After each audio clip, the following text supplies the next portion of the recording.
Chapter 1. The Strange Affairs of the Bai Residence. The vengeful spirit's demand for retribution. Chen Qiye found himself transported to a fantastical realm, beset by countless malevolent spirits that wreaked havoc and claimed lives.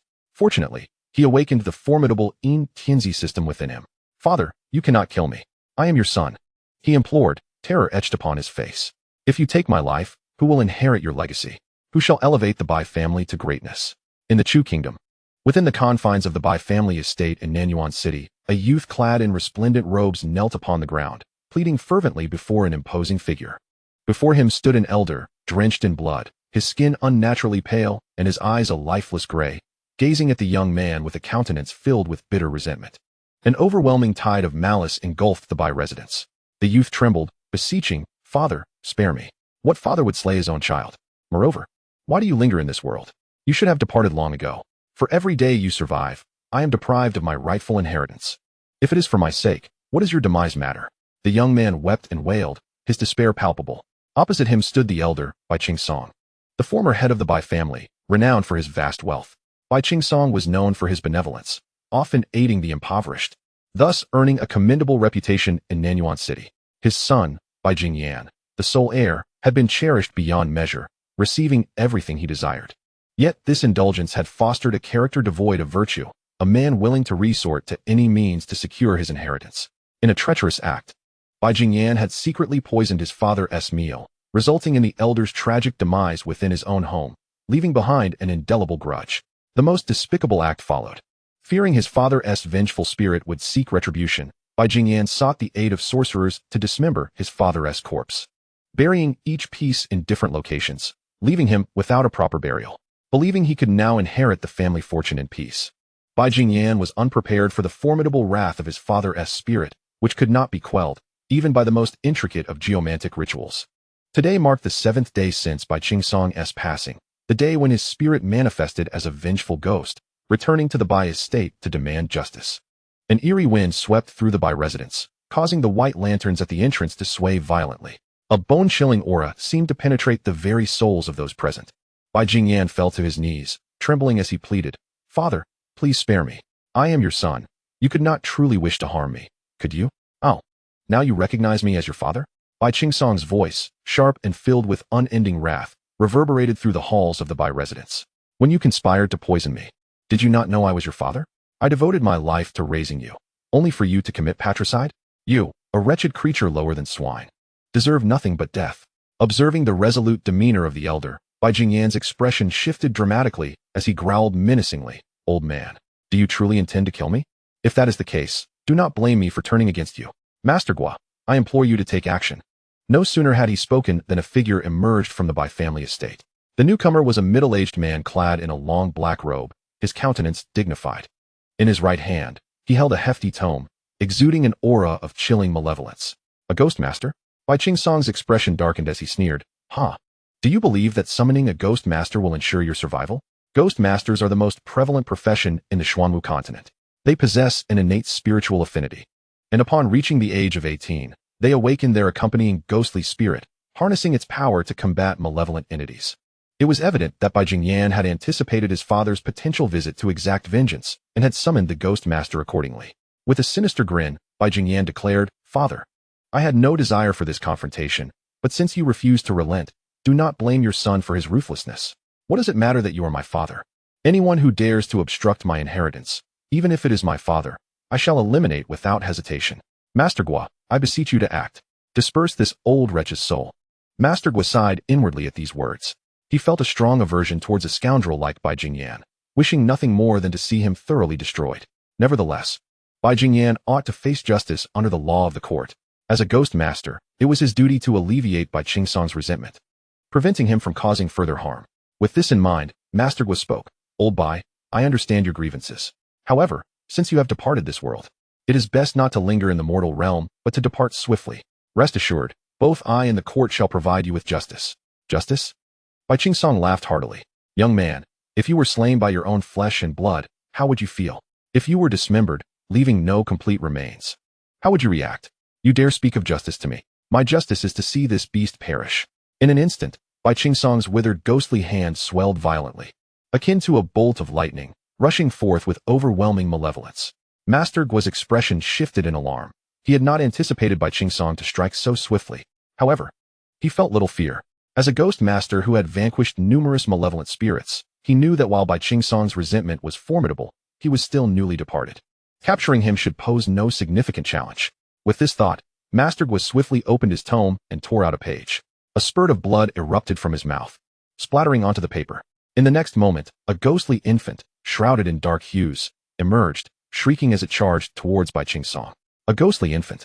It is the accompanying ghost spirit of Master Guo. This specter, having never experienced the affairs of the world, was doomed to an early demise.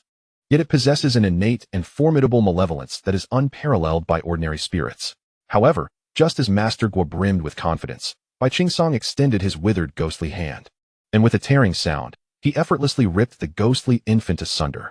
The malevolent energy of the ghostly child was entirely absorbed into Bai Jingyan's being. How could this be possible? Master Guo's complexion changed dramatically as he spat a mouthful of blood, his face etched with disbelief. His ghostly infant was a high-ranking accompanying spirit, nourished daily with his own blood. Such a powerful entity could not withstand even a single encounter with Bai Jingyan. Witnessing this scene, Bai Jingyan anxiously exclaimed, "Guo, are you capable or not? I remind you, I have paid you well. Should you fail to vanquish this old wretch, I shall not hesitate to report you to the authorities." Master Guo's expression darkened as he silently turned a page in the book he held. Given the circumstances, he had no choice but to unleash his trump card. With a sudden burst, hot blood erupted once more from Master Guo's mouth, splattering across the tome before him. In the next moment, a chilling wind surged forth. The very sky seemed to darken. A disheveled woman clad in red, suffused with malevolent energy, crawled forth from Master Guo's book. Blood streamed continuously from her abdomen, the crimson liquid dripping down her legs to the ground, with a bloody umbilical cord trailing behind her. Attached to this cord was a gory infant. The mother-child malevolence. Such a vengeful spirit is typically born from a mother and child perishing during a difficult childbirth. The mother's unfulfilled grievances and the child's unbridled rage combined to create an extraordinarily terrifying force. This was also Master Guo's most potent accompanying spirit. Go. Master Guo waved his sleeve, and the mother-child malevolence immediately howled forth, charging towards the elderly Bai. The two forces of malevolence intertwined in an instant. The wails of the mother-child malevolence and old Bai's cries were as jarring as nails scraping across glass, piercing the air. The overwhelming malevolence caused everyone present to shudder involuntarily. Eventually, the two forces gradually subsided, and the souls of the mother-child malevolence and old Bai vanished from existence. Observing the dissipating Bai Jingyan, Bai Jingyan exhaled in relief and erupted into maniacal laughter. "Ha! The old wretch is finally dead. I have warned that anyone who dares to obstruct my inheritance shall meet their end. Even if it is my own father, I will not hesitate to strike." As Bai Jingyan spoke, he stomped fiercely on the spot where his father had vanished. Yet, before he could revel in his triumph for long, an eerie wind suddenly swept through. Master Guo's expression shifted. The old Bai, who had just vanished, inexplicably appeared behind Bai Jingyan, his blood-red eyes fixated ominously upon him. "Be careful," Master Guo exclaimed in astonishment. Yet it was too late. In the next moment, a withered, black spectral hand lunged forth, piercing through Bai Jingyan's chest with a sickening squelch. The vitality in Bai Jingyan's eyes rapidly dissipated.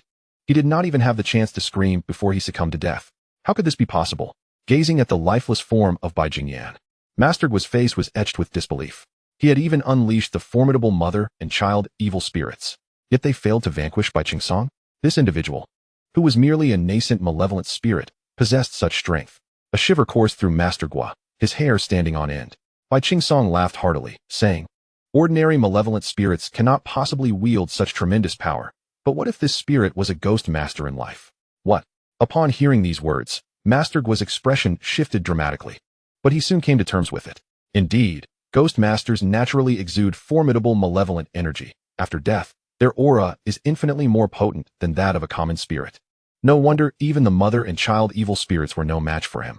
Master Guo forced a bitter smile and said, "However, I have come today merely to act on behalf of the public. There is no deep-seated enmity between us. Since you have avenged yourself, could you spare my life? Do you think that is possible?"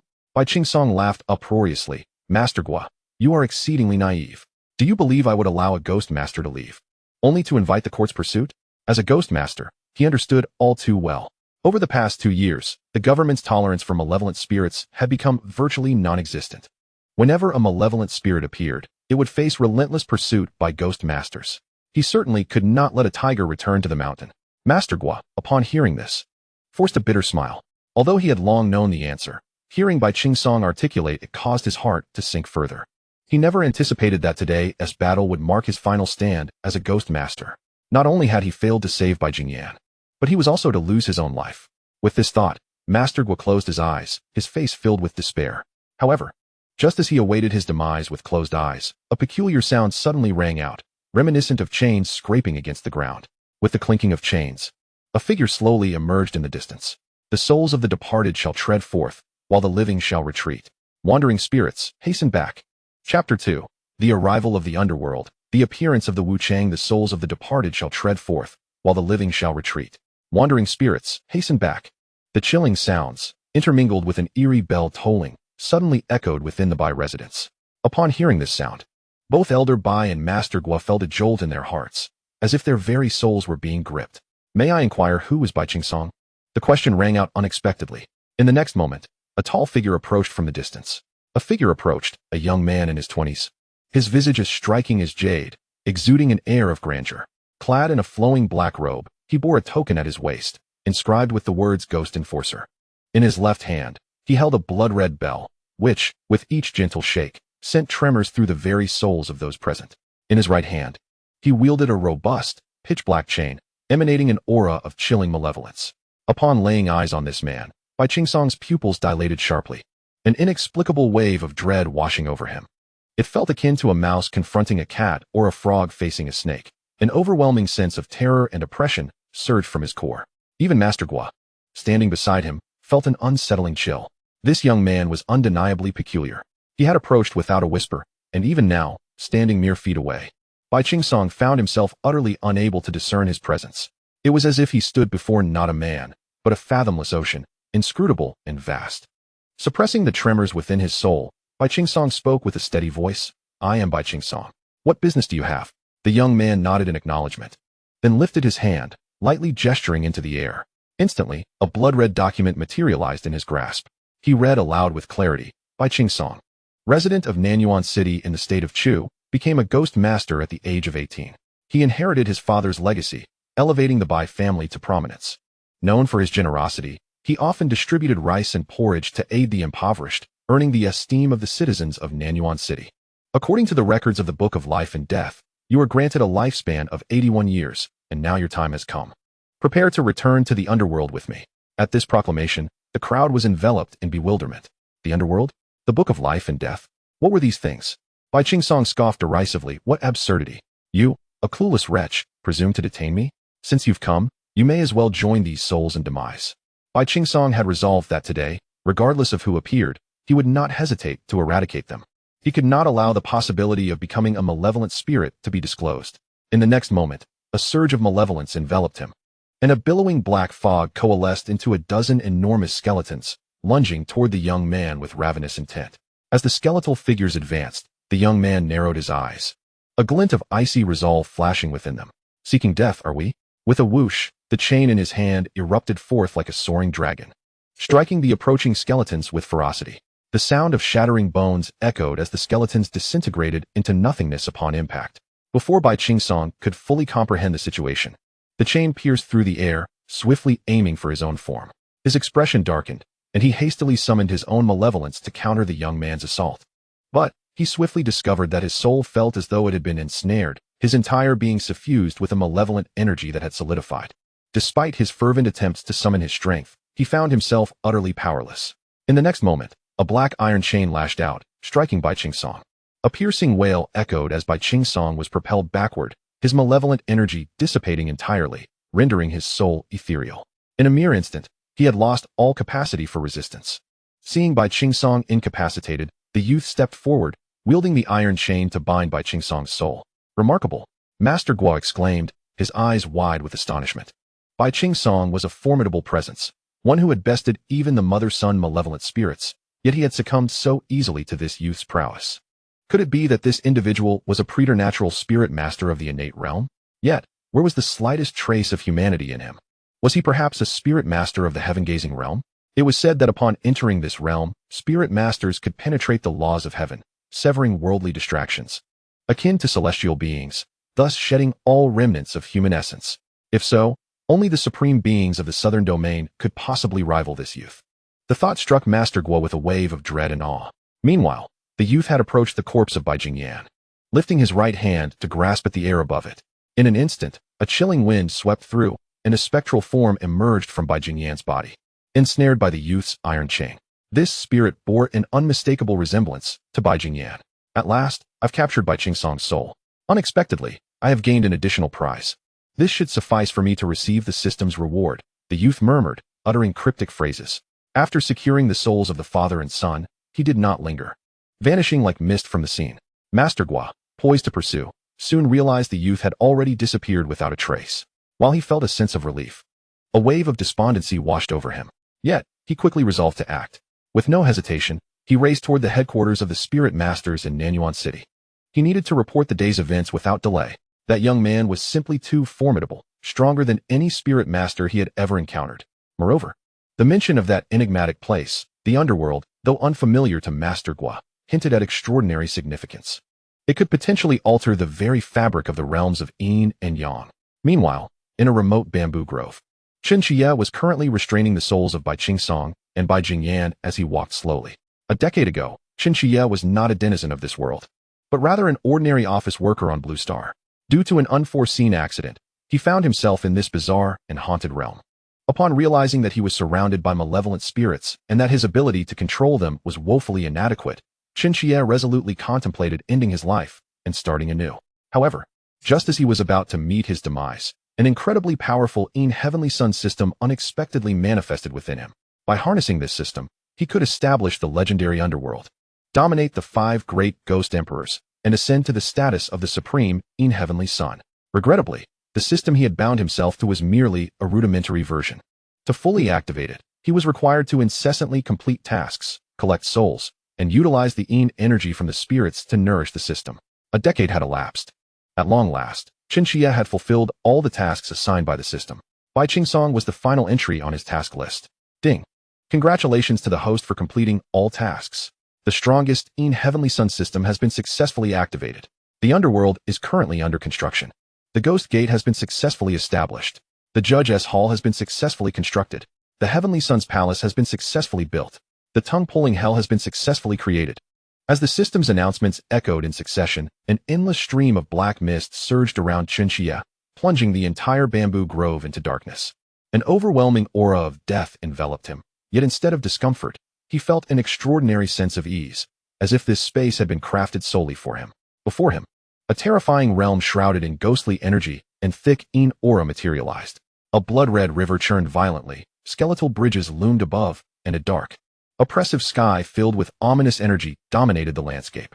Anyone who ventured into this place would likely be terrified beyond reason, their very souls shaken. Is this the Underworld? Chen Qiye murmured. The horrifying sights before him did not instill fear. Rather, they evoked a profound sense of familiarity, as if he and this space were intimately intertwined, indistinguishable from one another. The system spoke. Esteemed host, the initial version of the Underworld has been successfully constructed. You can further enhance its power through the continuous collection of souls and judgments, thereby expanding your dominion. Given the vast expanse of the Xuanwu continent and the countless wandering souls, the system shall bestow upon you 2 soul collectors to assist you in this endeavor. As the system's voice faded, 2 figures materialized before Chen Qiye. One figure, cloaked in black with a dark visage, donned a black robe and high hat.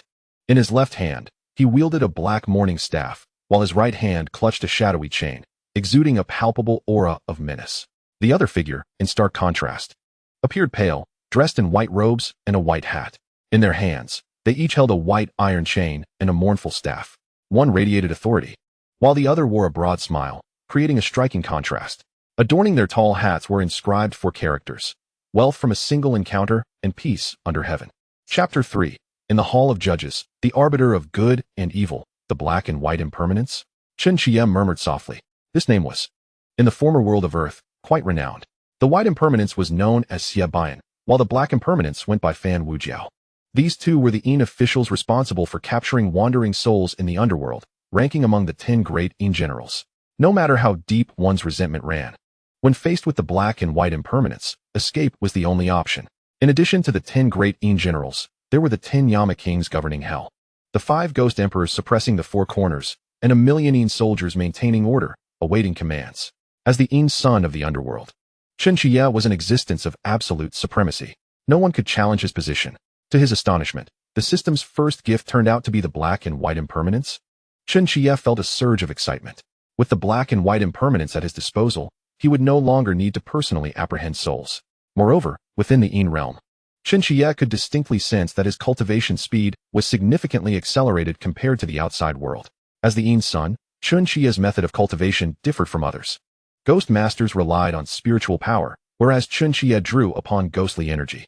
The stronger the ghostly energy and the more sinister the location, the more it became a true treasure for him.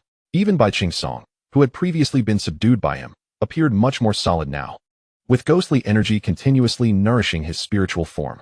System, open the personal panel. At your command.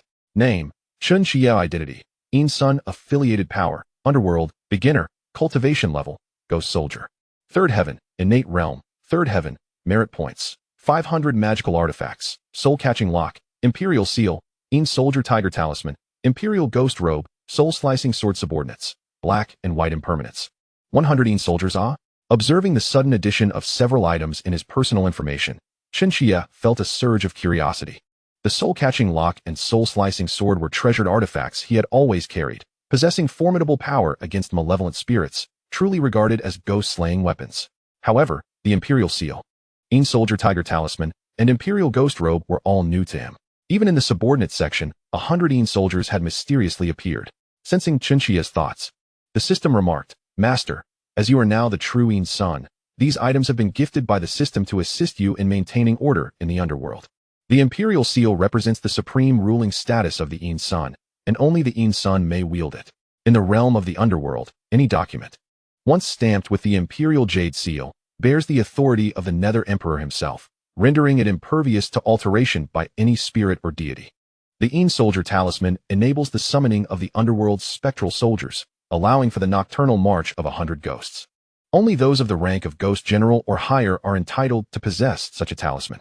The Nether Emperor wields the power to allocate or reclaim these talismans at will. The Emperor's Ghost Robe, an exclusive artifact of the Nether Emperor, bestows upon its wearer a prowess that surpasses their inherent capabilities by an entire realm when outside, rendering them invincible within the Underworld. Any ghostly entity that encounters the Emperor's Ghost Robe, regardless of its strength, must show utmost reverence to the wearer. Understanding the system's elucidation, Chen Qiye was overwhelmed with exhilaration. These 3 treasures were truly rare and exceptional. Setting aside the Imperial Jade Seal and the Yin Soldier Talisman, the mere function of the Emperor's Ghost Robe was astonishing enough. An elevation of an entire realm? Such an extraordinary phenomenon is indeed unparalleled.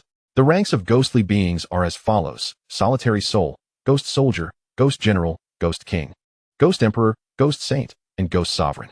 In contrast, the ranks of a Ghost Master are Acquired Realm, Innate Realm, Rebirth Realm, Glimpse of Heaven Realm, Cycle Realm, Saint Realm, and Emperor Realm. The classifications of ghostly beings and Ghost Masters, while differing in nomenclature, are otherwise identical. For instance, Solitary Souls correspond to the Acquired Realm, Ghost Soldiers to the Innate Realm, and Ghost Generals to the Rebirth Realm. The path of cultivation is fraught with challenges and adversities, demanding not only exceptional talent, but also formidable willpower. It is a considerable feat for an ordinary individual to ascend 1 or 2 minor realms over decades of cultivation. To achieve an elevation of an entire realm may require the expenditure of a century or more. Yet, the Emperor's Ghost Robe directly facilitates such an elevation. This implies that even in the external world, Chen Qiye possesses the strength of a Ghost General or a Rebirth Realm cultivator. Such power is sufficient to dominate the entirety of Nanyuan City. To his knowledge, there was not a single individual in Nanyuan City who had attained the strength of the Rebirth Realm. Now, Chen Qiye stood as the paramount force within Nanyuan City. Contemplating this, Chen Qiye became curious about the strength of the legendary figures, Bai Wuchang. As renowned soul reapers, their abilities must surely surpass those of ordinary specters. With this thought, Chen Qiye proceeded to examine the prowess of Bai Wuchang. Name, Xie Bian. Title, Soul Reaper. One of the 10 Underworld Marshals. Affiliation, Underworld Strength, 7th Heaven of Ghost General, 7th Heaven of Rebirth Realm. Name, Fan Wujiu. Title, Soul Reaper. One of the 10 Underworld Marshals. Affiliation, Underworld Strength, 7th Heaven of Ghost General, 7th Heaven of Rebirth Realm. Note, Any subordinates or spectral beings acquired by the host do not possess the ability to cultivate independently. They will grow stronger in accordance with the host's elevation within the underworld. The higher the rank of the subordinate, the greater their initial strength and the extent of their growth.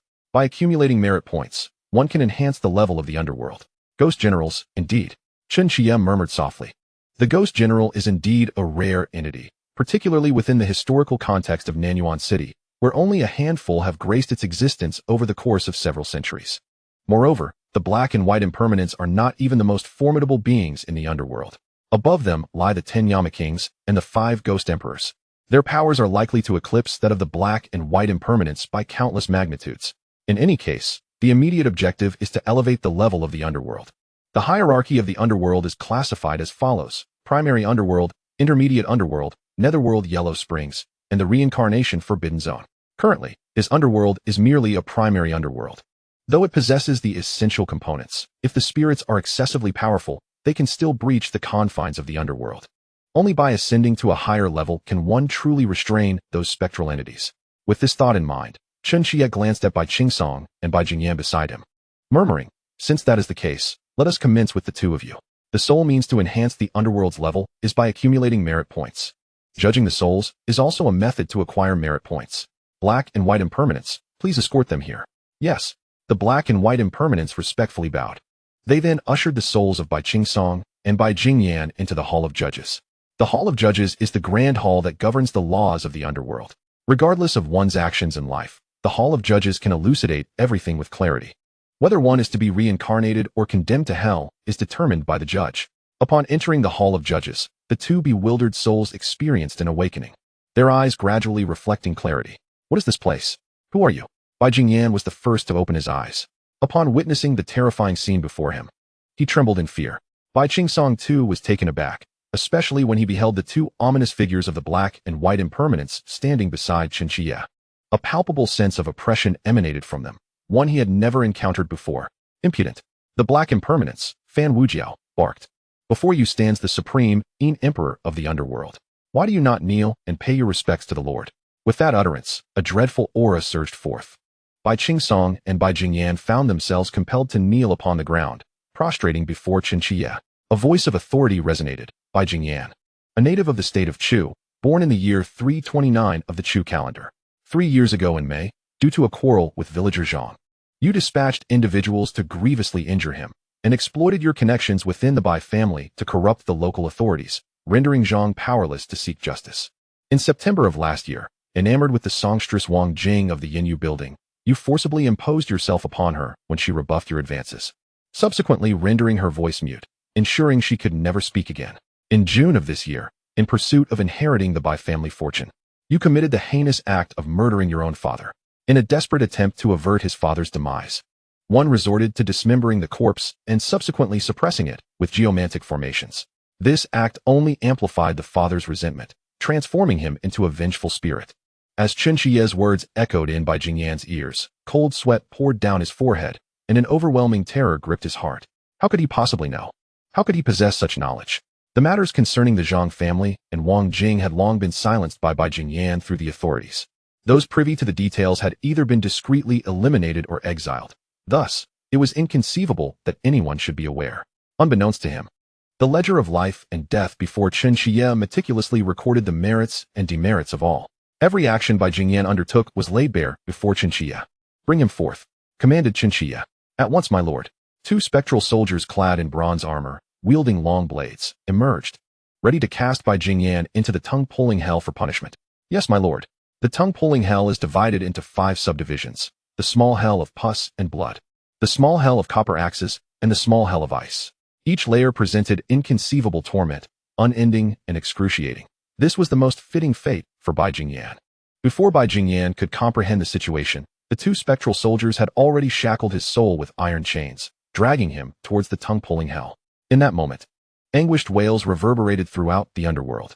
Chapter 4. The Arrival of the Underworld. Shocking the mortal realm. Congratulations, host, for successfully completing a judgment. You have earned 1,000 merit points and gained a chance to draw a prize. As Bai Jingyan was escorted away, a voice suddenly resonated in Chen Qiye's mind. A prize draw. Without hesitation, Chen Qiye proceeded. Draw successful. Congratulations, host, you have obtained a compendium of spectral entities.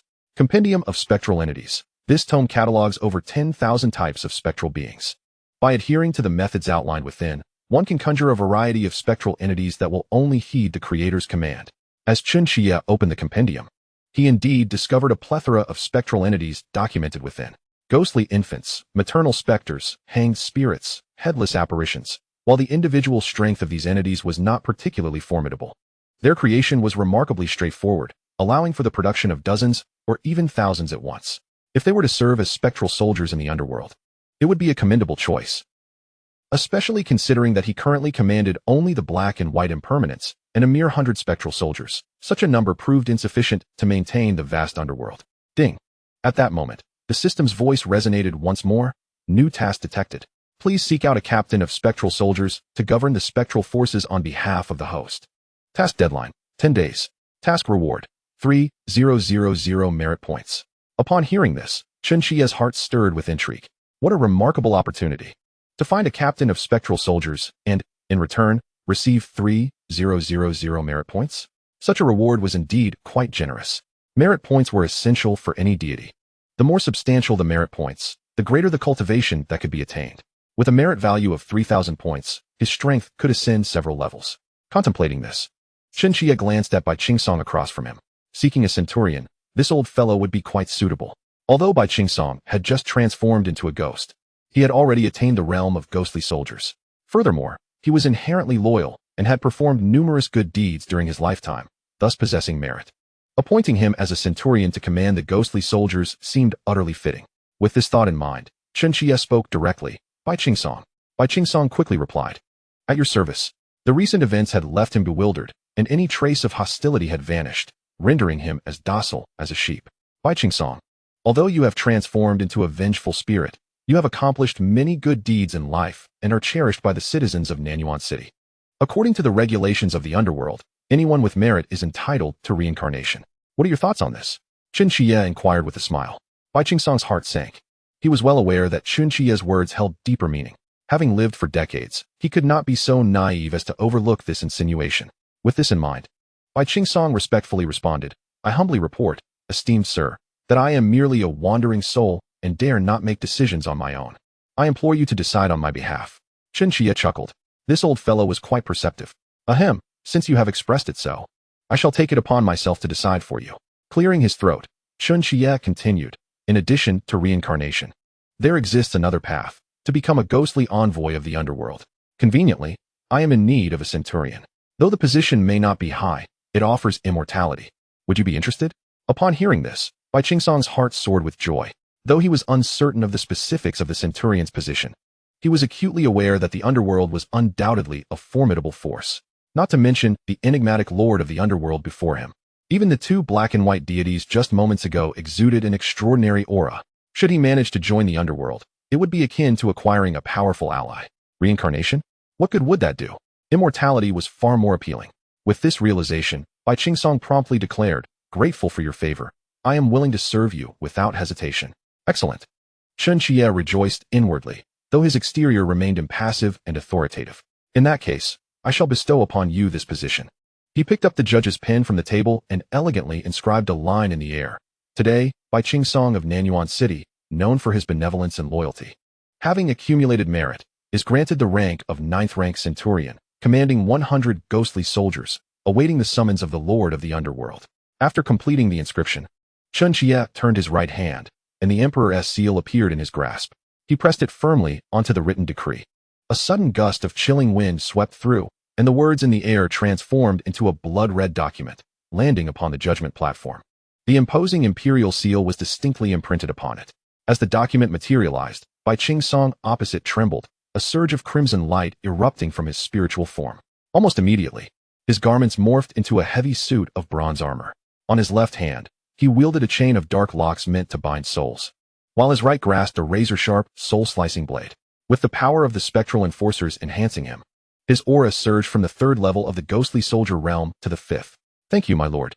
Bai Jingyan expressed his gratitude, hastily kneeling in reverence before Chen Qiye. There is no need for thanks. This is what you rightfully deserve. You are aware that our underworld is teeming with talent. Had it not been for your past virtuous deeds, this position of captain would not have been yours, Chen Qiye replied calmly. Remember, as an enforcer of the underworld, you are to act with impartiality. Regardless of any grudges or enmities from your past life, you must not exploit your status for personal revenge.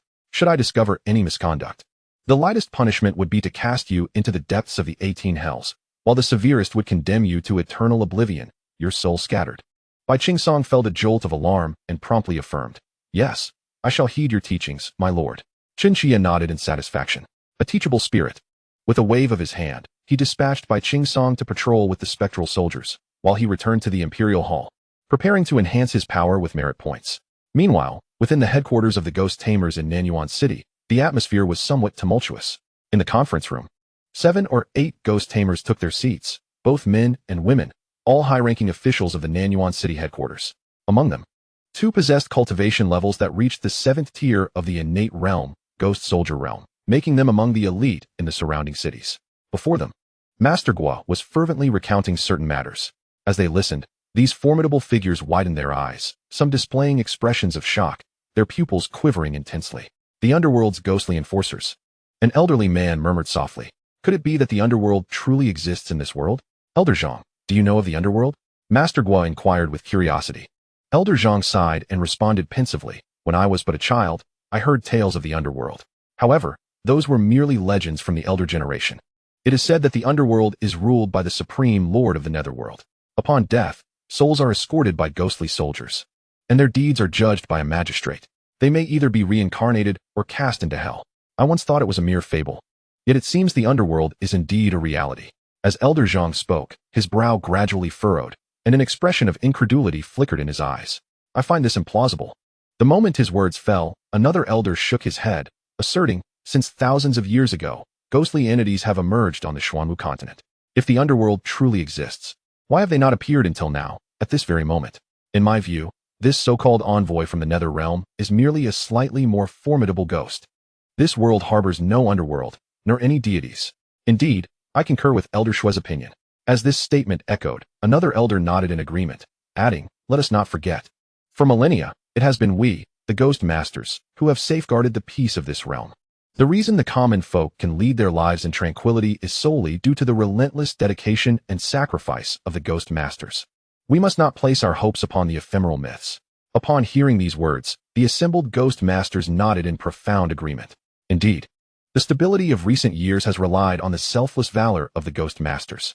If they were to entrust their hopes to mythical legends, humanity would have perished countless times over. Master Guo tentatively inquired, "How shall we address this matter?" Elder Shui replied nonchalantly, "Let us set this issue aside for now. In half a month's time, the ghost tide will strike. At that point, a multitude of ghostly entities will invade the kingdom of Chu. We must call all ghost masters back to deliberate on how to resist this impending ghost tide. As for that envoy, let a small contingent pursue him. Should they ascertain that he is a malevolent spirit or exhibits any signs of wrongdoing, they are to execute him immediately. There is no need to inform headquarters." Hearing this, Master Guo offered a wry smile. Execute him immediately? Is such a being truly within their capacity to vanquish? However, Master Guo refrained from further comment, nodding before turning to depart. Chapter 5. The appearance of 100 spectral soldiers. The Emperor's Hall, located at the very heart of the underworld, radiated with resplendent gold and brilliance, exuding an air of grandeur. This site not only served as the nucleus of the underworld, but was also the residence of the Nether Emperor. Several spectral soldiers stood guard around the Grand Hall, while the black and white Impermanence flanked the Emperor, ensuring his safety. Chen Qiye sat quietly upon the throne, when suddenly, the voice of the system echoed in his mind. "Congratulations, host, for completing the task. You have earned 3,000 merit points. You have acquired 100 spectral soldiers." No sooner had the words sounded than a surge of crimson light enveloped the space. 100 spectral soldiers, clad in bronze armor and wielding long blades, materialized before him, their ominous presence suffusing the Emperor's hall. With utmost reverence, the spectral soldiers bowed before Chen Qiye. "Greetings, master."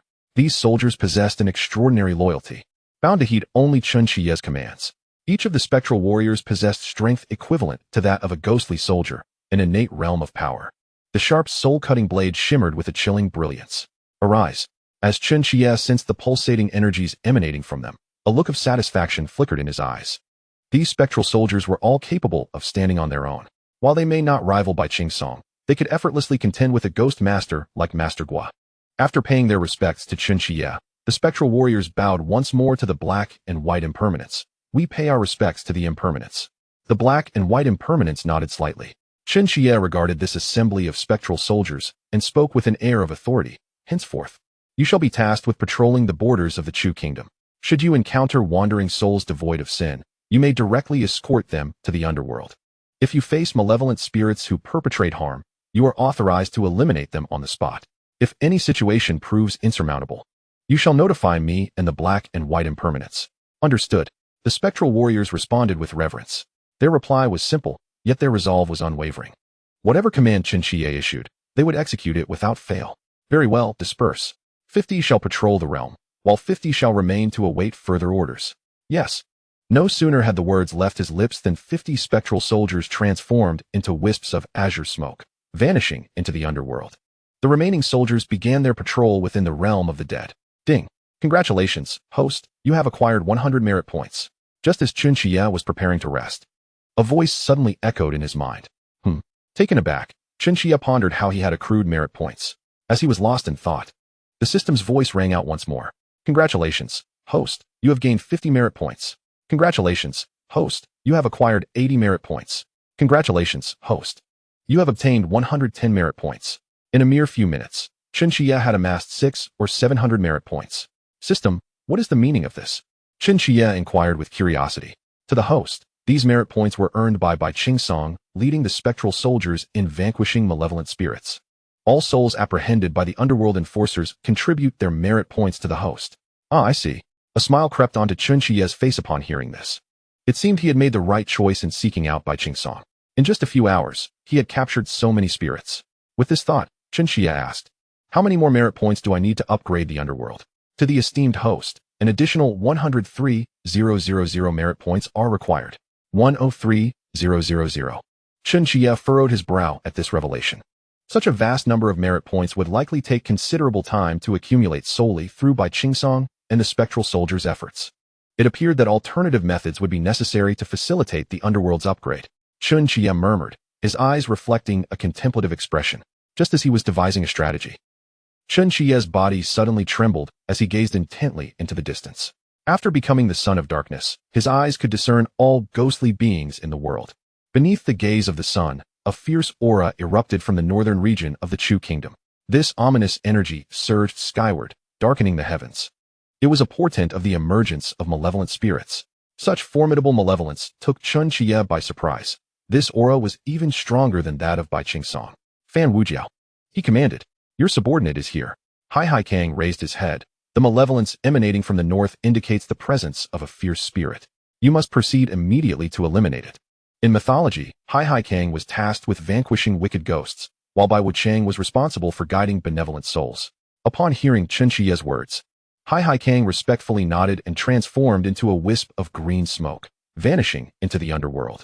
In the deep of night, in the northern part of Nanyuan City, two ghostly masters hurriedly approached from afar. The elder, named Tao Feng, was a formidable practitioner of the postnatal realm. Beside him was the younger Zhang Kai, also a ghost master of the same level. Recently, they had received word that the triennial ghost tide was imminent. Almost all ghost masters stationed outside had been summoned back to discuss how to withstand this impending tide. Tao Feng and Zhang Kai were among them.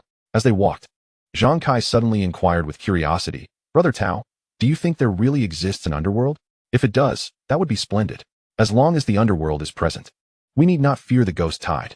What ghostly beings could possibly rival the might of the underworld? Hearing this, Tao Feng chuckled wryly and shook his head. Where in this world is there an underworld? The so-called underworld is merely a fabrication spun by the older generation to deceive. You are not young anymore. How can you still believe in such superstitions? Zhang Kai scratched his head. I am merely curious. Tao Feng patted his shoulder, speaking earnestly. Enough of this talk of the underworld. Let us not forget, we have returned to confront the ghost tide. Matters unrelated to it must be set aside for now. Listening to his elder, Zhang Kai nodded, his expression growing grave. The ghost tide was the most terrifying calamity in this world. Every 3 years, on the first day of July, the yin energy of heaven and earth would surge. At that time, all ghostly beings would experience a significant boost in their powers, attacking human settlements in droves, consuming human flesh and blood to enhance their own cultivation. If not managed properly, it would lead to untold suffering. There had once been a nation that succumbed to a ghost tide, resulting in the entire populace being devoured by fierce spirits. Ever since, anguished wails of ghosts echoed through that nation each nightfall. The malevolent spirits of the deceased linger above the nation, their wrath unabated for centuries. Contemplating this, a look of anxiety washed over Chen Qiye's face. With no desire to dwell on matters of the underworld, he pressed on. Soon, a tavern came into view before them. The establishment stood 3 stories tall, adorned with a sign bearing 4 prominent characters, "You lie in." Observing the inn, Tao Feng furrowed his brow, exclaiming, "Strange. This name seems oddly familiar." The phrase "you lie in" resonated deeply within him, as if he had encountered it before, yet he could not recall where. At that moment, an enticing aroma of cooked dishes wafted from the inn, tantalizing their senses. Having journeyed all day without sustenance, both men could not resist the gnawing hunger that the delightful scent provoked. Chen Qiye suggested, "Brother Tao, we have not eaten all day. Shall we partake of a meal here before continuing our journey?" Indeed, Tao Feng nodded in agreement, feeling the pangs of hunger. Reaching a consensus, they strode confidently into the inn. However, unbeknownst to them, as they crossed the threshold, a chilling and eerie gust of wind swept through, causing the inn's door to slam shut with a resounding thud. Chapter 6. The Inn of the Dead. The arrival of the unseen. Upon entering the inn, a richly adorned woman approached them, her vibrant demeanor still intact. With a smile, she inquired, "Gentlemen, what would you like to eat?" "Anything will suffice, as long as it satisfies our hunger," replied Tao Feng, placing their belongings on the table before sitting down with Chen Qiye. Upon noticing the talismans of ghost tamers at their waists, the woman's expression briefly faltered. Yet, she quickly regained her composure, smiling once more as she said, "Very well. Please make yourselves comfortable. I shall return shortly." With that, she turned and departed. As the two awaited their meal, the temperature in the room seemed to rise dramatically. Both Tao Feng and Chen Qiye felt a wave of discomfort enveloping them. "How peculiar. Why is it so warm in here?" Tao Feng remarked, wiping the sweat from his brow, realizing he was drenched. Chen Qiye, too, was panting, his face flushed. "Indeed, I have felt the heat since we arrived. Though it is June, it should not be this sweltering." They exchanged remarks, shedding their outer garments, finally finding some relief. Just then, an unsettling presence began to envelop the atmosphere. A humble waiter approached, carrying several plates of food, and with a beaming smile said, "Esteemed guests, I apologize for the wait. Please indulge in our house specialties." "Thank you," replied Tao Feng, nodding in appreciation. He then picked up his chopsticks and lifted a piece of braised pork to his lips. The rich aroma enveloped his senses, and he could not help but exclaim, "Waiter, this braised pork is exquisite. May I inquire what type of meat this is? It is so tender and succulent, it hardly seems like pork." The waiter grinned broadly and replied, "Ah, esteemed guest, you possess discerning taste. Indeed, this is not pork." Just then, Chen Qiye interjected abruptly, "Waiter, what is going on? There is a worm in this meat." As he spoke, he lifted something with his chopsticks that revealed itself to be a writhing white maggot. "Oh dear, my sincerest apologies. It must have fallen when I was serving the dishes," the waiter said, his face a mask of contrition as he reached out to retrieve the creature. Chen Qiye was momentarily stunned, but Tao Feng felt a sudden chill run through him. What did he mean by it falling from his face? With a jolt, he looked up at the waiter, and his pupils dilated in horror. The waiter's entire visage was grotesquely bloodied, with much of the flesh on his face decomposed, and his eyes grotesquely vacant. Countless white maggots writhed across his features, feasting upon his exposed flesh in a horrifying display. Yet the waiter seemed entirely oblivious, opening his mouth to consume one of the maggots. However, the sheer number of maggots on his face was overwhelming. 1, 2, 3, they continued to slip off his face, plopping onto the food with sickening sounds. A foul stench assaulted Tao Feng's senses. He glanced down at his plate, only to realize that what he had thought was braised pork was, in fact, a bloodied human hand. Overcome with nausea at this ghastly revelation, Tao Feng doubled over the table, retching violently. Beside him, Chen Qiye's scalp prickled with dread. He surveyed the surrounding patrons, who had transformed from their former selves into lifeless corpses, their hollow eyes staring blankly at them. Who are you?" Chen Qiye gasped, taking a deep breath as he hastily retrieved a talisman from his pocket, though his trembling hand betrayed his anxiety. "Cluck, cluck, cluck, esteemed gentlemen, what are you up to? Could it be that the signature dish of this establishment has failed to meet your expectations?" At that moment, a melodious laughter suddenly echoed through the air. Descending gracefully from the upper floor was a strikingly beautiful woman, yet her visage had long since transformed from its original allure into a grotesque mask of horror. Her face, charred as if seared by flames, was a deep, ashen black, with putrid green ichor oozing forth incessantly, while writhing maggots crawled upon her countenance. A nauseating stench of burnt flesh intermingled with the pungent odor of decay assaulted the senses. "Are you specters?" Tao Feng furrowed his brow, as if recalling something, and exclaimed suddenly, "I remember now. 18 years ago, a great fire consumed an inn in the northern part of Nanyuan City. The innkeeper, along with 13 guests, perished in the flames. That inn was called Yin. It dawned on Tao Feng that these individuals were not living beings at all, but rather the tormented souls who had perished in that inferno 18 years prior. Ha ha ha, you are only just realizing this. It is far too late now." The beautiful woman cackled, her blood-red eyes fixated hungrily upon Tao Feng and Chen Qiye. Her gaze was rife with avarice and malevolence, a ravenous yearning for the flesh and blood of the living. "Since you have entered this inn, you might as well accept your fate." She grinned widely, decaying flesh continuously peeling away from her face as her eerie voice echoed, "You feast upon our fare, and we shall dine upon your flesh. Especially the flesh of a ghost master. It must be exceedingly delectable. Dream on." Chen Qiye scoffed, unleashing a talisman from his grasp that soared toward the woman. Thunderous crackles erupted as purple lightning surged from the talisman, a righteous energy enveloping the air. This was the third-grade thunder talisman of the celestial master's path, inherently potent against malevolent spirits. Yet, the woman did not flinch. A blackened, spectral hand grasped Chen Qiye's talisman, and with a fierce squeeze, it disintegrated into nothingness. "What?" Chen Qiye's expression shifted dramatically. The talismans he had procured at great expense were rendered mere playthings before this vengeful spirit, utterly ineffective. "Chen Qiye, get back!" Tao Feng's urgent voice pierced through the tension. Chen Qiye quickly stepped aside. In the next moment, a grotesquely swollen specter, reeking of foul water, erupted from Tao Feng's body, lunging toward the woman with ferocity. The drowning ghost. It was Tao Feng's companion spirit. "A mere parlor trick," the woman sneered. An overwhelming aura of ghostly energy emanating from her, coalescing into a pitch-black hand that struck toward the drowning ghost. "Ah!" The drowning ghost wailed in anguish, its essence dissipating rapidly, obliterated by the force of the blow, leaving it utterly shattered. As the phantom companion was vanquished, Tao Feng coughed up a mouthful of blood, a look of frailty instantly clouding his eyes. "Brother Tao, are you all right?" "I am fine," Tao Feng replied with a wry smile. "But this specter is far too powerful. She has been trapped in this inn for 18 years. Her malevolent aura is extraordinary. Moreover, with the impending ghost tide, her strength has undoubtedly surged. She has likely reached the realm of ghost soldiers." "The realm of ghost soldiers?" Chen Qiye's expression changed dramatically. "That is equivalent to a preternatural ghost master. Both of them are merely postnatal ghost masters. Facing such a formidable entity, are they not doomed?" However, Chen Qiye's countenance soon regained its composure as he turned to Tao Feng and asked, "What are you thinking, Brother Tao?" "What can I think?" Tao Feng replied with a bitter smile. "In any case, we must not allow this specter to grow stronger. If she continues to gain power, she will inevitably break free from this inn. At that point, the entire South Abyss city will be plunged into chaos." Chen Qiye nodded in agreement. "If that is the case, then we must fight with all our might." They could scarcely fathom the devastation that such a powerful malevolent spirit would wreak upon a human city, even if it meant death. They could not allow this specter to live. With that thought in mind, both Tao Feng and Chen Qiye hastily summoned their inner spiritual power and surged towards the beautiful woman. However, they did not even graze her form. A colossal hand, forged from ghostly energy, erupted forth, crashing violently into them. Bang! Bang! The two were sent hurtling backwards, colliding heavily against the wall. "Insects," the beautiful woman scoffed derisively.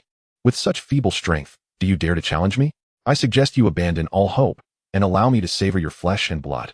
Her malevolent laughter echoed, her decaying visage creeping closer to the two. The stench of decay assailed their senses, nearly inducing nausea. It was over. Facing the specter before them, Tao Feng and Chen Qiye closed their eyes in despair. The disparity in their strength was insurmountable. Their attacks were mere pinpricks in the eyes of this female ghost. Damn it, how frustrating. Tao Feng bitterly smiled, engulfed by a wave of hopelessness. He could almost envision the carnage that would ensue as this specter rampaged through the town. A profound sense of powerlessness engulfed both him and Chen Qiye. Yet, just as they awaited their demise in silence, a sudden clattering of chains dragging across the ground pierced the air. Upon hearing this sound, the female ghost's pupils widened, a flicker of terror crossing her face. She hastily retreated several steps, backing into the corner of the inn, her ghostly eyes fixed intently on the door, as if faced with a formidable adversary. The eerie sound of chains continued to resonate ominously. In the depths of the night, an eerie presence loomed. Tao Feng and Chen Qiye instinctively turned to gaze in the direction of the sound. Under the moonlight, The inn's door creaked open gently, revealing the silhouette of a tall figure. With a thunderous boom, the moment they discerned the figure, Tao Feng and Zhang Kai were seized by a violent tremor, as if bolts of lightning had struck their minds.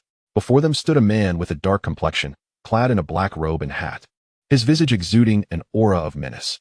Clutching iron chains and a mournful staff, he radiated an overwhelming malevolence. Yet, this aura did not invoke a sense of the uncanny. Rather, it commanded an inexplicable reverence. Inscribed upon his high hat were 4 characters: peace under heaven. Tao Feng opened his mouth, seemingly attempting to utter a word. Yet no sound emerged. His throat felt as if it were ensnared by an unseen force. A name that belonged solely to the realm of myths, echoed wildly in Tao Feng's mind. Chapter 7. The unseen reveals its might. The female ghost pleads for mercy. It was him.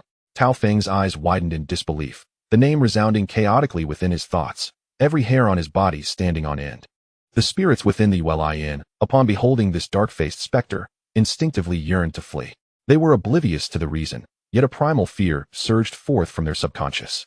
The black Impermanence lifted his gaze, his icy stare sweeping over the multitude of spirits within the inn, ultimately fixating on the beautiful woman. Under the weight of his gaze, she trembled, as if her very soul were being torn asunder. In that fleeting moment of eye contact, the woman instinctively summoned her ghostly energy, commanding the nearby spirits to charge at the black Impermanence. "Destroy him for me," she cried, her voice piercing through the air. The chilling wails of the spirits echoed throughout the Yueli Inn as a throng of them surged towards the black Impermanence. However, he appeared unfazed. With a violent swing of his iron chain, it transformed into a swift strike, mercilessly lashing out at the swarm of lesser spirits. A chorus of anguished screams erupted as several spirits were left battered and broken. Before their souls could scatter, the black Impermanence suddenly opened his mouth wide. To the astonishment of Tao Feng and the others, he devoured the spirits whole. Witnessing this horrifying spectacle sent chills down the spines of both Tao Feng and Zhang Kai. The beautiful woman instinctively sought to escape, though they had yet to engage in battle. She had already comprehended the dire reality from the black Impermanence's previous strike. She stood no chance against him. Remaining would surely lead to a horrific fate. Yet, before she could flee the inn, the black chains ripped through the air, coiling around her like a serpent. The beautiful woman suddenly struggled. However, she quickly realized, in terror, that no matter how fiercely she fought, she could not break free from the chains that bound her. As she gazed at the approaching figure of the dark messenger, a desperate wail escaped her lips. "Have mercy," but it was too late. In the next moment, the mournful staff of the dark messenger was raised high, striking down mercilessly upon the woman. A piercing scream echoed as the impact shattered her spirit. With each blow, her ethereal form began to dissipate, and she collapsed to the ground, crying out in agony, as if she might vanish at any moment. Remarkable. Both Tao Feng and Zhang Kai gasped in astonishment. This woman was a specter of formidable power, a being of the ghostly realm. Even together, they struggled to inflict any harm upon her. Yet, with a mere swing of his staff, the dark messenger rendered her incapacitated. As they stood in shock, the dark messenger raised his staff once more. Each strike followed relentlessly, pummeling the woman again and again. With every blow, her spirit fragmented further. Throughout the ordeal, the dark messenger remained silent, embodying the essence of a relentless executioner, dispatching these vengeful spirits with chilling efficiency. Minutes later, the woman's essence had vanished completely. Under the might of the mournful staff, she had finally succumbed, her soul scattering into the void. As she dissipated, the surrounding structures began to transform. The once resplendent and gradually decayed into a state of ruin. Charred pillars and scorched earth bore witness to neglect, while thick cobwebs draped the rafters. No one could link this dilapidated establishment to the former splendid inn. It was as if the decayed buildings were narrating a tale of a catastrophic fire from 18 years ago. While Tao Feng and Zhang Kai marveled at the scene, the dark messenger slowly turned his head, casting a chilling gaze upon them. A shiver coursed through their bodies, as if their very souls had been laid bare before him. Not only that, but even the ghostly entities within them trembled in fear under the dark messenger's penetrating stare. Yet, he merely glanced at them before withdrawing his gaze. Grasping the mournful staff, he dragged the chain behind him and strode into the distance, his dark figure melding seamlessly with the night until he vanished completely. It was only after the dark messenger had disappeared that Tao Feng and Zhang Kai exhaled sharply, their breaths heavy with exertion. Unbeknownst to them, their backs were drenched in cold sweat. The fleeting moments of locking eyes with the dark messenger felt like an eternity, more terrifying than any specter they had ever encountered. "Brother Tao, what are your thoughts?" Zhang Kai cast a glance at Tao Feng beside him, tentatively inquiring, "What do you think?" Tao Feng let out a bitter smile and replied, What you are pondering should be the same as my thoughts, right? His body trembled uncontrollably, every part quaking with fear. Suppressing his terror, he slowly uttered 3 words, Black Wuchang. In mythology, this deity is tasked with capturing malevolent spirits. Zhang Kai's expression shifted. Although he had already formed a conclusion in his mind, hearing Tao Feng articulate it sent a jolt of shock through him. First, it was a ghost messenger. And now even Black Wuchang had appeared. Could it be that the legendary underworld truly exists? As this notion coursed through their minds, they felt a mix of excitement and dread. The thrill stemmed from witnessing the existence of the underworld, even encountering the fabled Black Wuchang. The fear, however, was rooted in the overwhelming pressure they had just experienced from Black Wuchang. Who could fathom the true terror of the underworld? If a mere top-tier ghost general was already so frightening, what then could be said of the legendary 10 Yama Kings and the 5 Ghost Emperors? In any case, this matter must be reported to headquarters. Tao Feng shook his head and said meaningfully, remember, regarding the underworld and Black Wuchang, do not mention it to anyone except the elders at headquarters. Understood, Zhang Kai nodded. Subsequently, they did not linger and hurried towards the Ghost Master headquarters. Their figures quickly vanished into the night. Inside the Hall of the Son of Heaven, just as Black Wuchang had slain numerous spirits from the Welai Inn, Chen Qiye also heard the voice of the system echoing in his mind. Congratulations, host, for slaying the ghost soldier-level malevolent spirit, Bai Susu. You have earned 30,000 merit points. 30,000. Chen Qiye was taken aback. To obtain such a sum from a ghost soldier-level spirit was unexpected. The system explained. Ordinary malevolent spirits do not yield this much merit, but Bai Susu is exceptional. 18 years ago, she perished in a great fire, and due to her body being incinerated, her soul remained trapped within the Welai Inn. Over the course of 18 years, her resentment grew, and she relentlessly harmed passing travelers, luring them into the inn to slay them, consuming their flesh and blood to enhance her own powers. Over these years, she has claimed the lives of 135 individuals. Thus, your slaying of her is indeed a significant act of merit. I see. Chen Qiye nodded, understanding now why he received such a substantial amount of merit points. Bai Susu's sins were indeed profound. Her demise, a fitting consequence for her transgressions. Chapter 8. Malevolent Spirits in the Mountains. Soldiers on the march gazing at the 30,000 merit points displayed in the system panel. Chen Qiye fell into deep contemplation. With the merit points accumulated previously, he now possessed approximately 40,000 merit points. However, he was still over 60,000 points short of the 130,000 required for an upgrade. The realm he currently held was merely a rudimentary version of the underworld, lacking numerous essential establishments. Among these, the most crucial was the City of the Wronged Souls. This city served as a dwelling for the spirits of the deceased, capable of accommodating a vast multitude of souls simultaneously. Without the City of the Wronged Souls, any souls Chen Qiye captured in the future would be forced to wander aimlessly within the underworld, which would be exceedingly troublesome. Clearly, it was imperative to expedite the upgrade of the underworld and establish the City of the Wronged Souls. Chen Qiye murmured thoughtfully. At that moment, a sudden clattering of iron chains echoed through the air. Chen Qiye looked up to see Bai Jingyan returning with a troop of spectral soldiers, followed closely by several hundred souls, all bound by soul chains. I have seen the esteemed one. Bai Jingyan saluted Chen Qiye with a fist clasped in respect. Chen Qiye nodded, his gaze fixed upon him, and inquired, So, how was your patrol today? Did everything proceed smoothly? Thanks to your blessings, my lord, all went relatively well. Bai Jingyan replied respectfully. During this patrol, I apprehended over 200 individuals who passed away peacefully, more than 80 wronged souls, and 15 wandering spirits.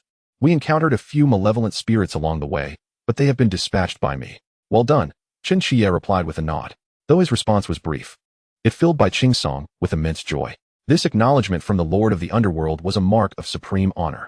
After a brief pause, Chen Qiye continued, Jingyan, if you continue to perform diligently, I hold you in high regard. As long as you fulfill your duties effectively, I assure you that one day, I shall promote you significantly, not merely to the rank of a 100-man captain, but perhaps even to one of the 10 great generals of the underworld. Thank you, my lord. Bai Jingyan's heart soared with delight, his weathered face beaming with joy akin to a blooming chrysanthemum. He felt an overwhelming urge to demonstrate his loyalty to Chen Qiye at once. Subsequently, Chen Qiye adjudicated the merits and demerits of the captured souls. Those deemed guilty were promptly cast into the tongue-pulling hell, while the innocent were placed under the supervision of Bai Wuchang. Once the underworld was upgraded and the City of the Wronged Souls was established, these souls would be managed collectively. At that moment, Chen Qiye suddenly inquired, Jingyan, do you happen to know if there are any ghostly factions near the vicinity of the Southern Abyss City? He was in urgent need of merit points to facilitate the upgrade of the underworld, and ghostly factions typically housed numerous vengeful spirits, which could yield substantial merit points. Ghostly factions? Bai Jingyan pondered for a moment before responding, reporting to you, my lord. During my time as a ghost master, I indeed heard of several ghostly factions. Oh, please, do share. In the vicinity of Southern Abyss City, there are a total of 7 other cities.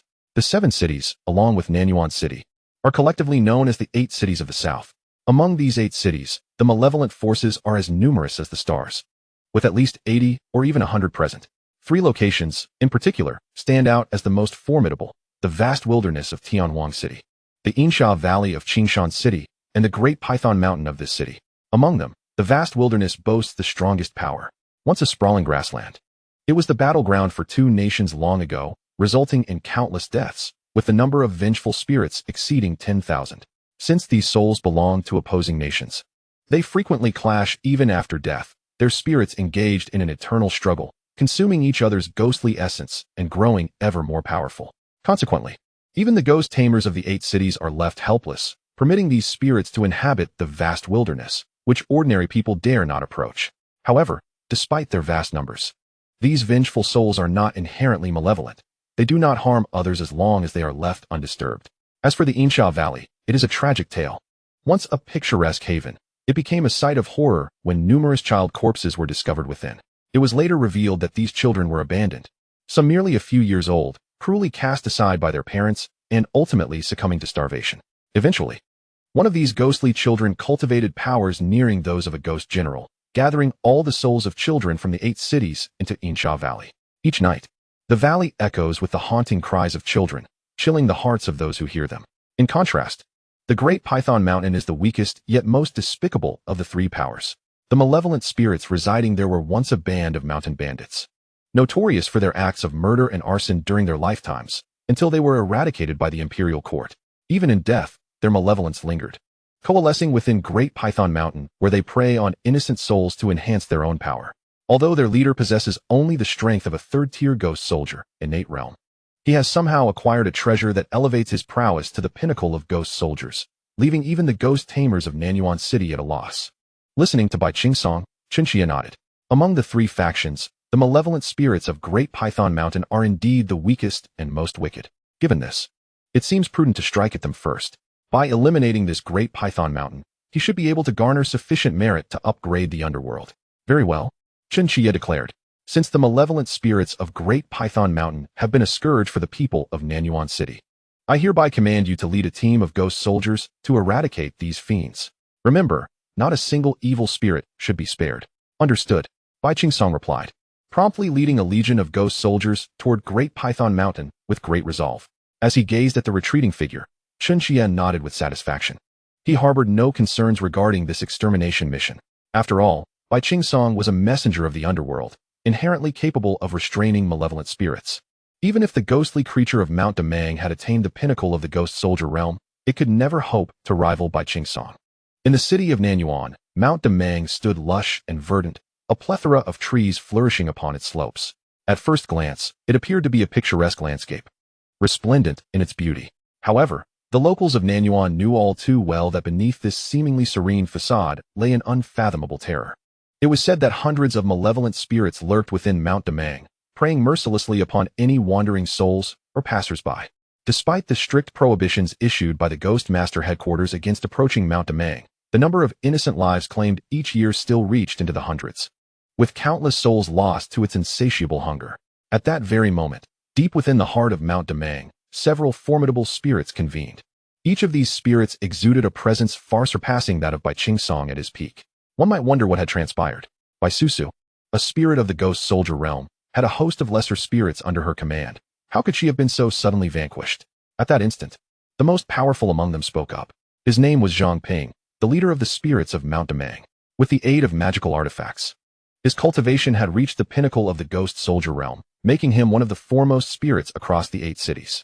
Upon hearing Zhang Ping's words, one of the spirits beside him remarked, "Honorable leader, we have received word from spirits near the Yuelai that Bai Susu was seemingly slain by a mysterious entity. This spirit was clad in peculiar attire, wielding a staff, and with just a few strikes, Bai Susu was left in tatters.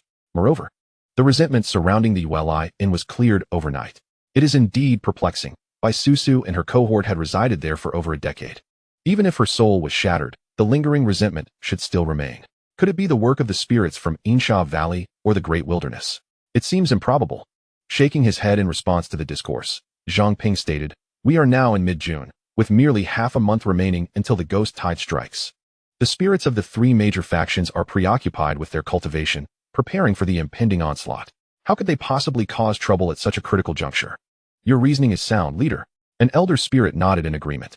Regardless of who is responsible for this incident, the ease with which they dispatched Bai Susu indicates a formidable prowess. We must remain vigilant and cautious. Indeed, Zhang Ping replied, "Elder, he speaks wisely. With the ghost tide approaching in just half a month, the court will undoubtedly bolster its defenses. You must not provoke unnecessary trouble that could lead to the court's pursuit." With a shift in tone, Zhang Ping continued, "Moreover, I have disclosed the location of Nanyuan City to the kingdom of 10,000 ghosts. The lords are exceedingly intrigued by this city. When the time comes, if we offer the citizens of Nanyuan City as a sacrifice, the ruler might be pleased enough to reward us with some magical artifacts. Gaining entry into the kingdom of 10,000 ghosts could become a possibility." Upon hearing this, the little ghosts of Great Python Mountain were visibly exhilarated. The kingdom of 10,000 ghosts, situated at the border of Chu, is entirely governed by spirits, with its ruler being a formidable ghost king. Should they manage to establish a connection with the kingdom of 10,000 ghosts, their fortunes would surely ascend. Meanwhile, as the spirits envisioned a promising future, outside Great Python Mountain, a group of shadowy soldiers armed with long blades stealthily approached. Chapter 9. Terrifying Shadow Soldiers, the Wailing Spirits. This sudden appearance of shadow soldiers was none other than the Underworld emissaries, led by Bai Jingyan. At the forefront of the shadow soldiers stood Bai Jingyan, wielding the soul-cutting blade, his hands clasped behind his back. The soul-locking chains at his waist glimmered with a chilling light beneath the moon's glow. "Lord Bai." At that moment, a shadow soldier stepped forward, speaking with utmost respect. "All exits of Great Python Mountain have been sealed. Every potential escape route has been blocked by our shadow soldiers. Should these spirits attempt to flee, they will face our encirclement." "Good." Bai Jingyan nodded in acknowledgement. Long before he became a shadow soldier, he had thoroughly familiarized himself with the situation within Great Python Mountain. Several times, Zhang Ping had even sought to invite him into the ghostly faction of Great Python Mountain, but he had consistently declined. Thus, he was well aware of the circumstances within the mountain. Within Great Python Mountain, there was one spirit at the peak of the Ghost Soldier realm, 5 others at the Ghost Soldier realm, and over 100 lesser spirits of the Wandering Soul realm. While Bai Jingyan had previously found it somewhat challenging to deal with them, now, empowered by the force of the Underworld, confronting this group of spirits felt like childish play. With that thought, Bai Jingyan let out a cold shout, and an icy aura surged forth from his body like a tidal wave, enveloping Great Python Mountain in its chilling embrace. Though he was at the 5th layer of the Ghost Soldier realm, the strength granted by the Underworld made his presence comparable to that of a peak Ghost Soldier, if not even stronger. Inside Great Python Mountain, the conversing spirits suddenly sensed an overwhelming pressure bearing down upon them. All spirits looked up, faces etched with solemnity as they gazed outside the mountain. Such a powerful aura. Zhang Ping's expression shifted, his heart racing with trepidation, as he sensed that this presence was significantly stronger than his own. The spirits present felt their hearts tighten. This aura was undeniably formidable, surpassing any spirit they had ever encountered. Who was this formidable being that had suddenly descended upon Great Python Mountain? Zhang Ping bellowed with authority, "Brothers, it seems formidable foes approach. Follow me swiftly to confront them." With that, he bravely led the charge out of Dumao Mountain. The remaining spirits followed suit, and soon enough, they beheld a figure clad in armor standing not far away, exuding an aura of terror. Surrounding this figure were dozens of spectral soldiers, donned in bronze armor and wielding sharp blades. A chilling, ghostly energy permeated the air, as if it could freeze it solid. Even Zhang Ping felt a shiver run down his spine, as though his very soul were ensnared. However, upon spotting Bai Jingyan among the throng, a smile graced his countenance. "Ah, I wondered who it might be. It is you, Elder Bai? Have you finally made up your mind to join us at Dumao Mountain?" "Audacious fool." Bai Jingyan retorted coldly, his voice laced with icy reproach. "Zhang Ping, I am the captain of the Underworld's spectral soldiers. I have come, under the orders of the Lord of the Netherworld, to subdue you vile spirits. Surrender willingly and accompany me to the Underworld. Or perhaps I may intercede on your behalf to lessen your suffering and death." "The Underworld?" Zhang Ping paused momentarily, then erupted into laughter. Well, Bai Jingyan, it seems you've learned to speak with authority in my absence." Zhang Ping, a notorious brigand in life, was unacquainted with the concept of the underworld. Yet, judging by Bai Qingsong's tone, it was clear the visitor bore ill intentions. He retorted fiercely, "Bai Qingsong, I know not of this underworld you speak. However, I suggest you retreat promptly. If you depart quietly, I shall pretend this encounter never occurred. Otherwise, my hundreds of brethren here at Damao Mountain are not to be trifled with. Seeking death, are we?" Bai Qingsong scoffed, a glint of cold malice flashing in his eyes. As a spectral soldier, he held unwavering loyalty and faith in the underworld. How dare these wandering souls bargain with the realm of the dead? Seeing that negotiations had failed, Bai Qingsong wasted no further words and commanded the spectral soldiers behind him to charge toward the spirits of Damao Mountain. Witnessing this, the denizens of Damao Mountain hastily summoned their ghostly energies and employed various tactics to resist. However, the majority of these spirits were merely at the level of wandering souls, postnatal realm, while the underworld soldiers were genuine ghost soldiers, innate realm. Coupled with the innate suppression the spectral soldiers had over the spirits, it took mere minutes for the denizens of Damao Mountain to be overwhelmed, their cries echoing in despair as they scattered in chaos. With a swift motion of his left hand, Bai Qingsong unleashed the soul-binding chains, ensnaring several malevolent spirits.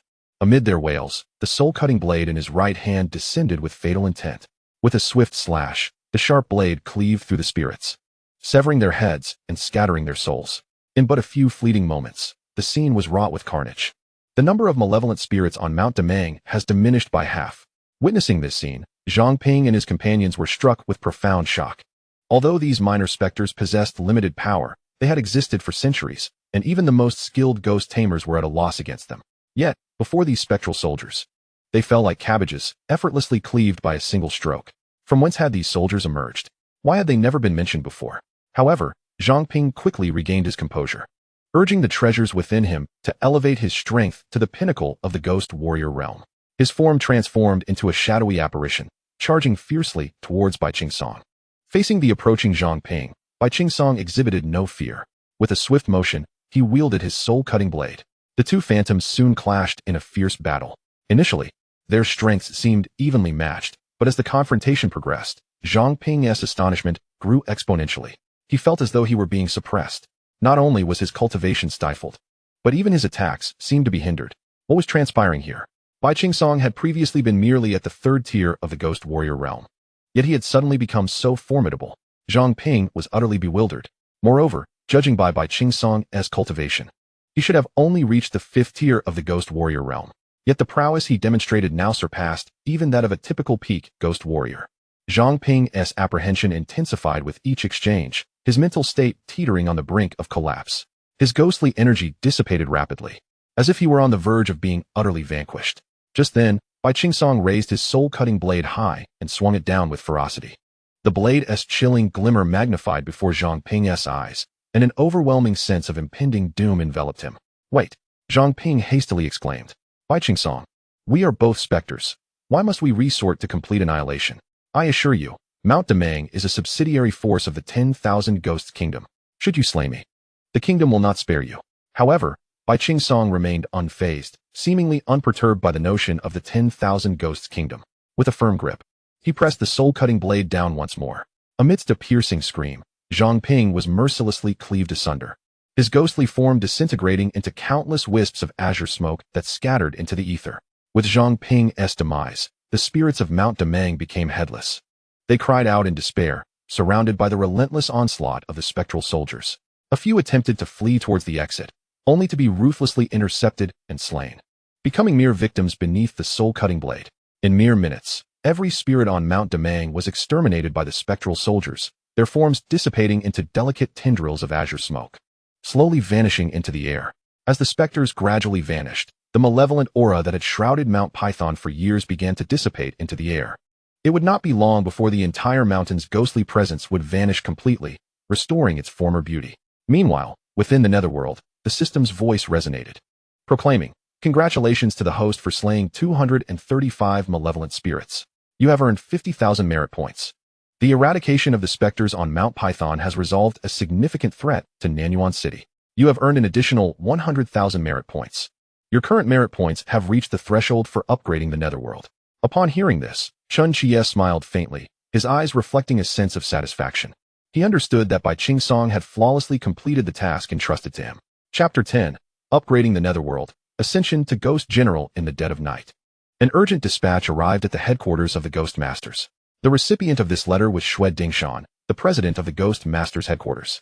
He was the only Ghost Master within Nanyuan City to have reached the pinnacle of the innate realm, making him the most formidable practitioner in the entire city. However, upon receiving the dispatch, Shui Dingshan's expression shifted dramatically. Abandoning his rest, he rushed to the conference room without even putting on his shoes, accompanied by 2 vice presidents and 6 elders. Nearly all Ghost Masters who had attained the innate realm or higher were summoned. Amidst the puzzled gazes of the attendees and Shui Dingshan's composed demeanor, the letter was slowly unfolded. Mount Python has been eradicated. Shui Dingshan articulated each word with precision. Although this was not his first encounter with the letter, and despite having meticulously verified its contents several times upon receipt, his heart still quivered at the mere mention of this event. The gathered crowd, too, felt a surge of energy. The previous fatigue and confusion vanished entirely, replaced by an overwhelming sense of astonishment and disbelief. What did you say? Mount Python has been eradicated? An elder abruptly stood, incredulous. How is this possible? The leader of Mount Python was a malevolent spirit at the pinnacle of the ghostly soldier realm. We have battled for decades without success. How could they be destroyed so suddenly? It was not just him who was astonished. Every Ghost Master present was equally taken aback. They had dealt with the specters of Mount Python for decades and were acutely aware of their formidable strength. A malevolent spirit at the pinnacle of the ghostly soldier realm. Along with hundreds of subordinate specters, such a vast power could not possibly be vanquished overnight. Could it be that someone from the capital had intervened? The speaker is an enchanting young woman, possessing an elegant figure and captivating beauty. Her name is Wang Yuqing, and she is one of the 6 esteemed elders of the Ghost Master headquarters. At merely 20 years of age, she has already attained the innate realm of cultivation, making her the sole prodigy in the entire South Yuan City Ghost Master headquarters to achieve the rank of elder at such a tender age. No, it cannot be. Su Dingshan replied, shaking his head at her words. I have already dispatched someone to inquire, and the capital has stated that it was not their doing.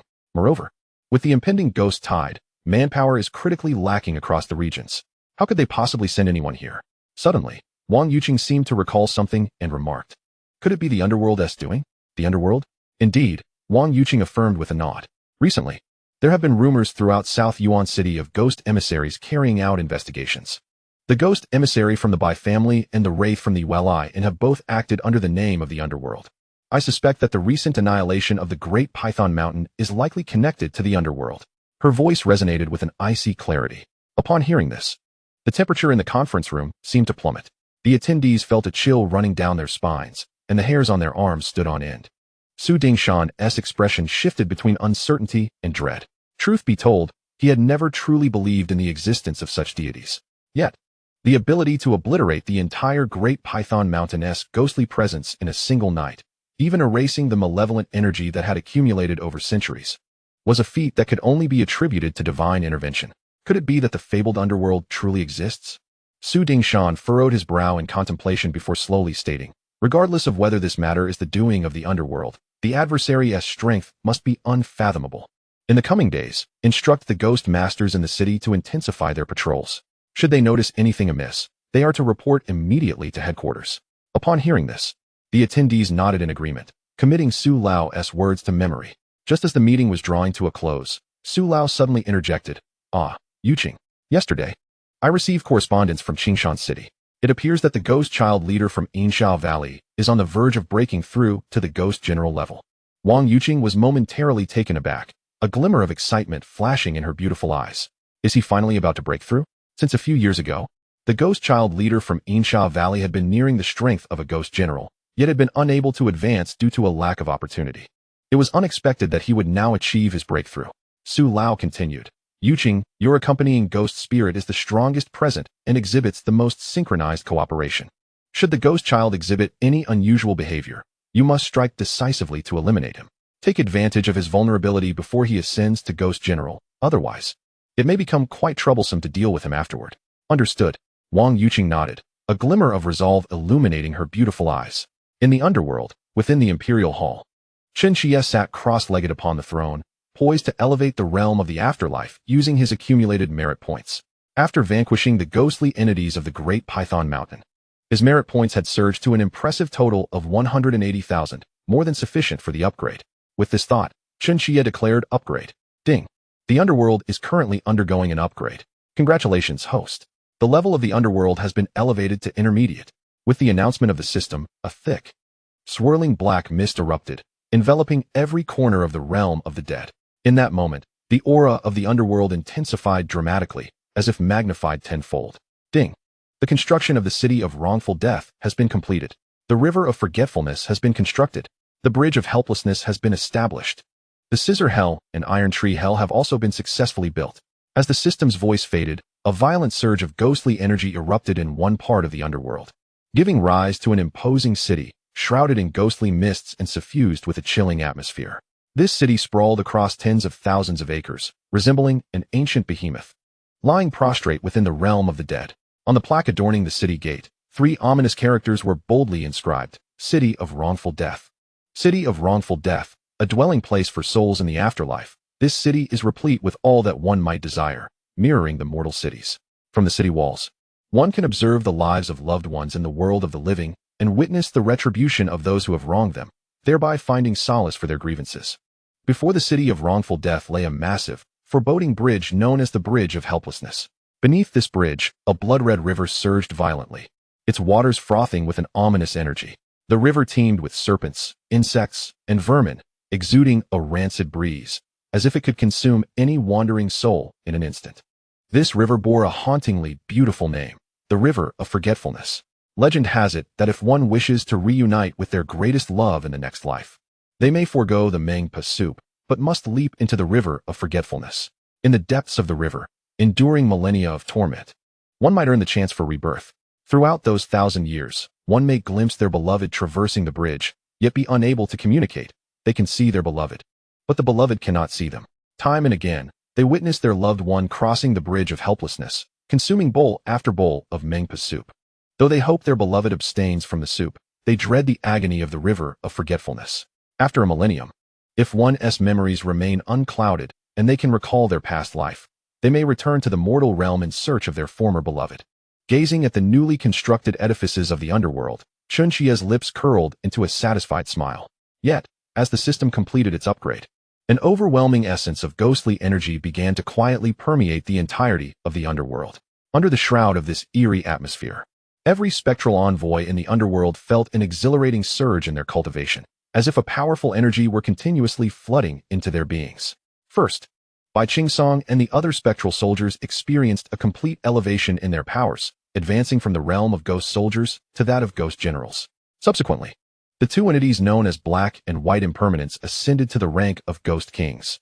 Lastly, Chen Qiye, as the son of the Underworld, exhibited the most remarkable enhancement in strength, soaring from the 3rd level of ghost soldier realm directly to the 9th level of ghost general realm, just one step away from breaking into the ghost king realm. Chapter 11. Beneath the City God Temple, bestowing blessings upon all beings. Ding. Congratulations to the host. The construction of the intermediate Underworld has been successfully completed. Rewards obtained: 50,000 merit points. Rewards obtained: 2 manifestations of the City God. Rewards obtained: Mengpa.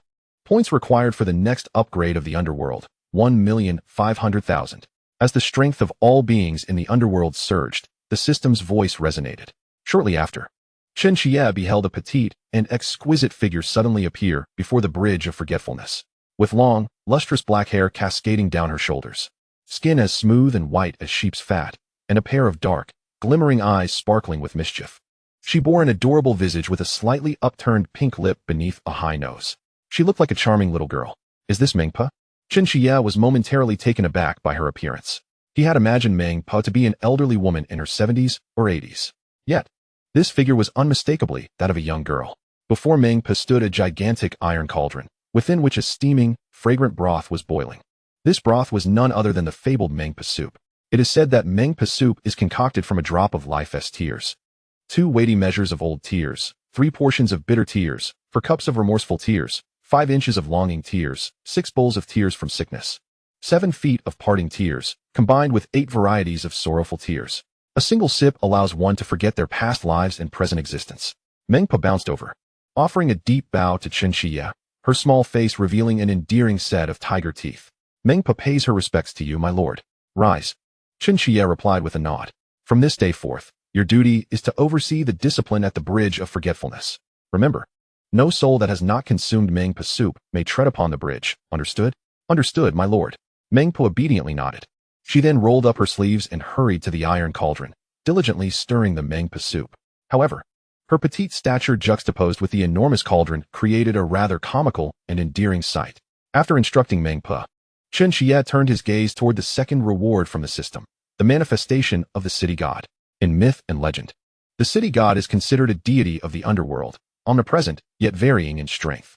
Their power is determined by the size of their dominion and the density of the population therein. Some feeble city gods are even inferior to slightly more powerful malevolent spirits. Conversely, certain formidable city gods can exert their influence over vast territories and command countless ghostly soldiers. Although Nanyuan City is not a major city of the Chu state, it boasts a population of several 100,000 and spans an extensive area of 10,000 miles. By harnessing the power of the city god's manifestation, he can transform into the deity of the city. At that moment, every action within Nanyuan City will be under his vigilant gaze, significantly accelerating the accumulation of merit. As for the other city god manifestation, the system has granted him 2 such manifestations, allowing Chen Qiye to embody a city god in 2 locations. He resolved to establish the second in Qingshan City, for the presence of the Yinsha Valley there ensures a greater abundance of malevolent spirits compared to other locales. With this thought, Chen Qiye closed his eyes, his consciousness gradually expanding. Ultimately, he focused on Nanyuan City and Qingshan City. The power of the city god began to permeate. As the divine might of the city god spread, Chen Qiye sensed an enigmatic connection suddenly forming between himself and the 2 cities. Countless muffled and chaotic voices erupted in his ears. This astonished Chen Qiye, who listened intently to the sounds. There were voices of men and women, old and young, intertwining in a cacophony of prayers. With each supplication, an inexplicable force surged into Chen Qiye's being. Is this the collective yearning of the populace? Chen Qiye pondered. In mythology, the duties of a city god extend beyond vanquishing malevolent spirits and safeguarding peace. More importantly, it involves heeding the prayers of the people. In both Nanyuan City and Qingshan City, nearly every household venerates the city god. Countless individuals pray for blessings daily, and the power of their supplications transforms into an unceasing flow of merit. It is indeed a noble endeavor. As an official, one serves to benefit the community. Since I am to be a city god, I shall embrace the people's prayers, uphold justice, and ensure a clear distinction between reward and punishment. In Qingshan City, light rain pattered gently. Within a dilapidated thatched cottage, a woman named Su sat beside her daughter, quietly wiping away her tears. 3 years prior, her daughter had fallen victim to a peculiar illness, rendering her completely immobile. Su had sought the help of physicians throughout the city, but all efforts were in vain. After 3 years, not only had her daughter's condition failed to improve, but their family savings had also been exhausted. Left with no other option, she had no choice but to carry her daughter to this thatched cottage, clinging to the remnants of life. Yet deep down, she knew that without medical assistance, her daughter would likely not survive even a month. Gazing at her daughter lying on the bed, Su's heart ached profoundly. She gazed at the statue of the city god on the table, her heart fervently praying, "Oh, city god, I have committed myself to a life of virtue, never having done anything wrong. Why, then, must the heavens treat us so cruelly? If you possess any spirit in the afterlife, I implore you to assist my daughter. I am willing to pay any price for her recovery." Su wept inconsolably, repeatedly bowing before the statue in supplication. Amidst the curling incense smoke, the statue of the city god suddenly glimmered with a faint light, as though it had heard Su's heartfelt plea. Just as Su was wiping her tears and preparing a meal for her daughter, a faint groan emerged from behind her. "Mother." Su turned in disbelief, only to see her daughter, who had been bedridden for 3 years, sitting up and smiling at her. "Mother, I'm hungry. I want to eat your sweet and sour pork." The endearing tone echoed as it had 3 years prior. In that moment, Su's tears cascaded down her face like pearls strung loose. She covered her face and wept, struggling to articulate her emotions, but the words lodged in her throat, leaving her only able to nod repeatedly, exclaiming, "Good, good." In the evening, in a village of Nanyuan City, a wife looked at her husband lying on the bed and could not suppress a sigh.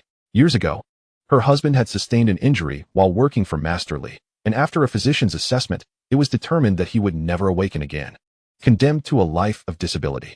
In desperation, she sought aid from Master Li, hoping that, given her husband's injury was work-related, he might offer some financial assistance to help them live out their days together. To her dismay, Master Li not only refused her, but also sent people to beat her severely, casting her out. Even now, her body bore scars that throbbed with pain. While her child slept, The wife knelt before the city god, crying out, "City god, I beseech you, show mercy and bless my husband. We have an 8-year-old daughter. If you could restore my husband to health, I would serve you like a beast of burden." After a profound bow, she stood and approached her husband's bedside. Each time she prayed to the city god, she would check her husband's condition, hoping for a miracle, but each time, she returned home disappointed. Surely, this time would be no different? She sighed, feeling a twinge of self-mockery at her foolishness in placing her hopes in divine intervention. Yet, just as she was about to depart, a gentle voice called out from the bed, "Chunlian." The wife trembled, her mind echoing with thunderous astonishment as she turned around in shock. As she beheld her husband, who had lain in a coma for several years, suddenly sitting up. His gentle eyes gazed upon her with profound tenderness. "I am sorry, Chunlian. These years have brought you much suffering." Upon hearing his voice, her heart felt as though it had shattered. Unable to contain herself any longer, tears cascaded down her cheeks like a torrential flood. She rushed forward and embraced her husband, weeping uncontrollably. Meanwhile, on the altar, the statue of the city god, polished to a pristine sheen, seemed to momentarily display a fleeting smile, vanishing as swiftly as it appeared. Chapter 12. The Little Ghost's Wish, the Underworld Summoning Within the Emperor's Hall. Chen Qiye nodded in satisfaction as he felt the surge of wishful energy flowing in from all directions. Indeed, once the wishes of the common people were fulfilled, the power of these prayers would significantly amplify. In just 1 hour, the merit value derived from the wish energy had already surpassed 1,000. This was merely the result of pure wishes. When combined with the souls captured and dispatched by the ghostly soldiers each day, even without further efforts, the merit value could accumulate to tens of thousands by the day's end. However, the blessings of the city god were not bestowed upon just anyone. Only those virtuous families, devoted to goodness and accumulating merit, could receive the city god's grace. Conversely, those who habitually engaged in wrongdoing would not only be denied blessings, but would also face the consequences of their malevolence. This is the essence of reaping what one sows. As time passed swiftly, just a few days had elapsed. The ghost tamers at the headquarters were exceptionally busy. The day of the ghost tide was drawing near, and no one could predict what formidable spirits might infiltrate this wave. As the president of the headquarters, Shui Dingshan was particularly anxious. Akin to an ant on a hot pan, each day, he urged the ghost tamers to work diligently, intensifying patrols, bolstering defenses, and ensuring the well-being of the populace. In a mere few days, Shui Dingshan appeared to age a decade. The strands of white in his hair seemed to multiply. Furthermore, this morning, he received a confidential letter stating that a token from the kingdom of 10,000 ghosts had been discovered in the ghost cave of Dazhong Mountain. Various signs indicated that Zhang Ping and other malevolent spirits might have been communicating with the kingdom of 10,000 ghosts. This revelation alarmed Shui Dingshan greatly. The kingdom of 10,000 ghosts was a formidable force, surpassing many other spirits, and its ruler was a ghost king of immense power. Should they launch an assault on Nanyuan City, there would be no means of resistance. Elder Lu, dispatch someone immediately to investigate the vicinity for any signs of the kingdom of 10,000 ghosts. Additionally, inform all ghost tamers in the city to excavate tunnels. Should the spirits of the kingdom of 10,000 ghosts appear, arrange for the entire populace to evacuate through the tunnels. Understood. Elder Lu, his hair as white as snow, nodded in agreement. However, just as he was about to depart, it seemed he recalled something. He turned and said, "By the way, old Shui, there have been some rumors circulating in the city lately. I wonder if you have heard about them? It appears to concern the city god." "The city god?" Shui Dingshan frowned. Indeed, Elder Lu nodded and continued. In recent days, many citizens of Nanyuan City and Qingshan City have reported sightings of the city god manifesting. The most extraordinary case involves a family in Qingshan City whose daughter has been bedridden for 3 years, unable to move. Yet just a few days ago, she not only regained her ability to walk and jump, but even assisted her mother with household chores. When examined by a physician, it was discovered that her condition had completely healed. There was also a household in our city where a villager, while working outside, was struck by a heavy object, leaving him disabled and in a coma for several years. Remarkably, just a few days ago, he too experienced an unexpected recovery. Not only that, but the usurer who had wronged them suddenly went mad overnight, incoherently apologizing to everyone he encountered. Coincidentally, this occurred on the very day following the villager's recovery. Of course, these are not the only occurrences. Rumors abound throughout the 8 cities, proclaiming that the city gods of Qingshan City and Nanyuan City have indeed manifested. Many citizens have even traveled to these 2 cities specifically to seek the blessings of the city god. However, Elder Lu paused before continuing. Upon our investigation, we discovered that the blessings of the city god are not granted indiscriminately. Only those households that are well regarded and frequently engage in acts of kindness may receive such blessings. Conversely, those steeped in malevolence, after praying for blessings, find their fortunes worsening instead. Listening to Elder Lu's account, Shui Dingshan took a deep breath, a complex expression sweeping across his face.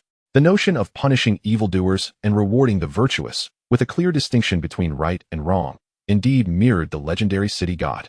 First, there was the Black Wuchang, and now the city god. Could it be that the underworld spoken of in legends truly exists? Upon hearing this, Elder Lu let out a bitter smile. To be honest, I never believed in deities or the underworld. Yet, the recent events have felt like massive stones, relentlessly shattering my worldview. Now, even I find myself questioning whether the underworld truly exists.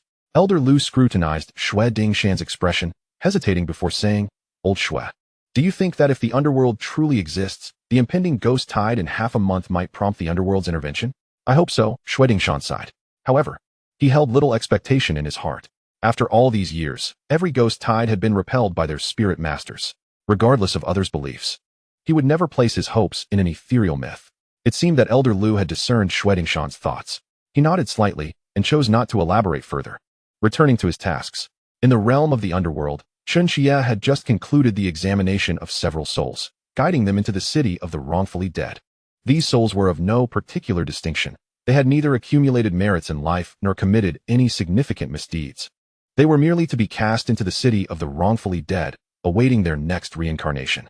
Suddenly, Chen Qiye furrowed his brow, his awareness locking onto a temple of the city god in Qingshan City.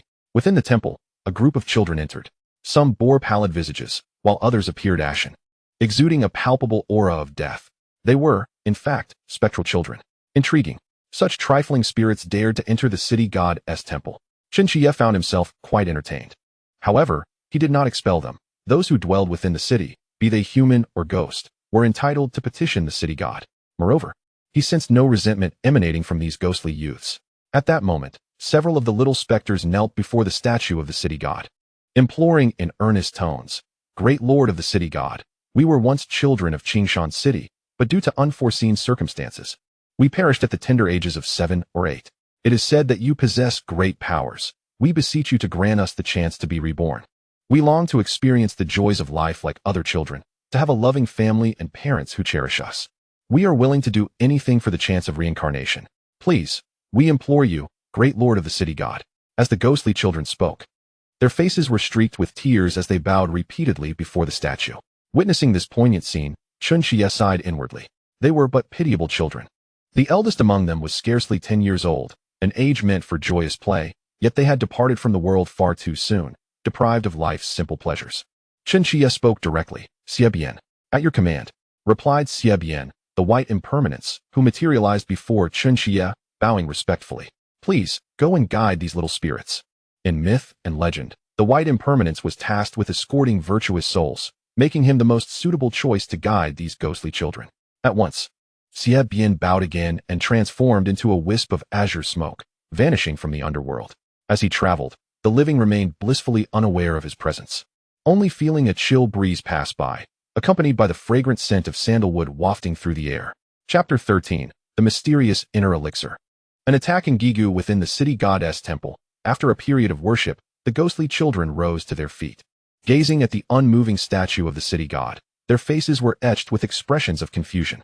In the eerie stillness, the specters murmured amongst themselves, questioning the apparent lack of divine intervention from the city deity.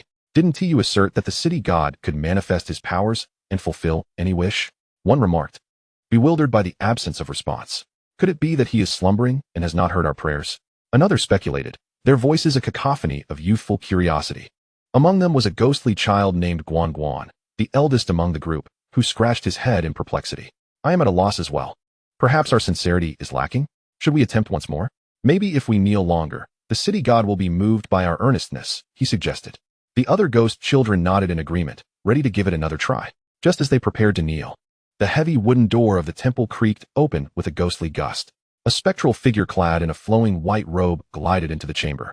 Holding a white mourning staff, his face adorned with a benevolent smile, a long crimson tongue trailing from his mouth, he addressed the ghostly children. Your wishes have reached the underworld. Come, follow me. Initially struck by fear at the sudden appearance of the white impermanence, the children soon erupted in exuberance. The underworld knows our wishes. Does that mean we can be reborn? Cried one little girl, her joy palpable. This time, I must be born into a good family. I want to eat countless chicken legs. And I long to visit the temple fairs. I've heard they are filled with wondrous delights I've never seen in this life. I must experience them in my next. The ghostly children danced with excitement, their voices intertwining in a symphony of anticipation. In the midst of their chatter, the white impermanence lined them up neatly, preparing to escort them to the underworld. However, as the other spirits readied themselves for the journey, he caught sight of Guan Guan standing motionless, his expression one of hesitation, as if he had something to say. Curious, the white impermanence inquired, "Do you perhaps have an unfulfilled wish?" After a moment's contemplation, Guan Guan cautiously replied, "Esteemed sir, in this city of Qingshan, there are many other children who, like me, met their untimely ends at a tender age. They are most pitiable. Might you consider bringing them along as well?" The white impermanence paused, taken aback by this request. Before he could respond, a commanding voice resonated in his mind. "Proceed as he has suggested." "As you command," he acknowledged, bowing respectfully to an unseen presence. Then, extending his hand, he gathered the group of little spirits and sent them forth to the underworld. Transformed into a wisp of azure smoke, it drifted towards the direction of the Insha Valley. At this moment, within a cavern of the valley, sat a child of 7 or 8 years. His complexion was a deep shade of blue, and an eerie aura enveloped him, marking him as a spectral child. He was none other than the leader of the ghostly children of Insha Valley, Wang Tongtong. At this instant, Wang Tongtong had his eyes tightly shut, with a blood-red orb swirling before him. The crimson ghostly essence coiled around him like a myriad of threads, continuously flowing into his body.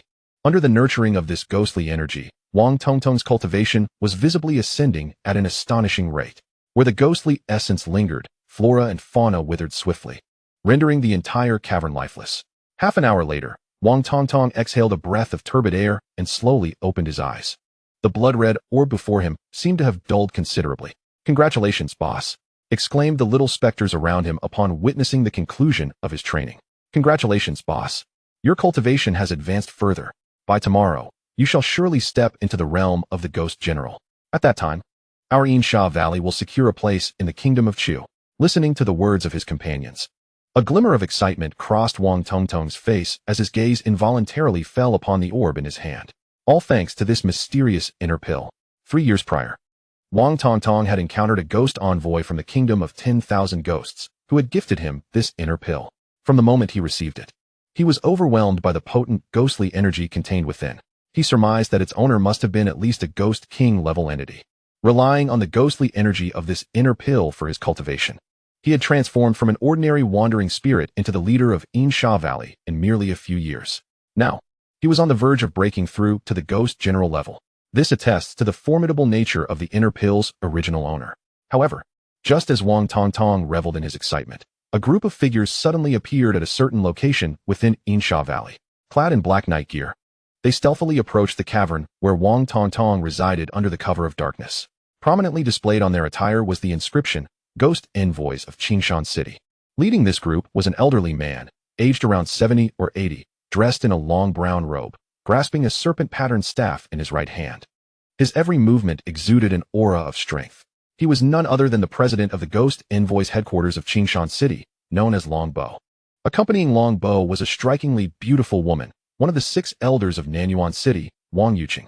Just days prior, the Ghost Envoys of Qingshan City had received news that the ghostly child of Insha Valley was about to break through to the Ghost General level. Upon hearing this, the entire Qingshan City had entered a state of alert. Moreover, Qingshan City was closely linked to Nanyuan City. In the Valley of Insha, the presence of spectral entities is taken with utmost seriousness by the headquarters of the Ghost Masters in Nanyuan City. Wang Tongtong is on the verge of breaking through to the realm of Ghost Generals, prompting Nanyuan City to dispatch Elder Wang Yuqing to assist her. Long Bo. The cave ahead is the dwelling of the ghost child leader, Wang Tongtong. My subordinates have thoroughly investigated. Within the cave, apart from Wang Tongtong, there are also 3 ghost soldiers, though they have only recently entered this realm and pose little threat. The primary challenge lies with Wang Tongtong, who has already reached the pinnacle of the ghost soldier realm. One of the ghost masters spoke softly to Long Bo understood. Hearing the ghost master's words, Long Bo nodded solemnly and declared, "Everyone, tonight we must suppress that ghost child at all costs. If we allow her to ascend to the ghost general realm, no one in the 8 cities will stand a chance against her. Even if it leads to our demise, we cannot permit Qingshan City to gain another ghost general." Yes, the ghost masters nodded vigorously, their eyes reflecting unwavering determination. Satisfied with their resolve, Longbow nodded approvingly. Without further ado, he surged ahead towards the cave in the valley of Insha, followed closely by the Ghost Masters. Chapter 14. Forced Breakthrough. Despair among the crowd within the valley of Insha, Wang Tongtong continued her cultivation using her inner elixir. Suddenly, a formidable aura permeated from outside the cave. Not good. A powerful enemy approaches. Wang Tongtong exclaimed, her ghostly eyes snapping open. But it was too late. In the next moment, a golden sword light, imbued with a terrifying killing intent, sliced through the tranquil night sky, hurtling towards the myriad of specters within the cave. Wang Tongtong swiftly summoned her ghostly energy, forming a black barrier of spirit energy to shield the other ghost children behind her. The very next instant, boom, the golden sword light collided violently with the ghostly barrier, producing a thunderous roar. The entire valley of Insha seemed to tremble in response. The surging ghostly energy intertwined with golden light, roiling violently within the valley, causing trees and rocks to shatter, scattering debris across the sky. Only when the aura began to dissipate did Wang Tongtong lower her barrier, her ghostly eyes fixed intently on a nearby location. Amidst the clouds of dust, several figures emerged before Wang Tongtong. Ghostmasters? Wang Tongtong was momentarily taken aback. Then her gaze fell upon Longbow among the crowd, her voice cold as she remarked, Longbow, we have had no grievances in the past, nor any enmity recently. Your sudden assault on my valley of Insha is quite unreasonable, wouldn't you agree? Ridiculous. Longbow sneered, retorting, you are a ghost. And I am a ghost master. It is only natural for ghost masters to slay specters. The fact that you and your kind have survived for years in the valley of Insha is a testament to the court's mercy. I advise you to surrender without resistance. Otherwise, I shall reduce the entire Insha valley to rubble. With these words, Longbow drew a long sword from his waist. A resplendent golden light enveloped the blade, emanating an aura of authority that was both sacred and inviolable. Upon witnessing this golden sword, the specters within the Insha valley trembled in unison, their eyes betraying a deep-seated fear. Yet, Wang Tongtong laughed disdainfully, declaring, you, of all people, think you can level the Insha valley? Previously, Longbow had proven no match for him, and now, on the brink of breaking through to the ghost general level, he regarded Longbow with utter contempt. Without further ado, Wang Tongtong channeled his entire ghostly essence, transforming into a tempest of shadowy winds that surged toward Longbow. The latter, unwilling to confront directly, hastily summoned his spiritual energy, causing the golden sword's light to swell as he swung it toward Wang Tongtong. With a sweeping burst of sword energy, akin to a divine blade cleaving mountains, the brilliant golden light flooded the entire Insha valley. Wang Tongtong raised his right hand, and a dark, ghostly hand swiftly materialized, grasping the golden sword energy and, with a forceful squeeze, shattered it into countless fragments. The man and the specter soon clashed fiercely. Although Wang Tongtong possessed profound cultivation, Longbow was a seasoned ghost master with decades of combat experience. Moreover, the sword he wielded was the Heavenly Gang Thunder Sword, a true third-tier Taoist artifact, inscribed with runes that exerted formidable restraint over spectral entities. In that moment, the two engaged in a relentless struggle. Longbow, I shall assist you, cried Wang Yuqing, her voice ringing out. With a flick of her fingers, a gust of shadowy wind erupted from her being. In the next instant, a specter clad in bronze armor, wielding a sharp long knife, surged forth from her body. This specter was her accompanying ghost spirit, the true identity being her ancestor from the Wang lineage, her own grandfather. United by blood, their synergy was far superior to that of an ordinary ghost master, which was one of the reasons Wang Yuqing achieved the status of elder at such a young age. Observing this, Longbow hurriedly summoned all his spiritual energy. The Heavenly Gang Thunder Sword howled forth, unleashing a tempest of golden lightning that fractured the air, merging with the ancestral blade's radiance, and hurtling towards Wang Tongtong. The overwhelming intent to kill surged forth, and the combined strike caused the entire Insha Valley to tremble violently. The specters and ghost masters present turned pale, their eyes wide with trepidation. A chilling wail echoed as Wang Tongtong's ghostly form was sent hurtling backward, crashing heavily to the ground. This strike caused his spirit to dissipate significantly, and his aura diminished greatly. Boss. Upon witnessing this scene, the ghostly children exclaimed in shock, their eyes filled with concern. Humph. Longbow scoffed dismissively, stating, the so-called leader of the Insha Valley is nothing remarkable. At this rate, annihilating the Insha Valley tonight should pose no challenge. However, just as Longbow brimmed with confidence, Wang Tongtong suddenly rose from the ground, a peculiar smile spreading across his ghostly visage. Indeed, you are the president of the Ghost Master headquarters in Qingshan City. Compared to other ghost masters, you are certainly formidable. But do you think this is enough to kill me? Wang Tongtong's laughter pierced the air, sharp as nails scraping against glass. A sense of foreboding surged within the ghost masters present. Suddenly, Wang Tongtong produced a blood-red orb. To the astonishment of all, he swallowed the orb whole. Boom. In the next moment, an overwhelming wave of ghostly energy erupted from within Wang Tongtong, surging forth like a tidal wave, wildly expanding in all directions. The force of this ghostly aura was so fierce that the ghost masters had no time to react before being violently hurled away, collapsing to the ground in agony. As if struck by a ferocious beast, their bones nearly shattered. Even experts like Long Bo and Wang Yuqing felt a surge of blood and energy within them. And blood trickled from the corners of their mouths. Not good. Long Bo wiped the blood from his lips, his gaze filled with uncertainty as he looked at Wang Tongtong, exclaiming, "This creature has forcibly entered the ghost general realm." What? Upon hearing this, everyone looked up in unison, only to discover that Wang Tongtong had indeed stepped into the ghost general realm. The ghostly energy surrounding him was more than double its previous intensity. Thick, rolling black mist enveloped the sky, so dense it was hard to breathe. Damn it, Long Bo gasped, gritting his teeth. That orb must be a treasure akin to an inner elixir, enhancing his power tremendously upon consumption. Cursed be it. I should have anticipated that Wang Tongtong could achieve such mastery in just a few years due to some powerful artifact. He had completely overlooked this fact. Wang Yuqing furrowed her brow, stating, "Long Bo, we have no retreat left. Once this ghostly being enters the ghost general realm, his strength will multiply exponentially. If he reaches the city, the consequences will be dire. We must ensure he remains in the Insha Valley today, no matter what." Long Bo nodded, his eyes reflecting a resolve akin to facing death itself. He raised the Tiangang Divine Thunder Sword and charged toward Wang Tongtong. However, at this moment, Wang Tongtong's strength was no longer what it once was. Confronted by the oncoming Heavenly Thunder Sword, he neither flinched nor evaded. Instead, he extended a pale, ghostly hand and seized the blade of the sword directly. With a resounding crack, the formidable sword, renowned for slaying specters, shattered under his grip. Subsequently, he delivered a powerful strike to Long Bo's chest. A scream echoed as Long Bo was sent hurtling backwards, his chest marked by dark, ghostly handprints. Blood gushed from his mouth, staining his garments of vivid crimson. Upon witnessing this scene, Wang Yuqing and the other spirit masters wore expressions of grave concern. They unleashed their formidable techniques, launching an assault against Wang Tongtong. However, even a seasoned spirit master like Long Bo proved no match for Wang Tongtong. In scarcely a few breaths, Wang Tongtong sent Wang Yuqing and the others sprawling to the ground, their pained groans resonating through the air. "Ha! With such feeble strength, you dare to envision the annihilation of my Insha Valley?" Wang Tongtong scoffed derisively, a smirk gracing his lips.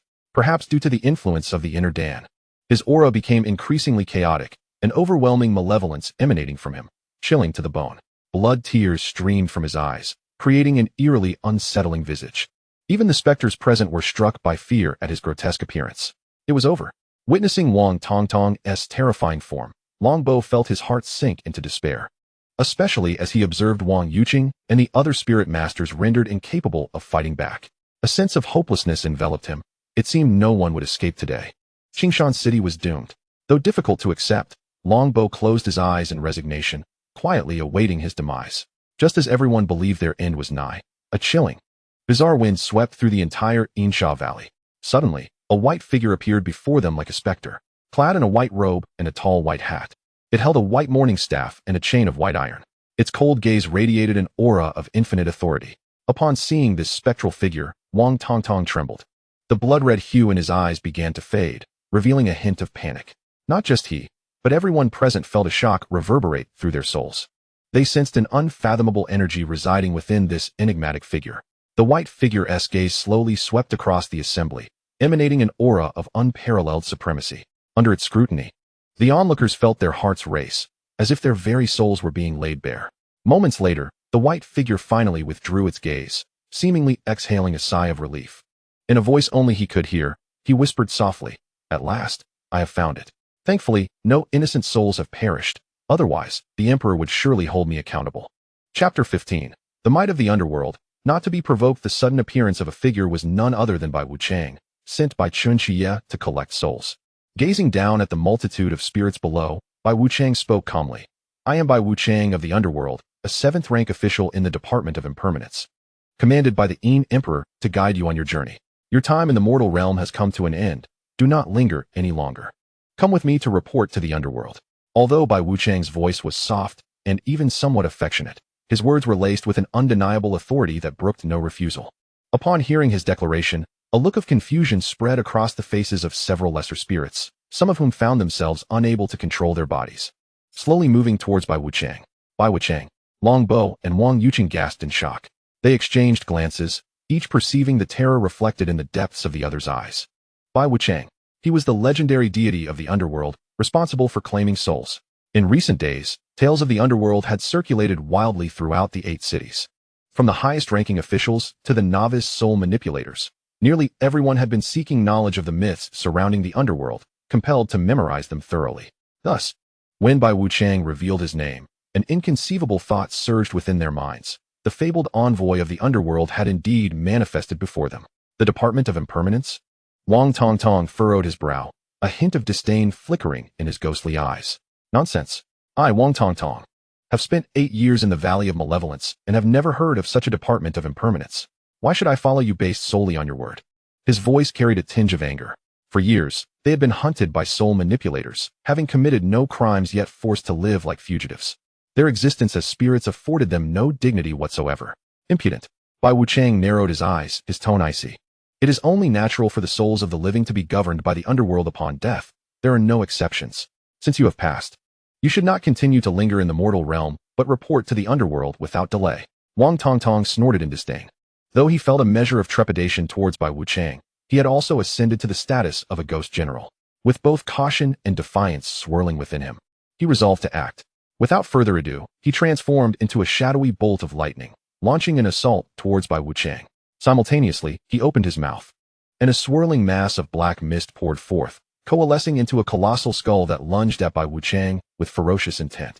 The skull loomed large, resembling a small mountain, exuding an aura of terror that was both menacing and grotesque.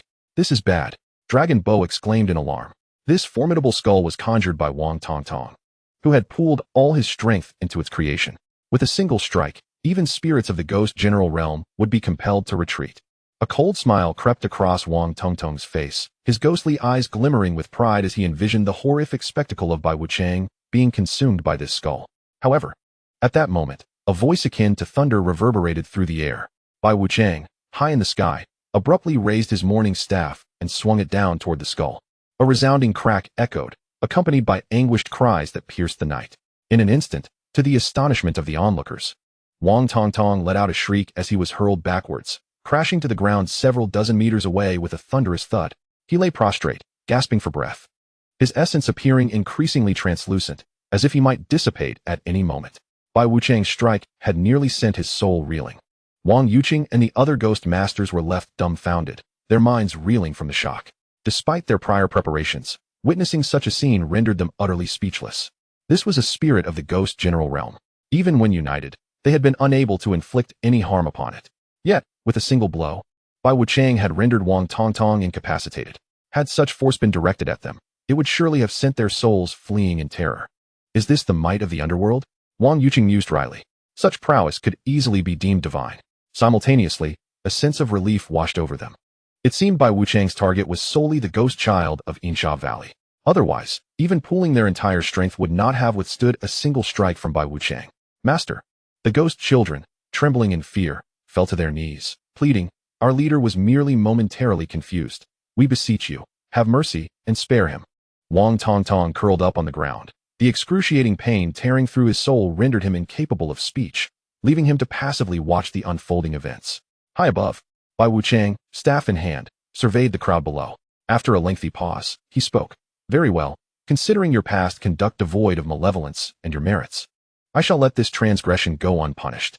However, the authority of the underworld is not to be trifled with. This strike serves as your admonition. Should you err again, you shall not be spared." "Thank you, master. Thank you." The ghost children hastily bowed in gratitude, tears of relief streaming down their faces. It was only Bai Wuchang's mercy that spared Wang Tongtong. Had Bai Wuchang been present, the gravity of Wang Tongtong's transgressions would have surely led to his soul's demise. Enough of this. The hour is late, and dawn is but half an hour away. Come, let us return to the underworld. The assembly of ghostly children, upon hearing the command, promptly complied, showing no signs of dissent. With a swift motion of his right hand, the soul-locking chain surged forth, ensnaring the figure of Wang Tongtong on the ground. Hundreds of ghostly children within the valley of Yinsha followed closely behind the white impermanence, advancing into the depths of the darkness. As the ghostly figures began to fade from sight, a ghost master whispered, "Longbow, shall we not pursue?" "Pursue? Nonsense." Longbow retorted with a glance, his tone laced with irritation. Even the specters of the ghost general realm could hardly withstand a single blow from the white impermanence. If we were to follow, would it not be akin to offering ourselves up for slaughter? The ghost masters exchanged complex glances, remaining silent. Faced with Wang Tongtong, they might have dared to fight to the death, yet before the white impermanence, not a single thought of resistance lingered in their minds. Even after the figure of the white impermanence had vanished, the ghost masters remained rooted in place, unable to regain their composure. Who would have thought that the underworld truly exists? Wang Yuqing murmured softly, her expression a tapestry of emotions. First, it was the black impermanence, now the white impermanence.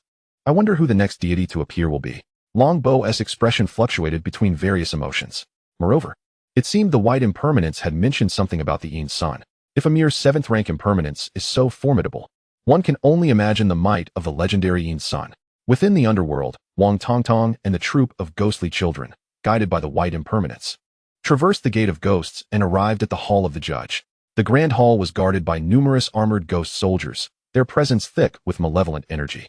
In the center of the hall stood a table adorned with several sheets of white paper and an ink brush. At the far end of the hall, an imposing figure sat regally, adorned with a crown and draped in a ghostly robe. His face was obscured by a curtain of beads, rendering his features indistinct. 2 ghost soldiers, one relaxed and the other sinister, stood at his flanks. The white impermanence entered first, bowing respectfully towards Chen Qiye. "I pay my respects, my lord. All ghostly children from the valley of Yinsha have been captured, totaling 135, all of whom are children no older than 12. The ghostly children stood nervously to the side. Though Chen Qiye's visage remained hidden, the reverence shown by the white impermanence indicated the presence of a truly terrifying being. "Very well," Chen Qiye nodded. "Bring the ghostly children from the city of misfortune as well. I wish to handle them all at once." Previously, that group of ghostly children had been temporarily settled in the city of misfortune. Now that the ghostly children from the valley of Yinsha had arrived, arrangements for their reincarnation could be made collectively. Understood. The white impermanence responded with utmost respect before making his way towards the city of misfortune. Chapter 16. The Mysterious Ghostly Goo, A Tragic Life. Soon, under the guidance of the white impermanence, a group of ghostly children, including Guan Guan and others, materialized within the judge's hall, joining forces with Wang Tongtong and various spectral entities. The number of these ghostly children astonishingly exceeded 300. Although Chen Qiye was aware that Nanyuan City served as a haven for ghostly children, he was taken aback by the sheer volume present. "Are you all right, boss?" Guan Guan and the other ghostly children approached Wang Tongtong, their faces etched with concern. They had witnessed the fierce battle between white impermanence and Wang Tongtong in the city of the wrongly executed. The force of white impermanence's strike had genuinely terrified them. However, under the pervasive aura of ghostly energy in the underworld, Wang Tongtong's spirit had evidently revitalized considerably. His previously translucent form, weakened from injury, now appeared much more solid, and the pallor of weakness in his ghostly eyes had vanished. The rich ghostly energy continuously healed his wounds. Upon regaining consciousness, Wang Tongtong's eyes turned a fierce crimson, and he roared in a grotesque manner, "Who are you? Release me at once, or I shall slay you." His frantic howls echoed with madness as he charged toward the judge's platform, intent on attacking Chen Qiye. Seeking death, Black Impermanence bellowed, raising his mournful staff high before delivering a fierce strike against Wang Tongtong. A piercing wail erupted, and Wang Tongtong's form was sent hurtling backward, crashing to the ground with a resounding thud. The ghostly body that had just solidified became ethereal once more due to Black Impermanence's blow. Stepping forward, Black Impermanence lifted his mournful staff, preparing to obliterate Wang Tongtong's very essence. "Spare us, my lord." Guan Guan and the other specters gasped in shock, hastily kneeling on the ground and pleading, "Please, my lord, our leader was merely confused in the moment. We beseech you to show mercy." Black Impermanence turned his gaze toward Chen Qiye, his eyes reflecting a sense of inquiry. Chen Qiye, equally intrigued by the unfolding scene, observed that, logically, after being chastised by white impermanence, Wang Tongtong should have been devoid of any rebellious thoughts. Yet, he dared to stir chaos in the underworld. Just then, Chen Qiye's attention sharpened, as if he had stumbled upon a revelation, and a look of perplexity crossed his face. Within Wang Tongtong's being, he discerned a blood-red worm writhing. This creature gnawed relentlessly at his soul, while exuding a potent, malevolent aura that clouded his mind. What a formidable malevolence! Is it a ghostly parasite? Chen Qiye murmured. In this realm, certain spectral beings could implant parasitic worms within others. These parasites not only disturbed the mental state of their hosts, rendering them exceedingly irritable and bloodthirsty, but they could also devour the host's cultivation. Such cultivators would, in turn, become mere sustenance for these parasitic entities, until the host's flesh is completely consumed by the parasitic worm. No wonder Wang Tongtong exhibited such brutality. It was indeed due to this malevolent curse.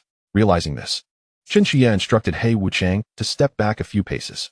He then turned his right hand over, and a blood-red seal suddenly appeared in his palm. Raising the imperial seal high, he gently pressed it against Wang Tongtong. With a resounding boom that echoed like thunder, Wang Tongtong's body began to tremble violently beneath the energy enveloping the imperial seal.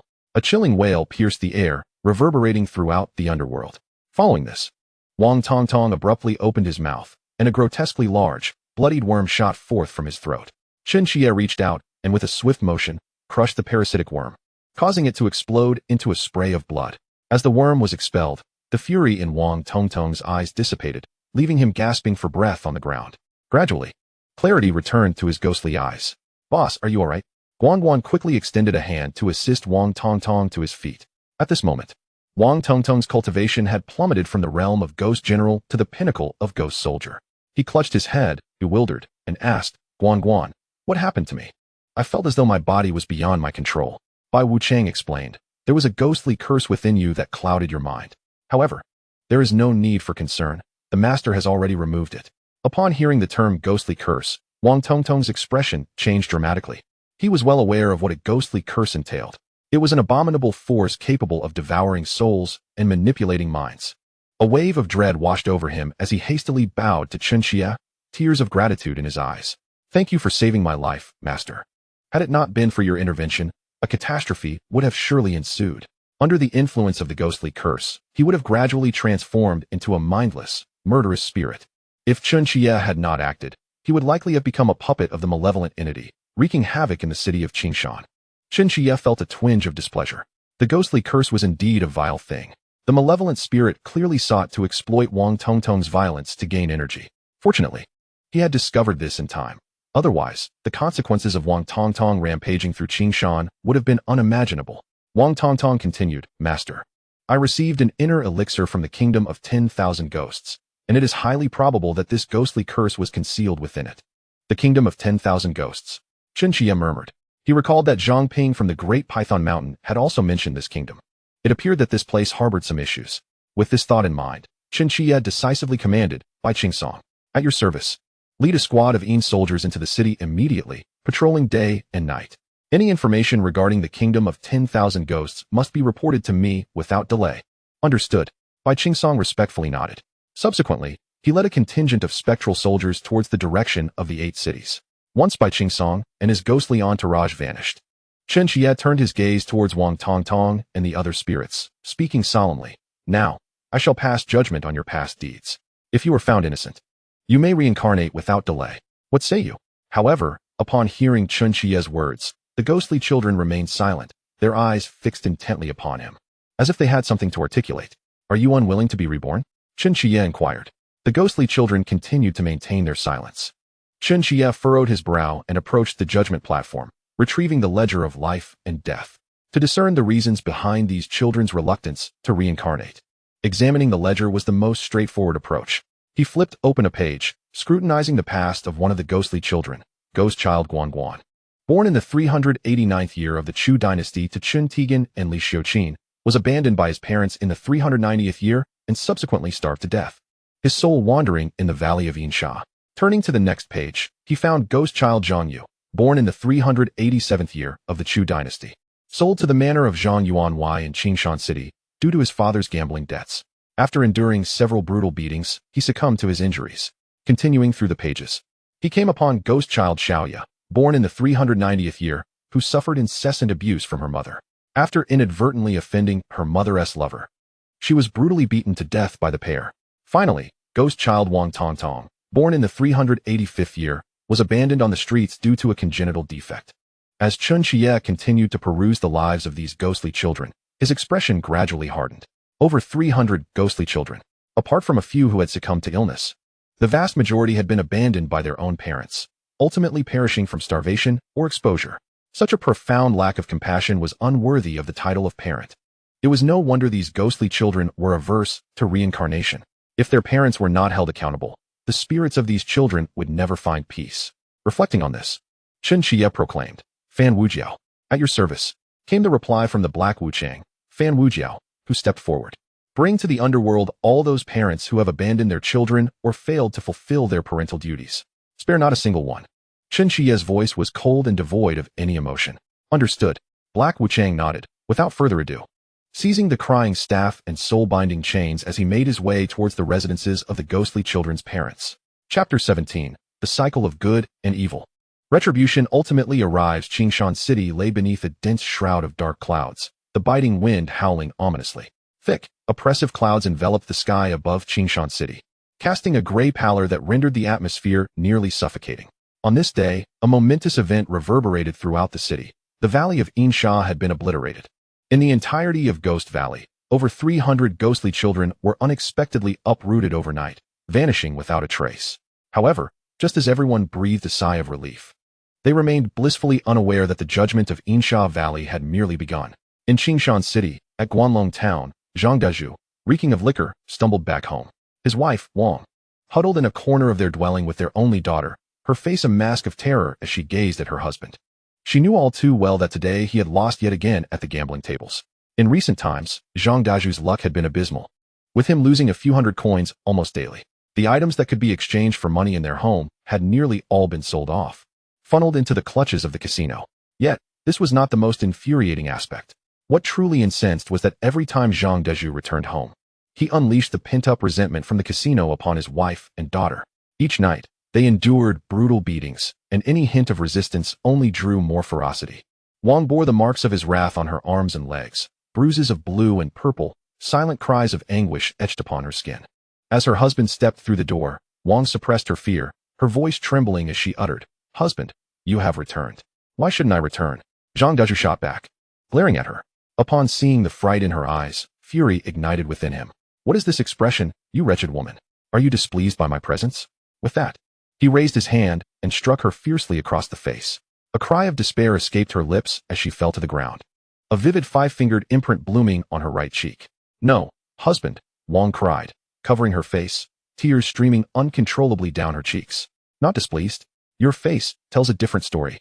He barked. "Speak. Are you mocking me for my losses today, you shameless harlot?" Zhang Dazhu scoffed, lifting his foot to stomp down hard on Wang's hand. With a sickening crack, her fingers broke beneath his heel, pain coursing through her as she begged for mercy. "Husband, please stop. I know I was wrong. I beg you. Spare me." As she spoke, she bowed her head repeatedly before him, the sound of her forehead striking the ground echoing through the room. Her efforts were fervent, blood seeping from her brow as she sought to elicit Zhang Dazhu's sympathy.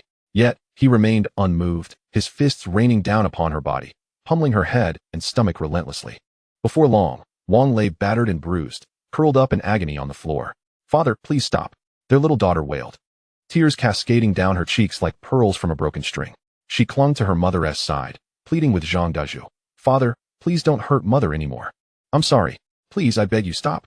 Mother is in so much pain." Gazing at his daughter before him, Zhang Dazhu abruptly ceased his violent actions. It was not out of compassion, rather, as he beheld her cherubic visage, a nefarious thought took root in his mind. "Be good, Nian.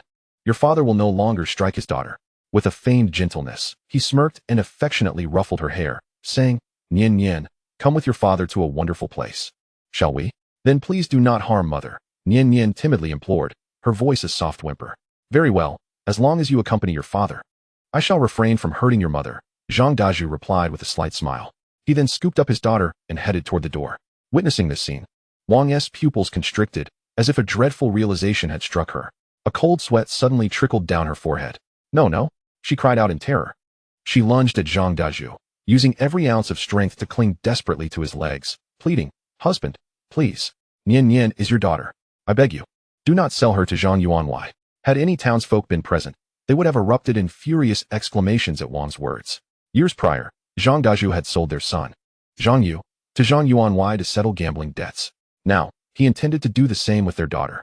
Wretched woman, release me. Zhang Dazhu growled, lifting his foot to deliver a brutal kick to Wang's abdomen. The blow landed with a jolt, eliciting a wave of cold sweat and excruciating pain within her. Yet, thinking of her daughter's grim fate, she disregarded her agony and scrambled to her feet, once again clinging to her husband. Zhang Dazhu, how cruel you are. Nian is your only daughter. She is merely 5 years old. How could you even contemplate selling her to Zhang Yuanwei? Are you even human, daughter? Zhang Dazhu scoffed disdainfully. What of it? I have raised her for years. It is time she repays me. Do you understand? I owe the gambling den 10 taels of silver, and if I do not repay them within a fortnight, they will sever one of my hands. If selling my daughter can save my hand, then what of it? As he spoke, he delivered another vicious kick toward his wife. Despite her desperate attempts to defend herself, Wang, being a mere woman, could not match the strength of Zhang Dazhu. After several brutal kicks, she lay bloodied and exhausted on the ground, struggling to rise.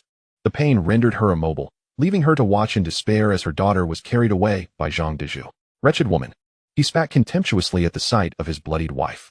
Then, clutching his daughter, he hastened toward Zhang Yuanwei's residence. However, just as he took a few steps, an eerie and sinister wind suddenly began to swirl around him. Zhang Dazhu could not suppress a shiver.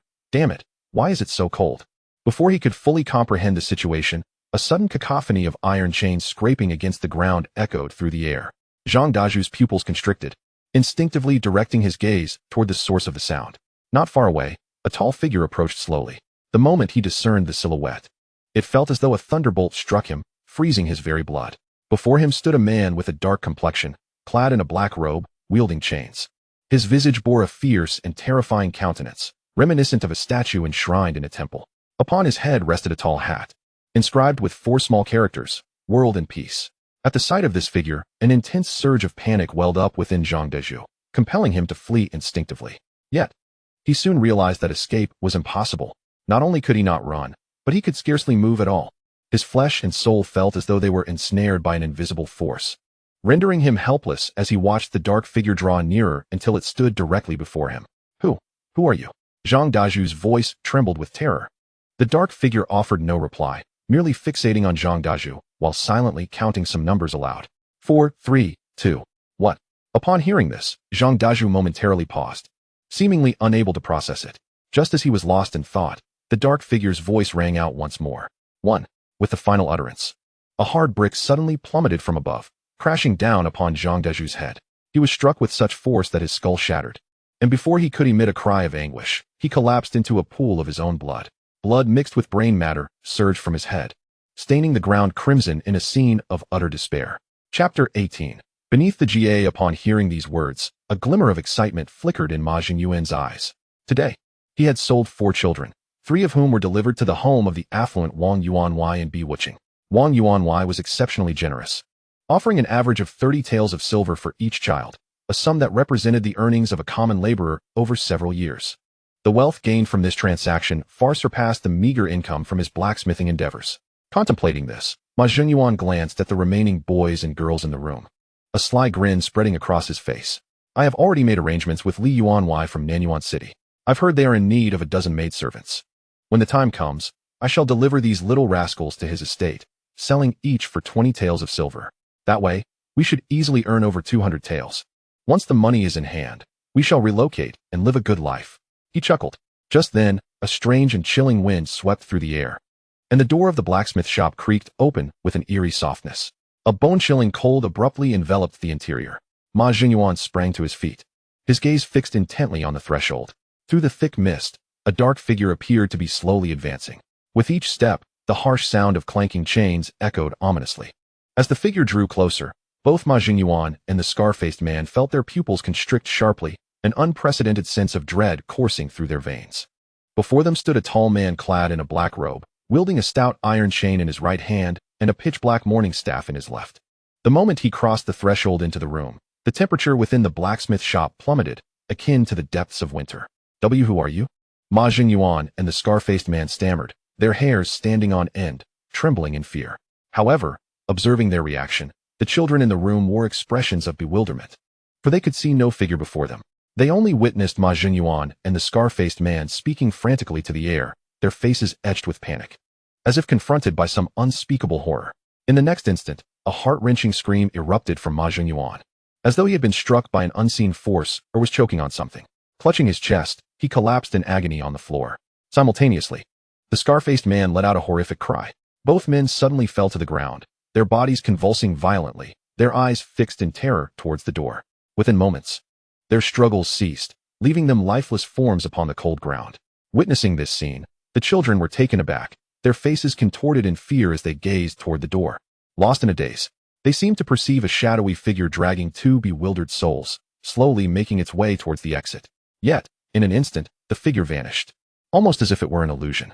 A piercing scream echoed through the twilight before dawn. Within the city god temple of Nanyuan City, a multitude of men, women, and children had gathered, their voices a cacophony of speculation, their gazes fixed intently upon the temple, each face illuminated by a flicker of terror.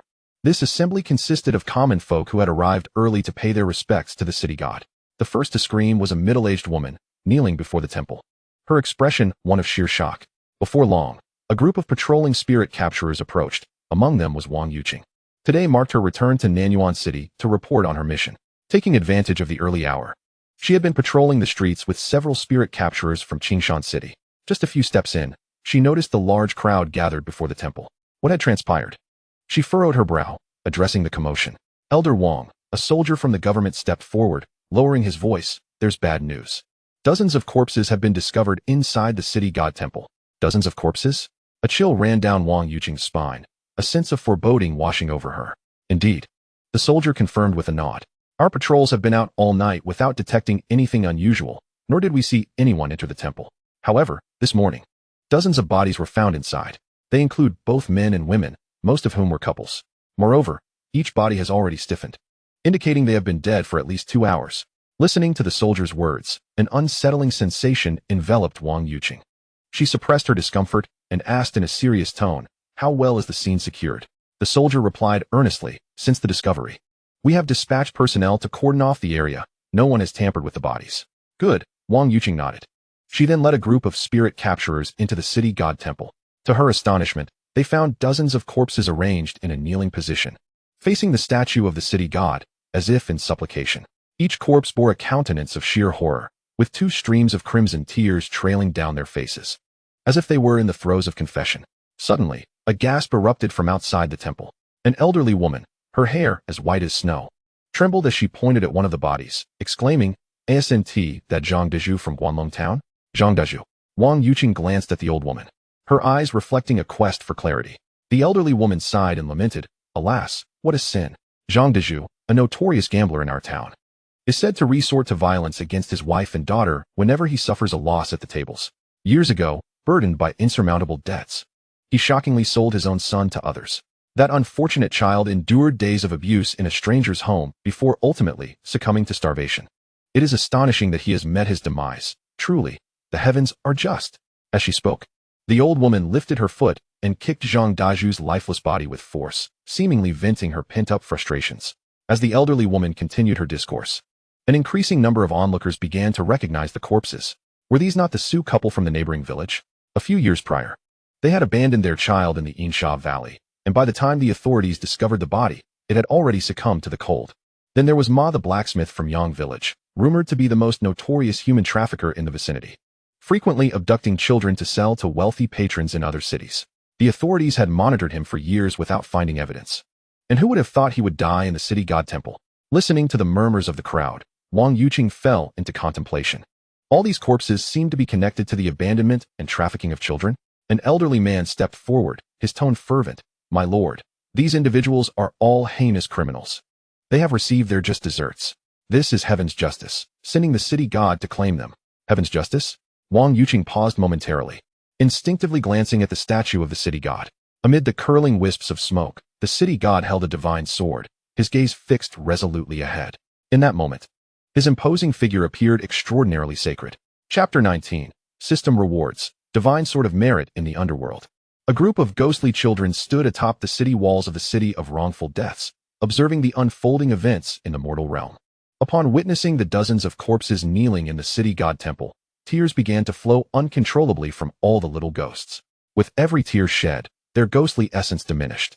Eventually, the numerous ghostly children within the city of wrongful deaths felt as if they had been cleansed, The malevolent aura surrounding them vanished entirely. Not only that, but their tattered garments transformed into pristine attire, as though reborn. Thank you, my lord, for bringing justice to our grievances. Wang Tongtong was the first to kneel and respectfully bowed to Chen Qiye. The other ghostly children followed suit, their eyes brimming with excitement as they looked upon Chen Qiye. Rise, Chen Qiye gently nodded. He understood that Wang Tongtong and the others had shed their obsessions. Now, they should no longer resist the cycle of reincarnation. Since your attachments have been resolved, it is time for you to be reborn. Rest assured, I shall select a virtuous family for you, to compensate for the tribulations you endured in your past lives. Thank you, esteemed lord. The multitude of ghostly children nodded in unison, refraining from any further dissent. Observing this scene, Chen Qiye offered a slight nod.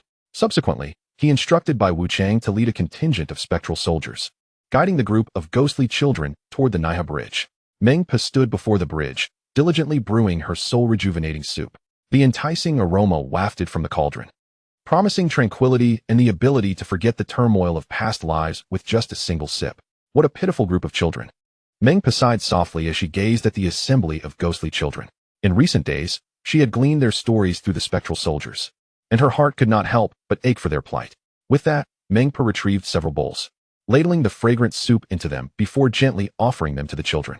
Dear ones, try the soup your sister has prepared for you. Drink up, and you shall forget all the sorrows of the past. Her voice was extraordinarily tender, imbued with a soothing allure. Upon hearing her words, the ghostly children felt as though they were enveloped in a warm spring breeze, their hearts embraced by a comforting glow. Without hesitation, they all lifted their bowls and drank the soup in unison. The sweet and sour flavor spread through their mouths, and as the soup was consumed, the ghostly children suddenly trembled. A look of bewilderment emerged in their spectral eyes, and their ethereal forms gradually became translucent. It was as if all impurities had been cleansed, rendering their souls as pure as those newly born. Meng Pa examined the souls of the ghostly children, and upon confirming that they had forgotten their past memories, she nodded at Bai Wuchang. Bai Wuchang understood the unspoken command and signaled to the spectral soldiers nearby.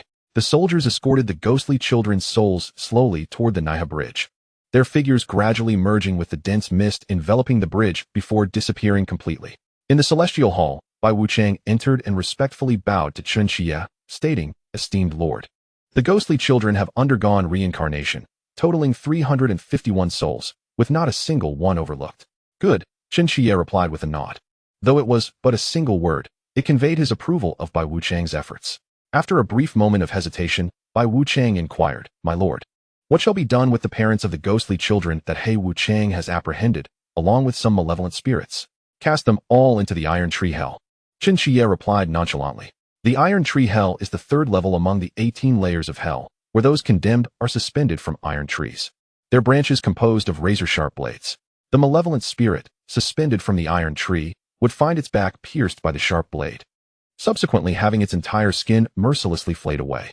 Yet, after the skin was stripped, the wound would swiftly heal, only to be subjected to the same torment once more. This cycle of agony would continue indefinitely, serving as the ultimate punishment for their misdeeds. Indeed, Bai Wuchang nodded in agreement.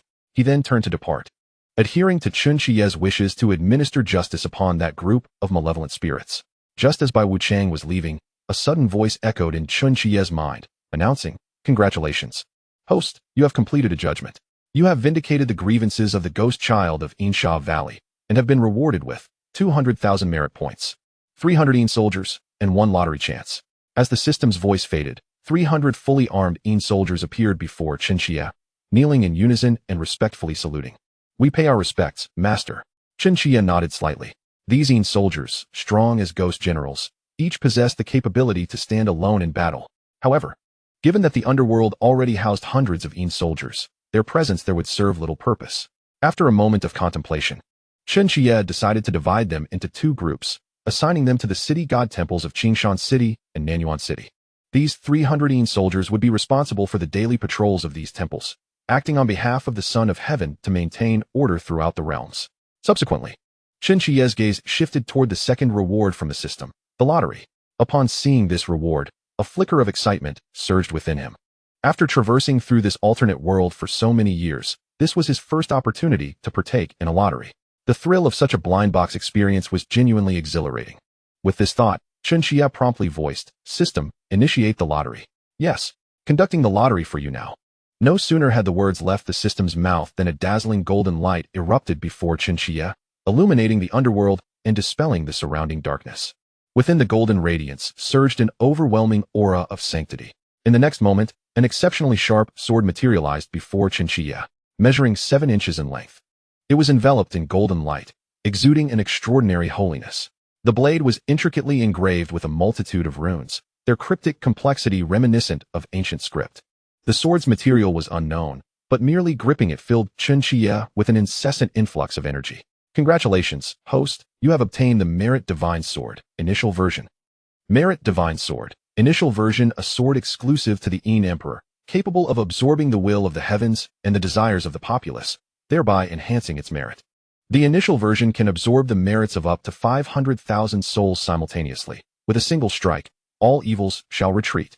Gazing at the description of the Merit Divine Sword, excitement sparkled in Chen Qiye's eyes as he uttered 2 words, a fine sword.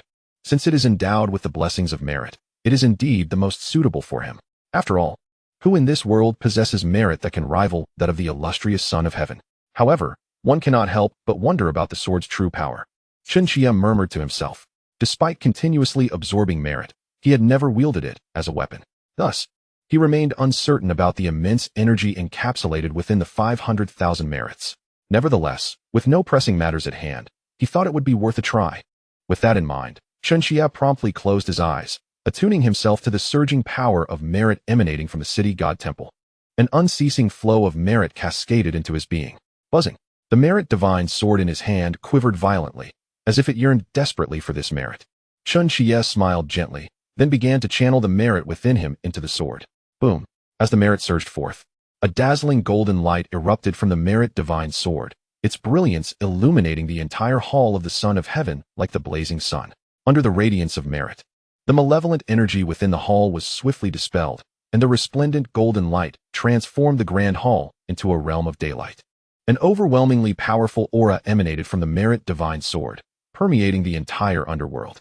In that moment, the spectral soldiers in the underworld could not help but halt their movements, gazing towards the hall of the Son of Heaven.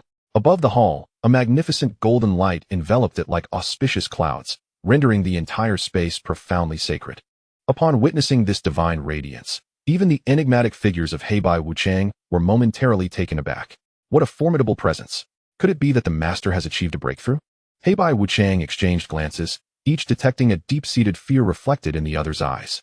Under the influence of this aura, both ordinary spectral soldiers and Bai Jingyan experienced an overwhelming sense of pressure. Minutes later, the vast golden light began to gradually dissipate. Chen Qiye withdrew the power of merit, and the golden glow on the sword faded accordingly, returning to its original form. Chapter 20. A distant transformation. The ghost realm strikes. Chen Qiye exhaled deeply, gazing at the Merit Divine Sword with lingering trepidation. He had not anticipated the sword's power to be so formidable. That terrifying aura could likely obliterate even a ghost king in an instant. Moreover, this was merely the merit power of 500,000 souls, and the sword was only in its initial form. If the Merit Divine Sword were to upgrade again, absorbing an even greater measure of merit, its power would become truly astonishing. After a moment's hesitation, Chen Qiye decided to stow away the Merit Divine Sword. After all, such a potent artifact could only be utilized as a trump card. Unless absolutely necessary, Chen Qiye would not readily resort to it. Furthermore, controlling the power of merit for 500,000 individuals at once is, after all, quite taxing. Utilizing it even once would deplete a substantial amount of energy. Unless faced with an adversary of the Ghost King caliber, Chen Qiye would certainly refrain from wielding the divine sword of merit. After receiving his rewards, Chen Qiye accessed his personal panel. Through the accumulation of offerings over the past few days and the events in the Yinsha Valley, his merit value had already surpassed 300,000. Although he still had a considerable distance to cover before the next upgrade of the Underworld, this merit value remained a significant fortune. Ultimately, Chen Qiye expended 100,000 merit points to exchange for an advanced ghost nurturing pill. This pill contained an extraordinarily potent ghostly energy, serving as a substantial tonic for ghost cultivators. Despite his esteemed title as the son of the Underworld, he was, at his core, a ghost cultivator. The ghost nurturing pill could greatly enhance his strength. He wondered if this pill would enable him to transcend into the realm of the Ghost King. The Ghost King had not appeared in the history of the state of Chu for centuries, equivalent to a human being in the realm of heaven-esque glimpse. As far as he knew, there was only one such being in the entire state of Chu, its ruler. Once he stepped into the realm of the Ghost King, Chen Qiye would become one of the most formidable beings in the state of Chu. Contemplating this, Chen Qiye did not linger and promptly consumed the ghost-nurturing pill. Sitting in the hall of the Son of Heaven, he began to cultivate in tranquility. On the border of the state of Chu lay a desolate realm. This nation was not large, merely comparable in size to several cities of Chu, and seemed insignificant against the backdrop of the vast state. Yet, it was this diminutive country that instilled terror throughout the entire ghostly domain of Chu. This nation bore a fearsome name, the Land of 10,000 Ghosts. As the name suggests, it was a realm entirely composed of ghostly entities. Legend has it that several centuries ago, the Land of 10,000 Ghosts was vibrant and teeming with life, where the populace lived in peace and the ruler diligently governed the nation. It could be considered a time of prosperity and tranquility. However, the fate of this land was irrevocably altered with the sudden arrival of a ghostly being known as the Ghost Lord. The Ghost Lord possessed terrifying power. With a single strike, he annihilated all the ghost tamers in the Land of 10,000 Ghosts. Not content with this, after slaying all the ghost tamers, the Ghost Lord commanded his subordinates to unleash a frenzied massacre across the entire nation. 16 cities, over 2 million souls, in a single night. They were all slaughtered by the Ghost Lord and his minions. The crimson blood soaked the very soil of the Land of 10,000 Ghosts, and the stench of blood lingered in the air for over half a month. From that moment forth, the Land of 10,000 Ghosts was irrevocably transformed into a paradise for ghostly beings. Though over the years, the state of Chu had dispatched numerous spirit masters to eradicate the kingdom of 10,000 ghosts, their efforts were thwarted by the overwhelming power of the Ghost Lord, who not only repelled these attempts, but also annihilated the spirit masters sent forth. After several failed attempts, the state of Chu abandoned its ambitions of extermination, allowing the kingdom of 10,000 ghosts to flourish along the borders. As long as the kingdom refrained from disturbing the citizens of Chu, the state chose to turn a blind eye. Conversely, the kingdom of 10,000 ghosts, under the vigilant rule of the Chu monarch, dared not provoke excessive actions. Over the years, a delicate balance persisted between the two nations, yet at this moment, that equilibrium resembled a solitary boat adrift amid a storm, precariously poised to capsize. In the ghostly palace of the kingdom of 10,000 ghosts, shrouded in ominous shadows, a towering figure sat enveloped in thick black mist, obscuring its true form. However, the potent aura of malevolence emanating from the darkness indicated that this figure was undoubtedly a terrifying entity. Before this dark mist knelt several ghostly beings, each one a formidable ghost general, capable of dominating territories. Yet, in the presence of this black fog, they exhibited the utmost humility, bowing in deference. Speak, what transpired? How did Zhongping of Great Python Mountain meet his demise? A chilling and deep voice resonated from the obscured figure, as two blood-red ghostly eyes pierced through the mist, instilling fear and trembling in all who met their gaze. Reporting to the Ghost Lord, began a withered old ghost, clasping his hands in respect. According to my subordinate's investigation, it appears that Zhongping was eliminated by a force known as the Underworld. The Underworld? The Ghost Lord mused. This force is elusive, shrouded in mystery, with no one having witnessed their leader, as if they emerged from thin air. Not only are we ignorant of them, but even the spirit masters of the state of Chu have little knowledge of this entity. However, tales of the Underworld have long circulated within Chu, leading my subordinates to conclude that Zhongping was indeed vanquished by them. The old ghost spoke cautiously. Humph. The Ghost Lord scoffed, the blood light beneath the mist swirling ominously. I care not for the origins of this Underworld. Zhongping was my contact within Nanyuan City. You are to ascertain the true nature of this Underworld, which dares to slay my specters in the kingdom of 10,000 ghosts. Yes, the old ghost responded with trepidation, promptly complying. The Ghost Lord nodded, remarking, fortunately, I had already anticipated Zhongping's unreliability, and thus, I had arranged an alternative peace on the board years in advance. Otherwise, the Ghost Lord's plan for the tide of spirits will surely come to naught. As he spoke, the Ghost Lord cast a sweeping gaze over the assembly of specters below, a sinister smile curling upon his lips. Little do you know, several years prior, I bestowed an inner elixir upon the ghostly child of the Insha Valley. Within that elixir, I planted a ghostly parasite, with but a thought. The entire Insha Valley shall heed my command. Even in the absence of Zhongping, I can still rely upon the Insha Valley to devour the populace of all 8 cities. Upon hearing this proclamation, the crowd was taken aback. Who would have thought that the Ghost Lord possessed such a scheme? Truly, the Ghost Lord is wise. He is indeed a modern-day Zhuge Liang. A cacophony of flattery erupted among the specters. Observing this scene, the Ghost Lord let out a cold snort, his eyes gleaming with pride. He then turned his attention to the status of the ghostly parasite in Insha Valley. The spirits awaited eagerly. Suddenly, an alarming realization struck the Ghost Lord, and he let out a piercing scream as the surrounding black mist roiled violently, as if it might dissipate at any moment. The parasite has been extracted? Impossible. That cannot be. The specters in the hall trembled in fear. An elder spirit inquired, "My lord, what troubles you?" The Ghost Lord's body quaked, his voice laced with disbelief. "The ghostly parasite I planted years ago has been discovered by someone, and they have managed to extract it." Hiss. At his words, the malevolent spirits in the hall gasped in shock, their eyes betraying a sense of dread. The Ghost Lord is a being of royal caliber. The parasites he sows are imperceptible to ordinary beings. Even if detected, none possess the capacity to extract them.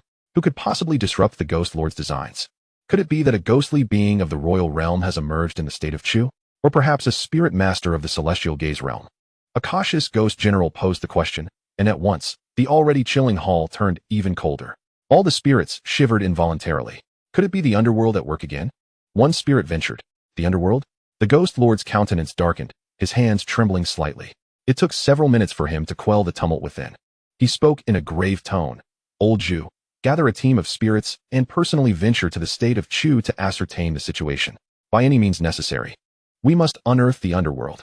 For centuries, the Ghost Lord had ruled the realm of spirits, yet never had he felt so unsteady. Even when confronting the sovereign of the state of Chu, he remained composed and unfazed. But this time, the underworld posed a genuine threat. "Yes," Old Zhu nodded earnestly, responding with respect. "Rest assured, my lord, I shall eradicate the underworld before the tide of spirits descends." "Absolutely. We shall not allow the nefarious plans of the adults to come to fruition." Upon hearing these words, the demon lord nodded, satisfaction gleaming in his eyes. Lao Zhu was his most formidable general, having reached the pinnacle of the ghost general realm. With his intervention, it was believed that the underworld would soon be eradicated. At that point, no one would be able to hinder his descent upon Nanyuan City. After saluting the demon lord, Lao Zhu set forth with a legion of specters towards the direction of the state of Chu. This time, he commanded a formidable contingent comprised solely of experts above the ghost general rank. Such a powerful force would not only suffice to uproot this underworld, but could also easily annihilate the entirety of the 8 cities. Chapter 21. The Arrival of Specters. Peril looms over the city walls in the depths of night. At the headquarters of Nanyuan City, Wang Yuqing had just returned from Qingshan City. Without taking a moment to catch her breath, she proceeded directly to the residence of the president. It was imperative that she report the annihilation of Insha Valley and the discovery of numerous corpses within the city god temple to the president without delay. Inside the room, Shui Dingshan sat quietly in his chair, attentively listening to Wang Yuqing's account of recent events.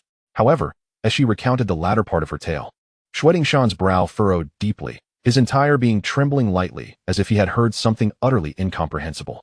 A few minutes later, he fixed his gaze upon Wang Yuqing and slowly uttered, "Are you certain you saw it clearly?" "President, I observed it distinctly," Wang Yuqing replied, taking a deep breath.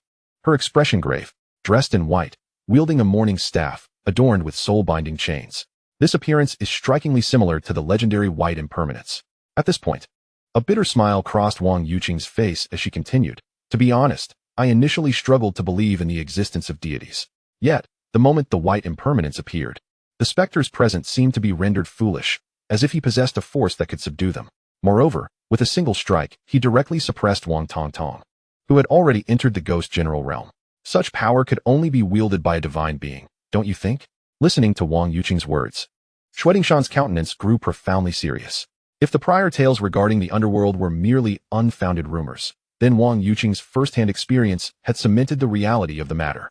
It was astonishing to discover that the underworld truly existed in this world. Shui Dingshan furrowed his brow, his hands trembling slightly, betraying the turmoil within his heart. He regarded Wang Yuqing and instructed, "Do not make this matter public for now. Once the demon tide subsides, I shall proceed to the capital headquarters to report this incident. Let the headquarters handle the subsequent arrangements.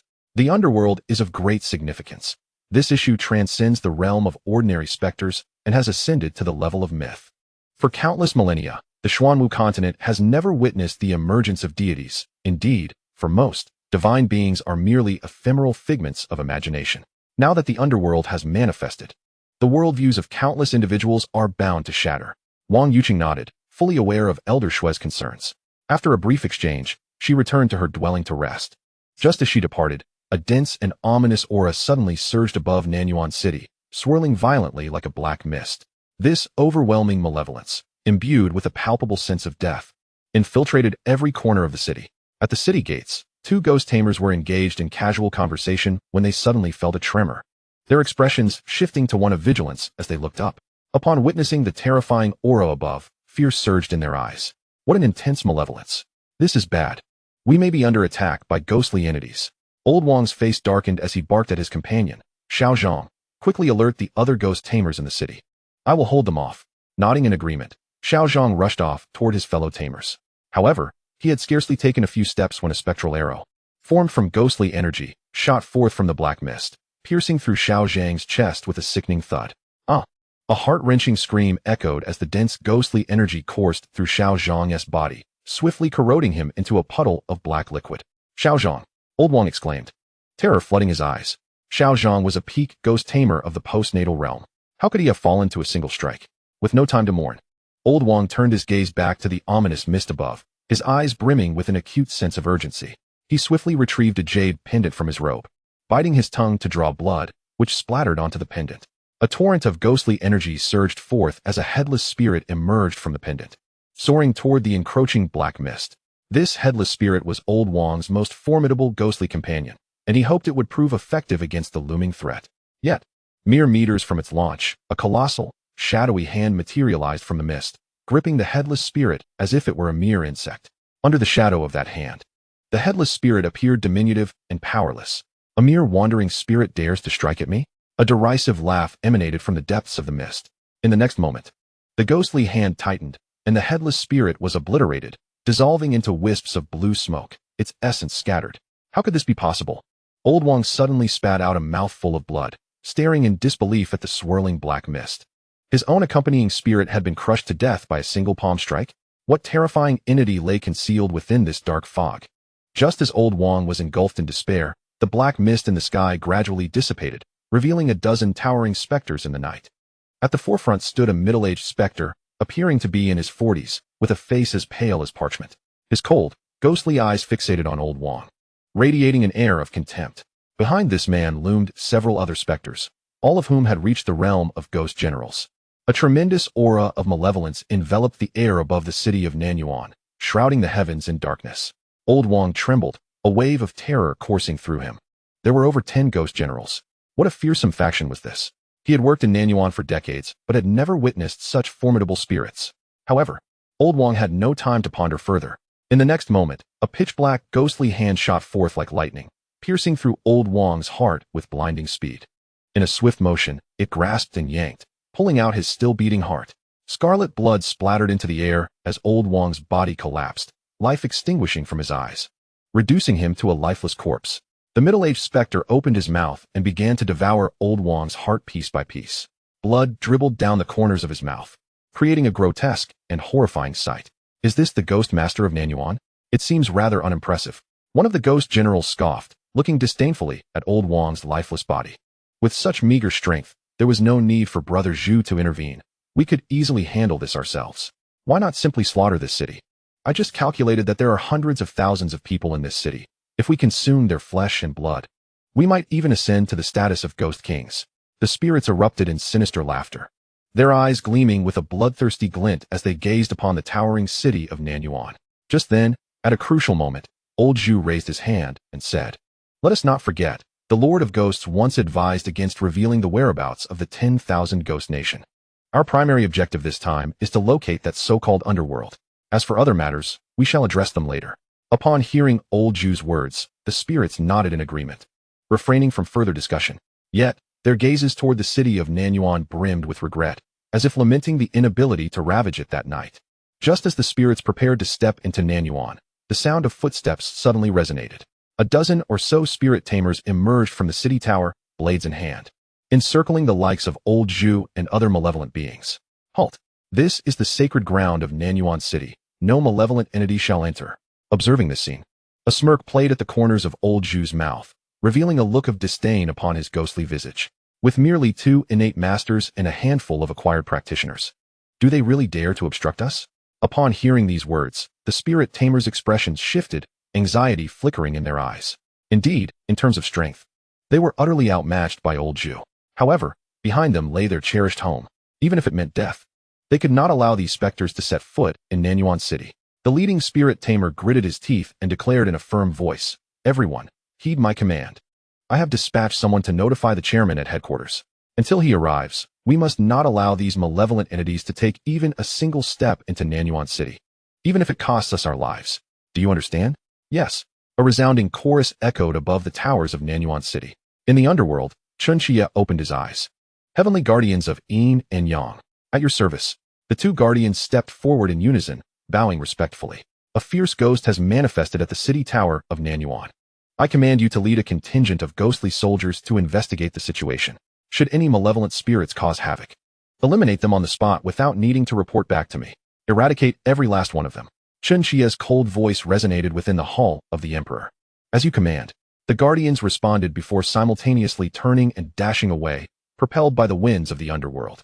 40 ghostly soldiers split into two teams, each following one of the Yin deities. To avert any unforeseen circumstances, Chen Qiye also dispatched Bai Jingyan, who was patrolling, to the city tower. Should any fierce spirits attempt to escape, they were to be annihilated without exception. Chapter 22. The Fierce Malevolent Spirit. Shui Lao takes action in the dead of night. Atop the city tower of Nanyuan, several spirit tamers lay strewn across the ground, their chests rent by ghostly hands, their hearts stolen away, and blood flowing profusely. These spirit tamers were predominantly adept masters of the innate level, the elite warriors of Nanyuan City headquarters. Yet at this moment, they all lay lifeless upon the ground, reduced to cold corpses. The acrid scent of blood filled the air, inducing a wave of nausea.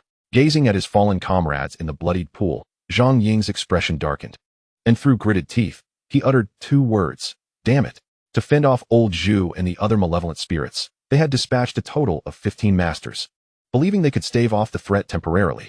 But unexpectedly, these malevolent beings proved to be so formidable. In mere minutes, 14 of the 15 masters had perished. If this continued, it seemed likely that he too would meet his end at the hands of these specters. Yet, upon the mere thought of his homeland behind him, a resolute glimmer ignited within Zhang Ying's eyes. He grasped his long sword and, with unwavering determination, charged forth to strike at the malevolent specter before him. The sword aura, infused with overwhelming intent to kill, surged fiercely towards the ancient specter, old Zhu. Yet, when this fierce energy collided with old Zhu, it erupted with a thunderous sound, as if it had struck not flesh but a body of steel. Merely an insect. Old Zhu sneered coldly, unleashing his ghostly hand with a swift howl. Bang! A powerful palm struck Zhang Ying squarely in the chest. Ah! Zhang Ying let out a piercing cry of agony, his chest caving in as several ribs shattered. Blood sprayed from his mouth and nose, cascading through the air like a crimson rain. He was hurled over 10 meters away, crashing to the ground with a resounding thud. His bones shattered and strewn about like broken clay. Crumpled on the ground, his body convulsed violently. "Humph, an insect," old Zhu scoffed disdainfully, looking down from his lofty position. "You cannot withstand even a single blow from me. It seems the ghost tamers of Nanyuan City are nothing but worthless trash. Since you seek death, I shall grant it to you." In the next moment, old Zhu raised his ghostly hand, a torrent of malevolent energy coalescing within it, emanating a terrifying aura.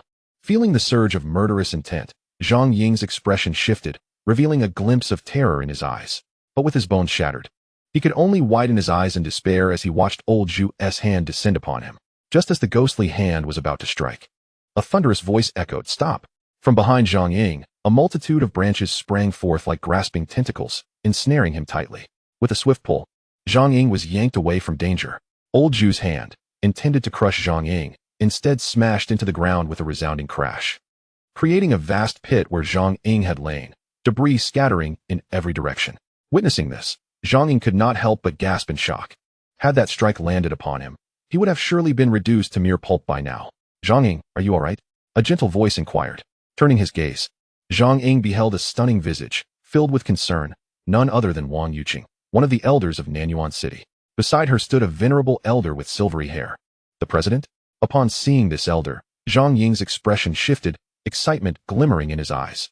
Indeed, the newcomer was none other than Shui Dingshan, the esteemed president of Nanyuan City. At that moment, upon witnessing Shui Dingshan, tears streamed down Zhang Ying's cheeks, as if the heavy stones within her heart had finally plummeted to the ground. Shui Dingshan did not glance back, but instead focused on the elder Zhu and the other spectral beings, speaking in a calm, yet resolute tone. "Yuqing, take Zhang Ying away." The events that are about to unfold do not concern you. Depart swiftly. Understood. Wang Yuqing nodded, sensing an overwhelming and terrifying aura emanating from the group of specters.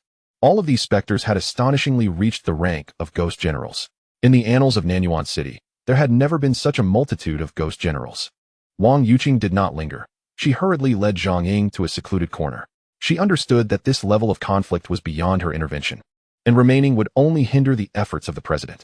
At that moment, Elder Zhu had also caught sight of Shui Dingshan. A look of confusion crossing his ghostly visage. You are the president of the Ghost Master headquarters in Nanyuan City? Shui Dingshan glanced at Elder Zhu, and upon noticing the token hanging from his waist, his pupils constricted sharply. The Kingdom of 10,000 Ghosts. Are you specters from the Kingdom of 10,000 Ghosts? And what of it? Elder Zhu grinned, a chilling smile creeping across his face. Upon hearing this, Shui Dingshan's heart sank.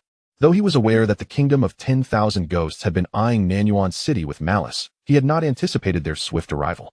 With a cold snort, Shui Dingshan asserted, Nanyuan City is the domain of humanity, not a place for you specters to tread. I care not for your intentions. Leave at once. Otherwise, I shall ensure your eternal entombment within Nanyuan City. Just you? Elder Zhu laughed heartily, a look of disdain etched across his face. Old man, your strength may be commendable, but we possess a dozen ghost generals. Do you truly believe you can contend with so many of us alone? Shui Dingshan's heart grew heavy. He was well aware that his odds were grim, yet he could not allow these specters to invade Nanyuan City. In the next instant, Shui Dingshan abruptly raised his hands. A dense aura of ghostly energy surged forth from his sleeves, resembling a billowing black mist. Following this, his fingers elongated infinitely, transforming into gnarled, dry branches. These branches, akin to grasping tendrils, surged forth under his command, hurtling towards Elder Zhu and the other specters. Swish, swish, swish. The black branches shot through the air like arrows, producing a cacophony of piercing sounds. These branches were none other than Shui Dingshan's accompanying ghostly spirit.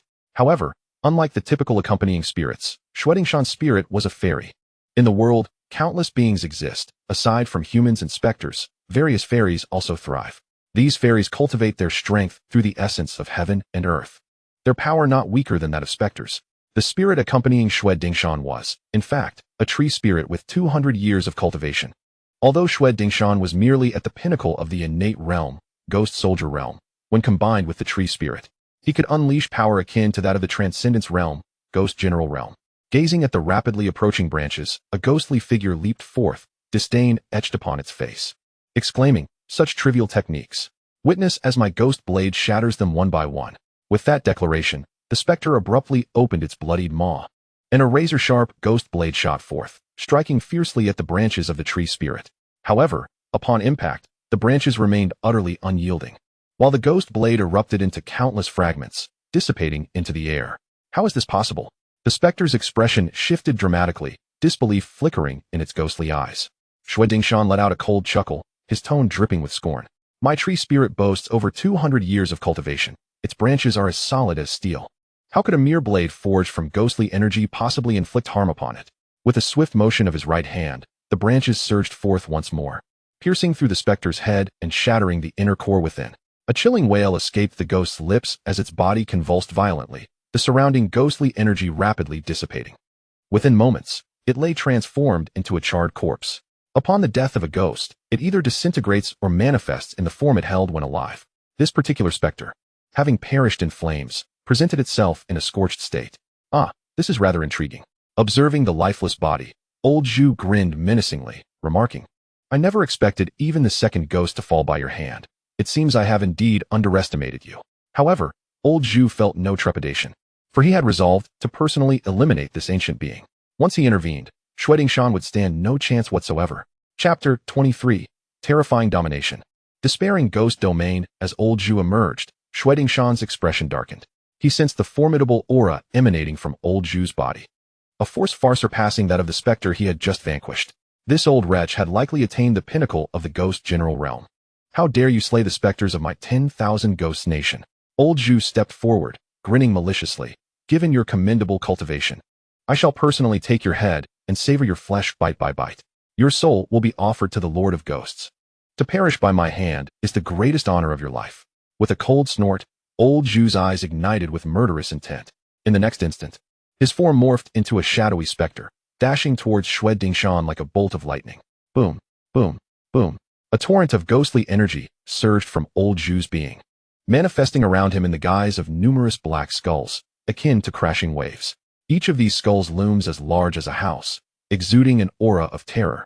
They emit piercing wails, gaping their bloodied maws, and lunge toward Xue Dingshan with insatiable hunger. Faced with these ghastly phantoms, Xue Dingshan dares not confront them head-on. He hastily conjures branches to intertwine before him, rapidly forming an imposing barrier of foliage. Boom, boom, boom. The spectral skulls collide with the branch wall, producing thunderous echoes.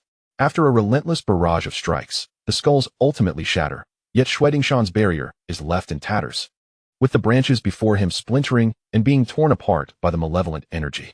Coughing violently, Xue Dingshan spills a trickle of blood from the corner of his mouth.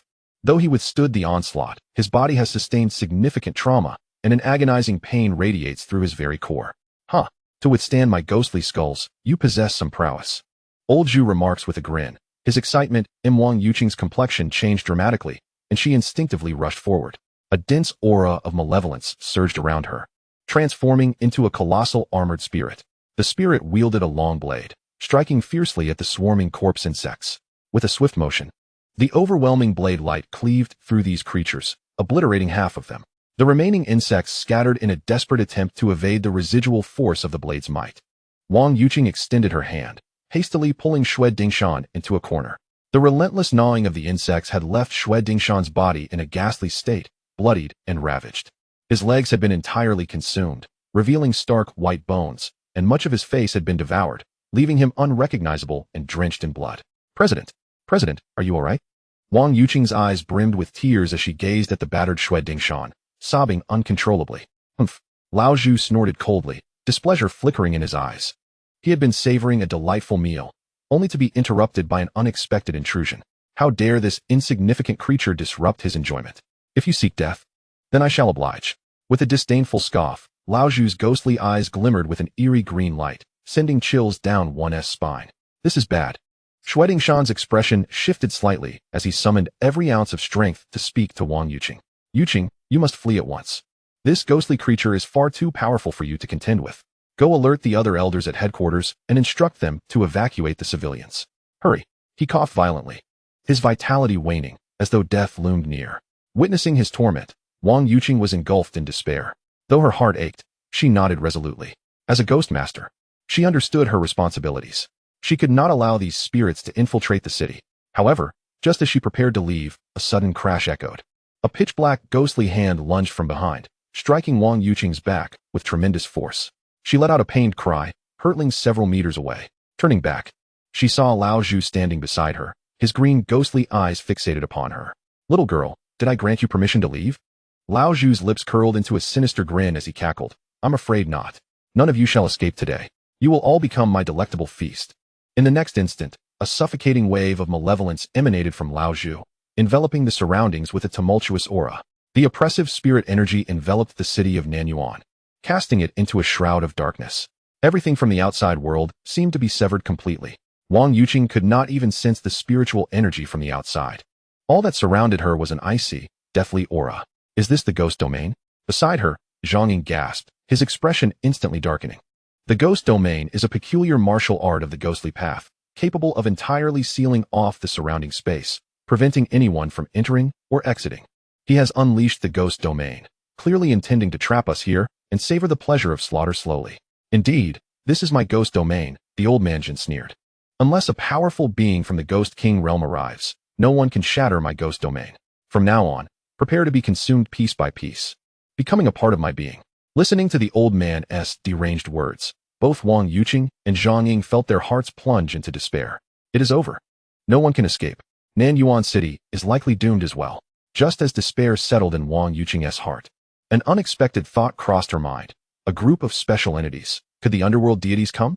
If they are truly divine beings, why have they not yet appeared? A sense of hopelessness spread among the crowd. At that moment, a loud bang resonated, and the entire ghost domain began to tremble violently. Wang Yuqing was momentarily stunned. Then her face lit up with ecstatic joy. Is someone striking against the ghost domain? Chapter 24. The shattering of the ghost domain, the arrival of the Yin spirits. Bang! A series of intense impacts echoed in everyone's ears. Both Wang Yuqing and Zhang Ying wore expressions of delight. Who could it be? challenging the ghost domain. To cause such tremors, it must be a master at the peak of the rebirth realm, ghost general realm. Could it be that the spirit masters from the capital, aware of our plight, have sent reinforcements? It was not only Wang Yuqing and Zhang Ying. Even the severely wounded Xue Dingshan now bore a look of hope, his gaze fixed intently in the direction of the sound. Bang, bang, bang. The violent impacts continued, reverberating like heavy hammers striking at the hearts of the crowd. With each quiver of the ghost domain, their hearts trembled in unison. Yet, in stark contrast to the joy of Wang Yuqing and the others, the surrounding apparitions ceased their laughter. The blood-red glints in their eyes faded, replaced by an expression of dread. The old man Zhen raised his head, watching the quaking ghost domain, his own heart beginning to tremble. He could sense an incredibly terrifying and unknown aura beyond the ghost domain, one that was violently tearing at his creation. Crack, crack, crack. As the impacts intensified, fissures suddenly appeared across the surface of the ghost domain. How can this be possible? Old Zhu's eyes widened in disbelief, his ghostly pupils filled with incredulity. His ghost domain had been fortified by the Ghost Lord, capable of withstanding even a strike from a Ghost King. Who could possibly shatter his ghost domain? Outside the ghost domain, the black and white impermanents simultaneously raised their morning staffs and swung them downward. A thunderous explosion reverberated throughout the entirety of Nanyuan City. Amidst the astonished gazes of the onlookers, Old Zhu's ghost domain erupted violently, disintegrating into countless fragments. He coughed up a spurt of blood, his ghostly eyes dimming in an instant. Raising his head, Old Zhu gazed skyward, yet before he could utter a word, he stood frozen in place. Beside him, Wang Yuqing and others exhibited expressions of shock, as if struck by lightning. Under the moonlight, a group of soldiers clad in bronze armor, wielding long blades, descended from the void. The sharp soul-cutting blades reflected a chilling gleam under the moon's glow. Their faces were shrouded in black mist, rendering them indistinct, save for two piercing crimson eyes that pierced through the darkness. Those ensnared by their gaze, whether they were ghost tamers or spectral beings, felt a tremor in their hearts, as if their very blood had congealed. At the forefront of this troop of soldiers stood two eerie figures, one clad in black and the other in white, resembling the duality of yin and yang. Grasping morning staffs and soul-binding chains, their cold, haunting gazes swept over the crowd. Black and white impermanence. Xue Dingshan's skin quivered, and he inhaled sharply. Though it was his first encounter with the black and white impermanence, he instantly recognized their identities. Their appearances were identical to the depictions found in myth and legend. Furthermore, the overwhelming aura they exuded was akin to that of deities. Though the air was thick with ghostly energy, it did not evoke dread. Instead, it emanated an ineffable sense of authority. As Xue Dingshan gazed beyond the black and white impermanence, his heart constricted once more, as if his very soul were being grasped. The legion of spectral soldiers behind them were all at the ghost general level? Ghost generals? Wang Yuqing swallowed hard, her beautiful eyes brimming with horror. These spectral soldiers were all of ghost general cultivation? This was utterly terrifying. She had thought that the Wanghua could mobilize a dozen ghost generals at once, which was already formidable. Yet unexpectedly, the 40 spectral soldiers behind the black and white impermanents were all ghost generals. 40 ghost generals. They would utterly crush the Wanghua. Is this the Underworld? Zhang Ying let out a bitter smile, a complex expression flickering in his eyes. Such a terrifying display of power was indeed not something a mortal force could possess. Only in the mythical Underworld could one summon forth 40 ghost generals at once. Even Lao Zhu was taken aback by this spectacle. However, he quickly regained his composure, clasped his hands, and inquired, "I am Lao Zhu of the 10,000 Ghosts Kingdom. May I ask which powers you represent?" He hoped that the name of the 10,000 Ghosts Kingdom would instill fear in these unwelcome visitors. Yet, the duo of Bai Wuchang paid him no heed. Bai Wuchang's dark counterpart scoffed, stating, "I am the Yin God of the Underworld's Impermanence Department, dispatched by the esteemed Yin Emperor to eradicate wicked spirits. All Yin soldiers, heed my command. Not a single evil spirit shall remain. Eradicate them all." Upon hearing this, Lao Zhu's expression changed. The Underworld? These beings were indeed spirits of the Underworld? Truthfully, before his arrival, Lao Zhu had envisioned countless scenarios of what his feelings would be upon encountering the realm of the dead. Joyful? Excited? Perhaps elated? Yet, he never anticipated that at this moment. All those emotions would evaporate, leaving only an overwhelming sense of dread. However, there was no time left for him to succumb to fear. For as soon as the words left Bai Wuchang's lips, the black soul-locking chain in his grasp tore through the night sky, striking towards him with ferocity. "Humph! You think you can kill me?" Lao Zhu's countenance darkened. Although he was astonished by the Underworld's might, confidence surged within him. As the foremost general of the 10,000 Ghosts Kingdom, He refused to believe he could be slain by these sudden apparitions. With a thunderous roar, an overwhelming tide of ghostly energy erupted from Lao Zhu's being, swirling black mist violently around the city walls, consuming his ghostly form. Enveloped by this malevolence, Lao Zhu's body began to swell dramatically, growing to a height of over 10 meters, resembling a giant exuding an aura of terror. With a bellowing roar, Lao Zhu swung his colossal fists toward Bai Jingyan. The sheer force of his ghostly punches sent shockwaves through the air, as if the very fabric of space were about to rend apart. Yet, Bai Jingyan remained impassive in the face of this onslaught.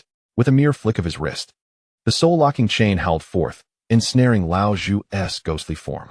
Bound by the chain, Lao Zhu's ghostly energy rapidly dissipated, his body visibly shrinking. He struggled in vain. But before he could utter a cry, Bai Jingyan had silently approached, raising his mournful staff high. With a resounding thud, Lao Zhu emitted a heart-wrenching wail. To the astonishment of the onlookers, his massive form erupted with a thunderous crash, transforming into tendrils of black smoke, his soul scattering to the winds. Chapter 25. Suppressing the Malevolent Spirits. Shui Lao's frenzied actions. Though one might have speculated about the formidable prowess of the black and white impermanence, no one could have anticipated that a peak-level ghostly being, a general among spirits, would be so effortlessly vanquished by a single strike from the black impermanent, leaving its essence shattered. Wang Yuqing and her companions could scarcely fathom the implications, had that blow been directed at them. Their fate would likely have been no better than that of old Zhu. The surrounding malevolent spirits quickly reacted, shrieking in terror as they scattered in all directions. These spectral entities, once formidable in their own right, appeared utterly helpless against the might of the impermanence. Even a powerhouse like old Zhu had succumbed to a mere blow. Should they linger, their own souls would surely be torn asunder. Flee. Only retreat remained as an option.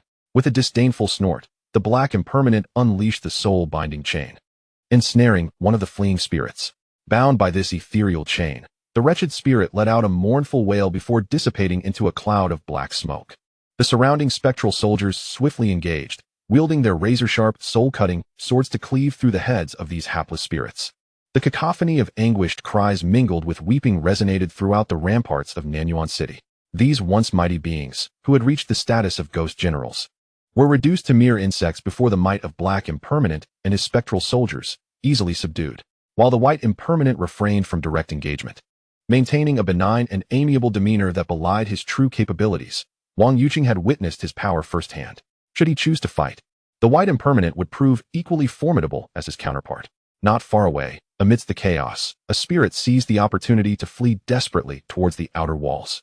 Just as it was on the verge of escaping, the white impermanent's morning staff descended with lethal precision. A ghost of general caliber was rendered as insignificant as an insect, its essence obliterated in an instant. Outside the ramparts, several spectral soldiers stood vigil, their blades shimmering ominously under the moonlight. At the forefront was Bai Jingyan, patrolling the vicinity under the orders of Chen Qiye, there to assist the black and white impermanents. Should any rogue spirit attempt to evade their grasp, they would meet the swift retribution of the descending blades. Zhang Ying was gripped by terror. Even in previous dire circumstances, he had never experienced such profound dread. Shui Dingshan, too, wore an expression of shock, seemingly oblivious to his own physical pain, transfixed by the scene before him. This was no longer a battle. It was a massacre, a one-sided slaughter orchestrated by the Underworld against the spirits. Was this truly the extent of the Underworld's power? Indeed, the legendary specters lived up to their mythic reputation. Shui Dingshan's face flushed crimson with excitement, his voice trembling with fervor, yet overwhelmed by his emotions. He suddenly succumbed to a fit of violent coughing. Crimson blood erupted from his mouth as he gasped for breath, his eyes reflecting a profound frailty. Beside him, Wang Yuqing remained relatively composed. After all, she had witnessed the formidable presence of Bai Jingyan firsthand. Thus, she accepted the spectral deities of the Underworld with greater ease than Shui Dingshan and Zhang Ying. In a matter of minutes, this one-sided massacre came to an abrupt halt. A gentle breeze swept through, dissipating the ghostly realm that had enveloped the battlements of Nanyuan City, along with the phantoms themselves, leaving no trace behind. Had it not been for Shui Dingshan, still battered and barely clinging to life, Wang Yuqing and Zhang Ying might have believed that the tumultuous events were but a mere dream. At that moment, Bai Jingyan, and the surrounding legion of spectral soldiers suddenly displayed expressions of reverence, bowing towards the distant sky. Observing the sudden display of solemnity from the spirits, Wang Yuqing and the others were filled with confusion. Soon after, Bai Jingyan's respectful voice resonated.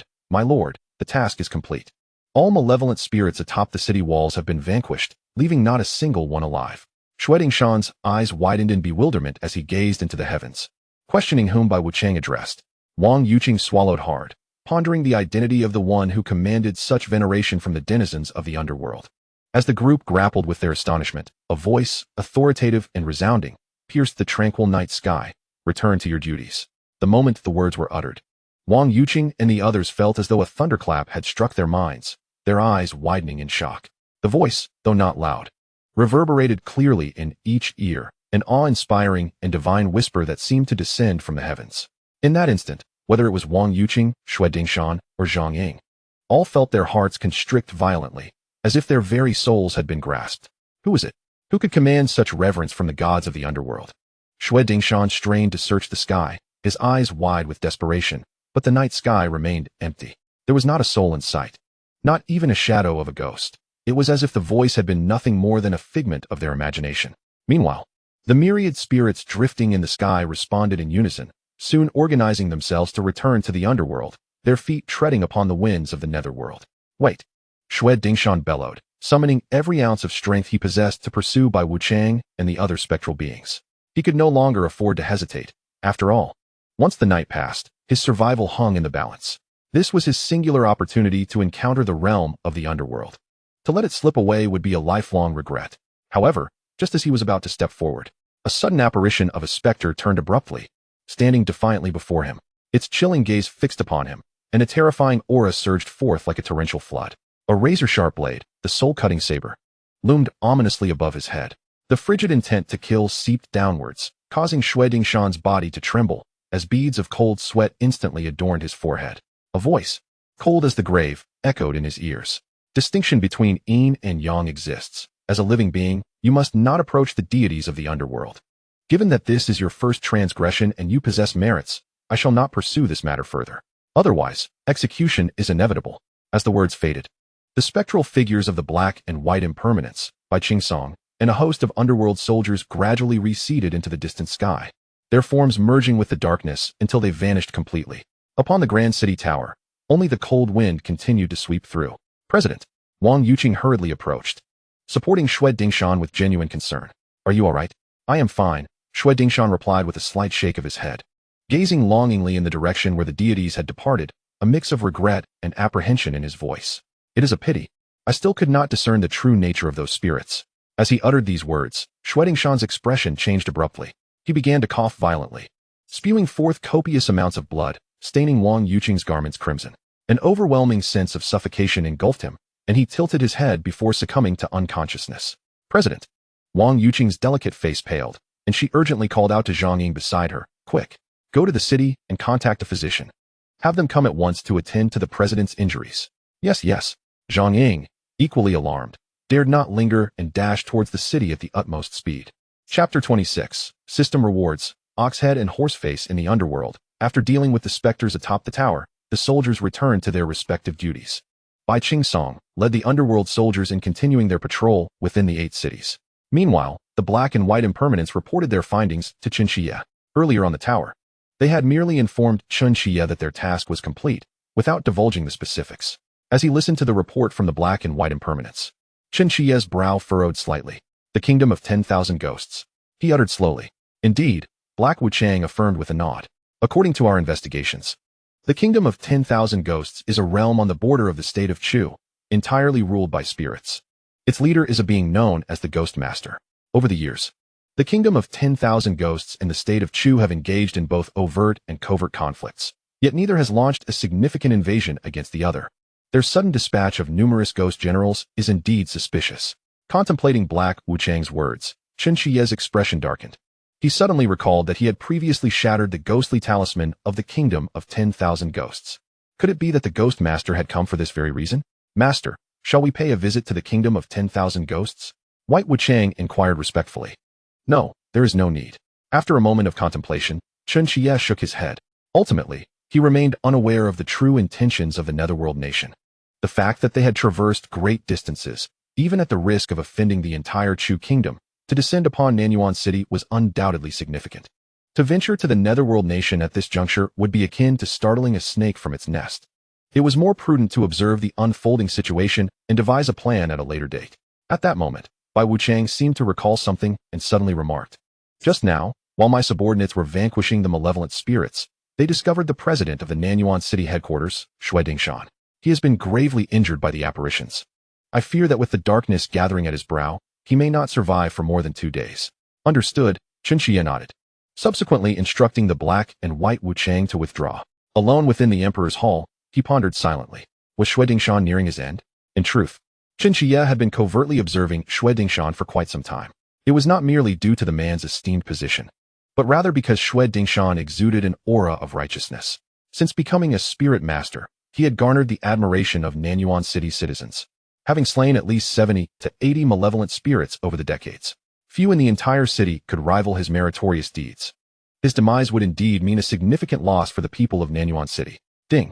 At that moment, the system's voice suddenly resonated. Congratulations, host. You have slain 18 malevolent spirits of the Ghost General Realm. You have earned 30,000 merit points. Your current merit points total 600,000.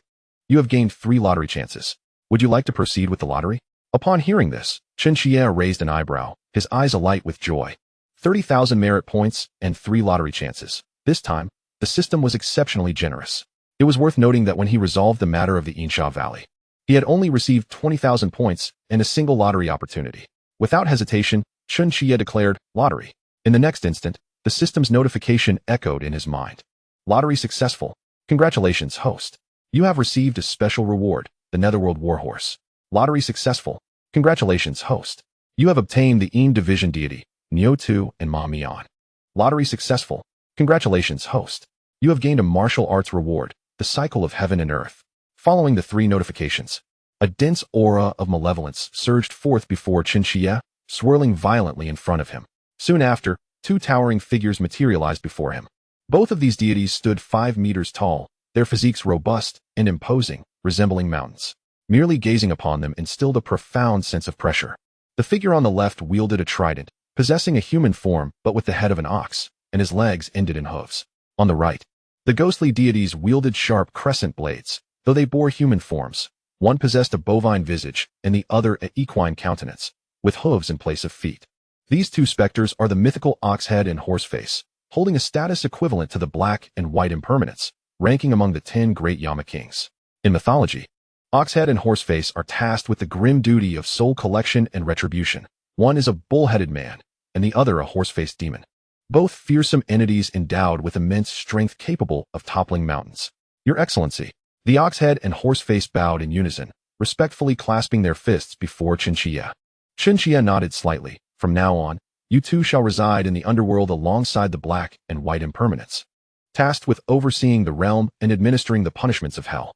Should any malevolent spirits defy the rules and cause turmoil in the Underworld, you are to suppress them without mercy." Upon hearing Chen Qiye's orders, the Oxhead and Horseface bowed deeply, replying with reverence, "We obey." As the Oxhead and Horseface exited the Emperor's hall, Chen Qiye turned his attention to the remaining rewards. Ghostly Warhorse. These spectral steeds, bred in hell, were once swift blood horses in life, capable of traversing 1,000 miles a day. After undergoing the purifying trials of the Underworld, they can tread upon the winds of the Netherworld and traverse the void. If the spectral soldiers were to mount these ghostly steeds, their prowess would undoubtedly elevate several tiers. Contemplating this, Chen Qiye promptly left the Emperor's hall and summoned all the spectral soldiers. Before their eyes, he conjured the ghostly warhorses. With a resounding neigh, hundreds of flaming steeds materialized, their hooves dancing upon the winds of the Netherworld as they galloped freely in the air. The spectral soldiers exchanged glances, excitement evident in their eyes. "Thank you, Your Excellency." They all clasped their hands in gratitude, eagerly mounting their respective warhorses. The system had allocated the steeds according to the number of spectral soldiers, ensuring an ample supply. Soon, the sound of hooves echoed like a gentle spring rain, as hundreds of spectral soldiers rode their warhorses through the Underworld, swiftly vanishing into the distance. The ghostly warhorses, being legendary creatures of immense temperament, would require time for the spectral soldiers to acclimate. Observing the rising aura emanating from the soldiers, Chen Qiye nodded in satisfaction. The Underworld was steadily finding its rhythm. With the number of spectral soldiers and deities reaching a considerable level, many affairs no longer demanded his personal intervention. It appears to be time to appoint a new city god for Nanyuan City, Chen Qiye mused aloud, gazing into the distance. For some time, He had been contemplating the search for a new city god. After all, as the sovereign of the Underworld, he could not indefinitely serve as the city god of both Nanyuan City and Qingshan City. While managing two cities was feasible, should the Underworld expand, the number of city gods needed would surely multiply into the thousands. It was clear that he could not oversee them all. The most prudent course of action is to select an individual of virtuous character and commendable deeds to assume the role of the city god. After a moment of contemplation, Chen Qiye suddenly devised a plan. Chapter 27. The dying Shui Lao and the arrival of the phantom warriors beneath the dim, flickering candlelight. Several physicians moved about, attending to a patient in dire need. Reclining upon the bed was an elderly man, aged between 70 and 80, his eyes firmly shut, his complexion as pale as parchment, and his breath faint to the point of fragility, as if he were on the brink of death. This elderly gentleman was none other than Shui Dingshan, the president of the Ghost Master's headquarters in Nanyuan City. He lay within the most renowned medical hall in all of Nanyuan, Jin Medical Hall. The room was filled with some of the most distinguished physicians from the 8 cities. Upon hearing of the president's grave injuries, they were initially taken aback, but without hesitation, they hastened to his side. Some had even rushed over directly from their slumber, not pausing to don their garments. The reason for their urgency was simple. Shui Dingshan was held in the highest esteem across the 8 cities, and many of these physicians had benefited from his kindness over the years. However, at this moment, the physicians wore expressions of deep concern, their brows furrowed, as if they were confronted with an insurmountable challenge. Just then, the door to the room creaked open gently, and Wang Yuqing entered, accompanied by a group of ghost masters. Apart from those on patrol, nearly all the ghost masters in Nanyuan City had gathered. They cast anxious glances at the physicians, inquiring, "Master Ouyang, how fares the president? Has he survived the peril?" The elder known as Master Ouyang sighed softly upon hearing their words and replied, "Dear friends, the situation appears rather grim. Shui Lao's injuries are not of a typical nature. They have resulted from the gnawing of corpse worms. Although we have employed elixirs to mend his flesh and wounds, the malevolent energy of the corpse worms has already infiltrated his viscera, wreaking havoc upon his meridians and internal organs. I fear we are powerless to reverse this fate." A thunderous silence enveloped the room upon his revelation, sending shockwaves through the gathered ghost masters. Wang Yuqing, overcome with despair, collapsed to the ground, weeping uncontrollably. Witnessing this heart-wrenching scene, the physicians felt a pang of compassion. Master Ouyang spoke gently, "Miss Wang, please find solace. Life and death are the natural order of existence. Moreover, Shui Lao has dedicated his life to the safety and well-being of the people. To perish on the battlefield is indeed a profound honor." Wang Yuqing, unable to contain her sorrow, trembled violently, fainting several times from the weight of her grief. Ultimately, at the elder's insistence, she was assisted to a neighboring room to rest. Each person present bore a countenance steeped in profound sadness, none of them anticipating such a tragic turn of events. What began as an ordinary evening unexpectedly unfolded into a series of extraordinary events.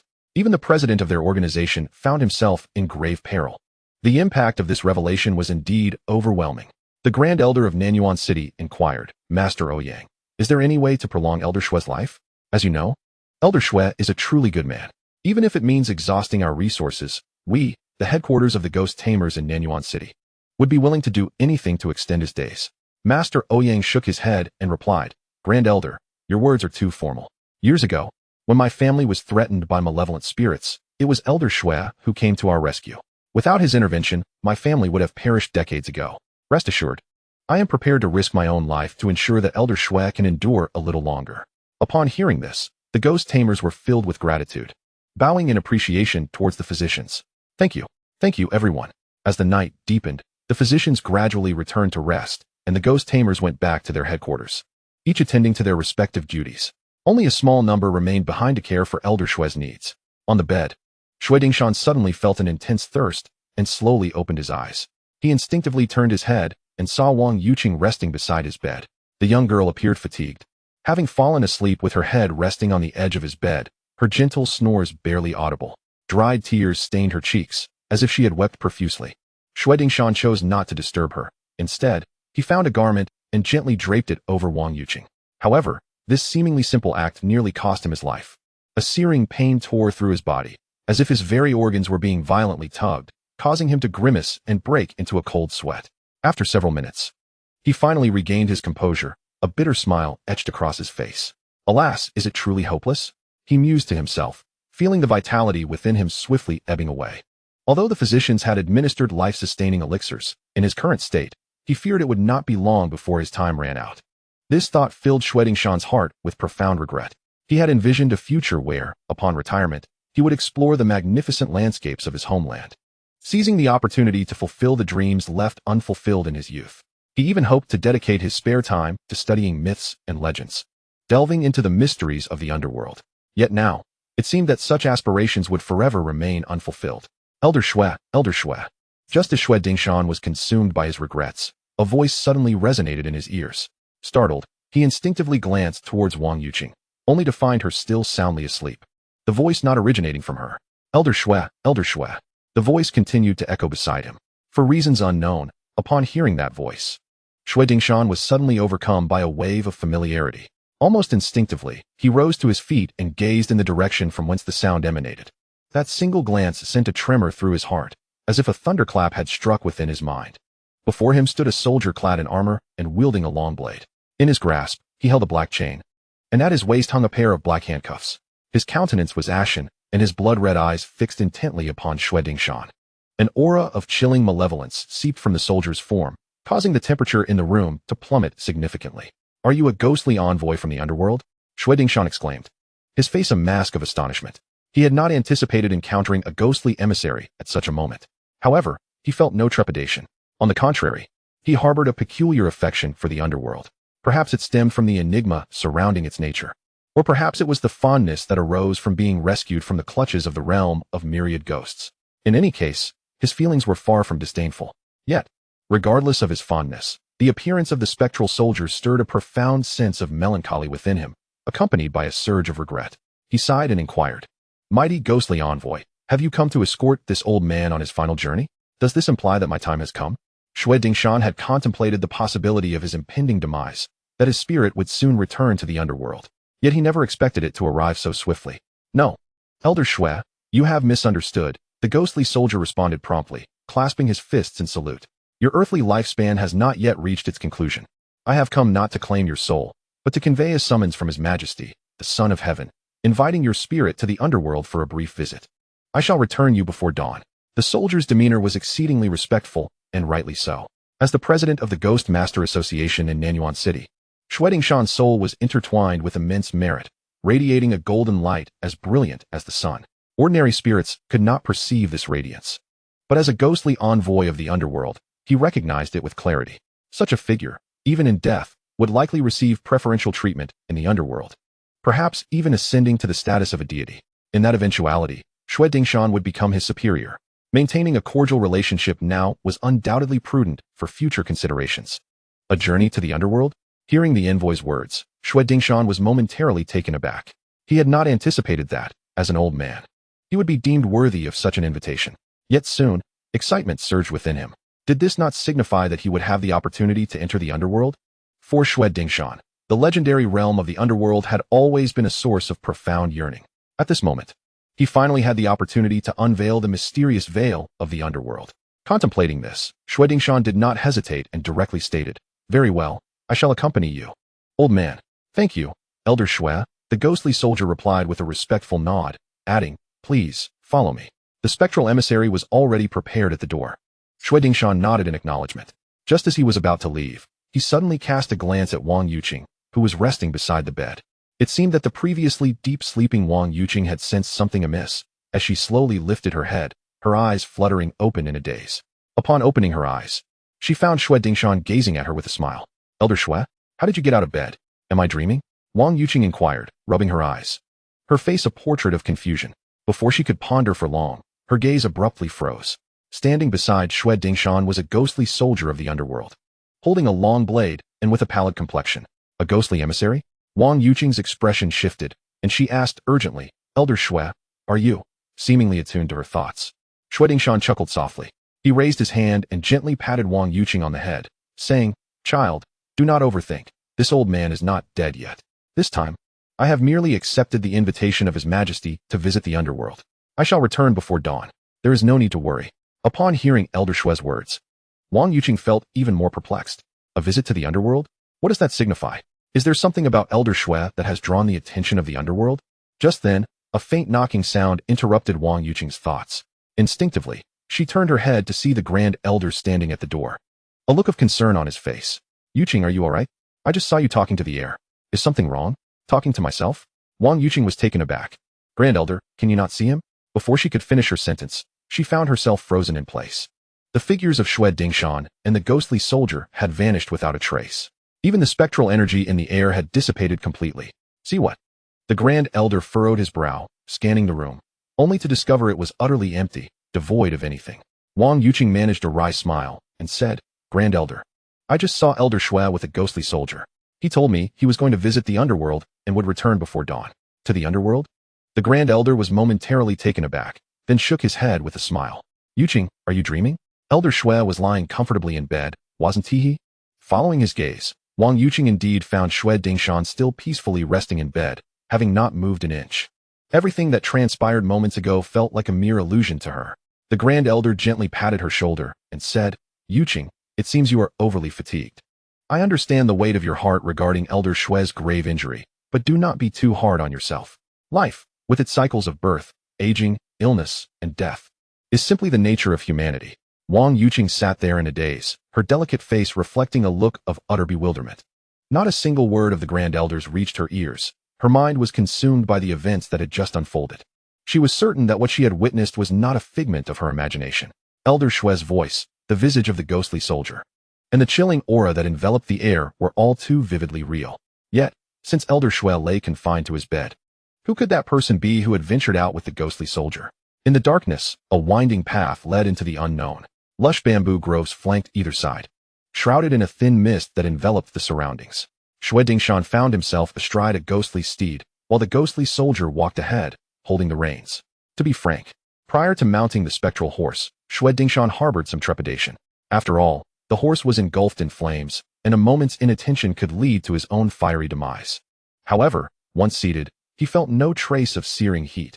Rather, he was enveloped in an extraordinary warmth. The flames embraced his soul, providing an unparalleled sense of comfort. Unbeknownst to him, the ghostly steed possessed the ability to discern between benevolent and malevolent souls. A virtuous soul would feel immensely warm and revitalized while upon it, whereas a malevolent soul would experience an unbearable scorching sensation, as if their essence were melting away. If a spirit of the underworld were to mount, their valor would surge, significantly enhancing their combat prowess. The ghostly soldier, leading the way, addressed Xue Dingshan. Elder Xue, the path we are traversing is known as the road to the Yellow Springs. This road is shrouded in ominous energy and thick with ghostly presence.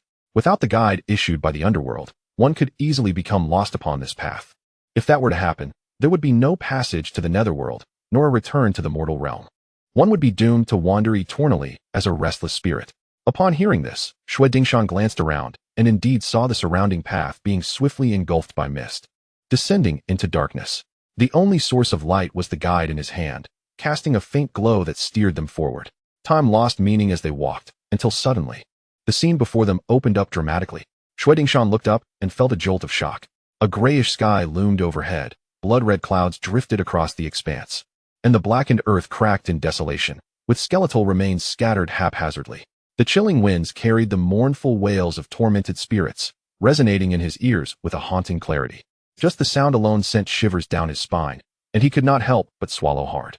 Before him stood a majestic and towering city wall, stretching infinitely into the horizon, shrouded in dense, ominous energy, resembling a divine ruler's great measuring stick, positioned between the realm of the living and the underworld.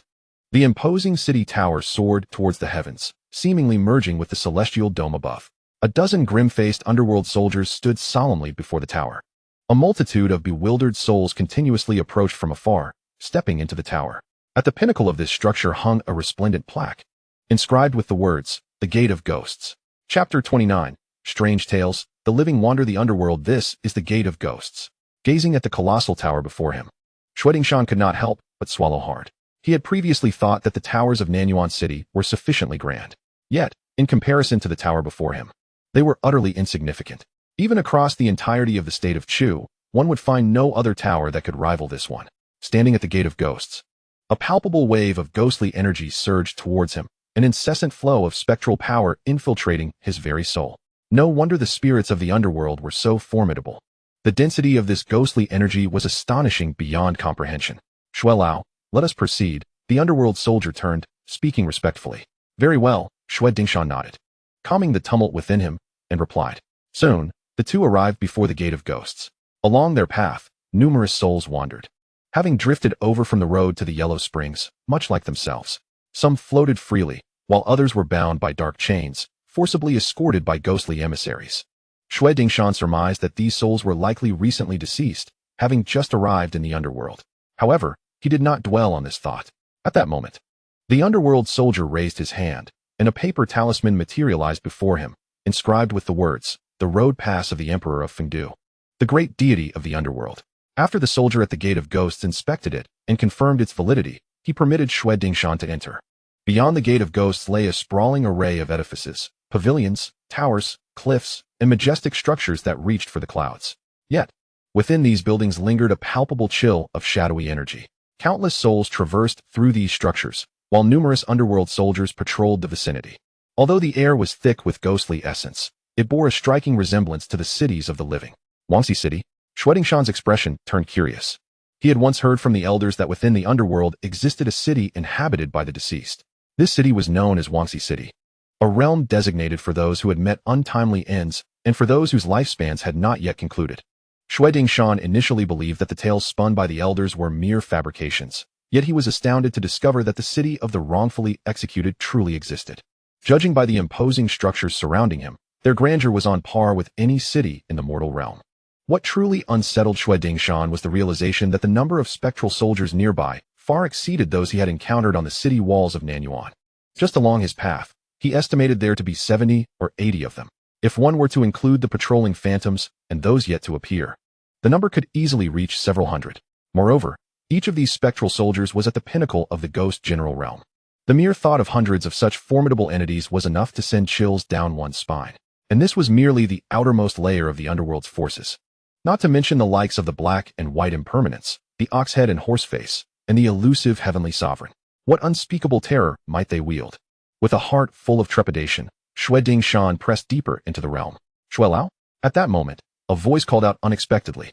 Instinctively, Shui Dingshan looked up to see a group of souls approaching from a distance. Most of these souls appeared to be in their 70s or 80s. A mix of men and women, with only a few youths among them. More intriguingly, Shui Dingshan recognized the majority of them. Old Zhang, Old Wang. What brings you here? He inquired, curiosity piqued as he gazed at the two elders. Old Zhang, a respected teacher from the southern part of the city, had spent decades educating students without charging a fee, earning great esteem in Nanyuan. Old Wang, the city's physician, was a kind-hearted man known for treating the impoverished without charge. Yet, how could these two vibrant souls have suddenly found themselves in the underworld? Had they both succumbed to sudden death on the same day? Old Zhang offered a wry smile, saying, Shui Lao, we were hoping you could enlighten us. We were peacefully resting at home when a group of spectral soldiers arrived, insisting that we visit the underworld. As the esteemed president of Nanyuan, you are well versed in such matters. Could you explain what is happening? Yes, Shui Lao, what is going on? Surely we haven't perished? Upon hearing this, the surrounding souls drew closer, their faces filled with curiosity. Shui Dingshan shook his head and replied with a wry smile. I am equally bewildered by the situation. The underworld has its own motives, and the affairs they conduct are beyond the comprehension of mere mortals like us. However, I can assure you that your lifespans have not yet expired, and you have not truly died. Perhaps you will return before dawn.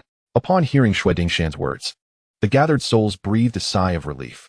After all, as the revered president of Nanyuan, his word held weight, and if he claimed they would return before dawn, they were inclined to believe it. Beside him, Shui Dingshan was filled with a sense of perplexity. He had initially believed himself to be the sole individual invited to traverse the realm of the underworld. To his astonishment, he discovered that he was not alone. A multitude of others had also been summoned.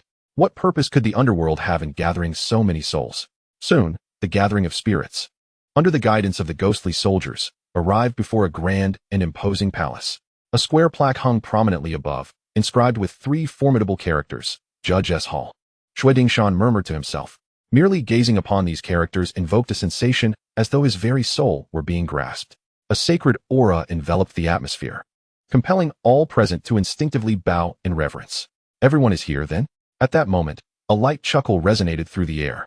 The assembly turned their gaze upward to see the figure of Bai Wuchang emerging from the hall, his expression beaming with warmth. He appeared exceedingly amiable. However, Shui Dingshan was acutely aware that this seemingly benevolent specter was, in truth, a profoundly fearsome entity. The memory of Bai Wuchang wielding the morning staff, dispatching malevolent spirits with each strike, still loomed heavily in Xue Dingshan's mind, leaving an indelible psychological scar. At that instant, a ghostly soldier stepped forward, bowing deeply before Bai Wuchang. Master Wuchang, all have been assembled. There are a total of 73 souls for your inspection. Very well, Bai Wuchang nodded, his gaze sweeping over the assembly of spirits, lingering for several moments on Xue Dingshan. After surveying the crowd, he cheerfully addressed them. Thank you all for your arduous journey to the Underworld. I extend my gratitude on behalf of the realm for your efforts. Now, please arrange yourselves in an orderly fashion as you enter the hall. The Celestial Sovereign has been awaiting your arrival. Celestial Sovereign? Xue Dingshan's heart raced. As though struck by thunder, his mind involuntarily recalled the authoritative voice he had once heard from the city ramparts. Would he finally behold the true visage of that esteemed figure today? Chapter 30. The Gift of Destiny. The trials of the spirits at the city god Xue Dingshan's heart brimmed with excitement. Shortly thereafter, the spirits lined up according to the strength of their virtues, entering the judge's hall in succession. With the most potent merit, Xue Dingshan naturally led the procession, followed closely by the others. Inside the hall, numerous armored ghostly soldiers stood sentinel, a chilling aura pervading the space. In the center of the hall were several tables, each adorned with a pen and a sheet of paper. At the far end of the hall sat a figure of imposing authority, exuding an air of gravitas. He was clad in a black robe of the netherworld, adorned with a crown, his face obscured by the beaded curtain that hung from it, rendering his features indistinct. Flanking him were two ghostly figures, one with the body of a man and the head of a horse, and the other with the head of an ox and the body of a man. Each wielded sharp blades that glinted coldly in the dim light. The assembled spirits could not restrain themselves from gazing upward at the imposing figure. Thunderous. Merely a glance from him sent tremors of fear through the souls present, causing their ghostly forms to shudder violently. Remarkably, this formidable presence had not acted at all. He simply sat there.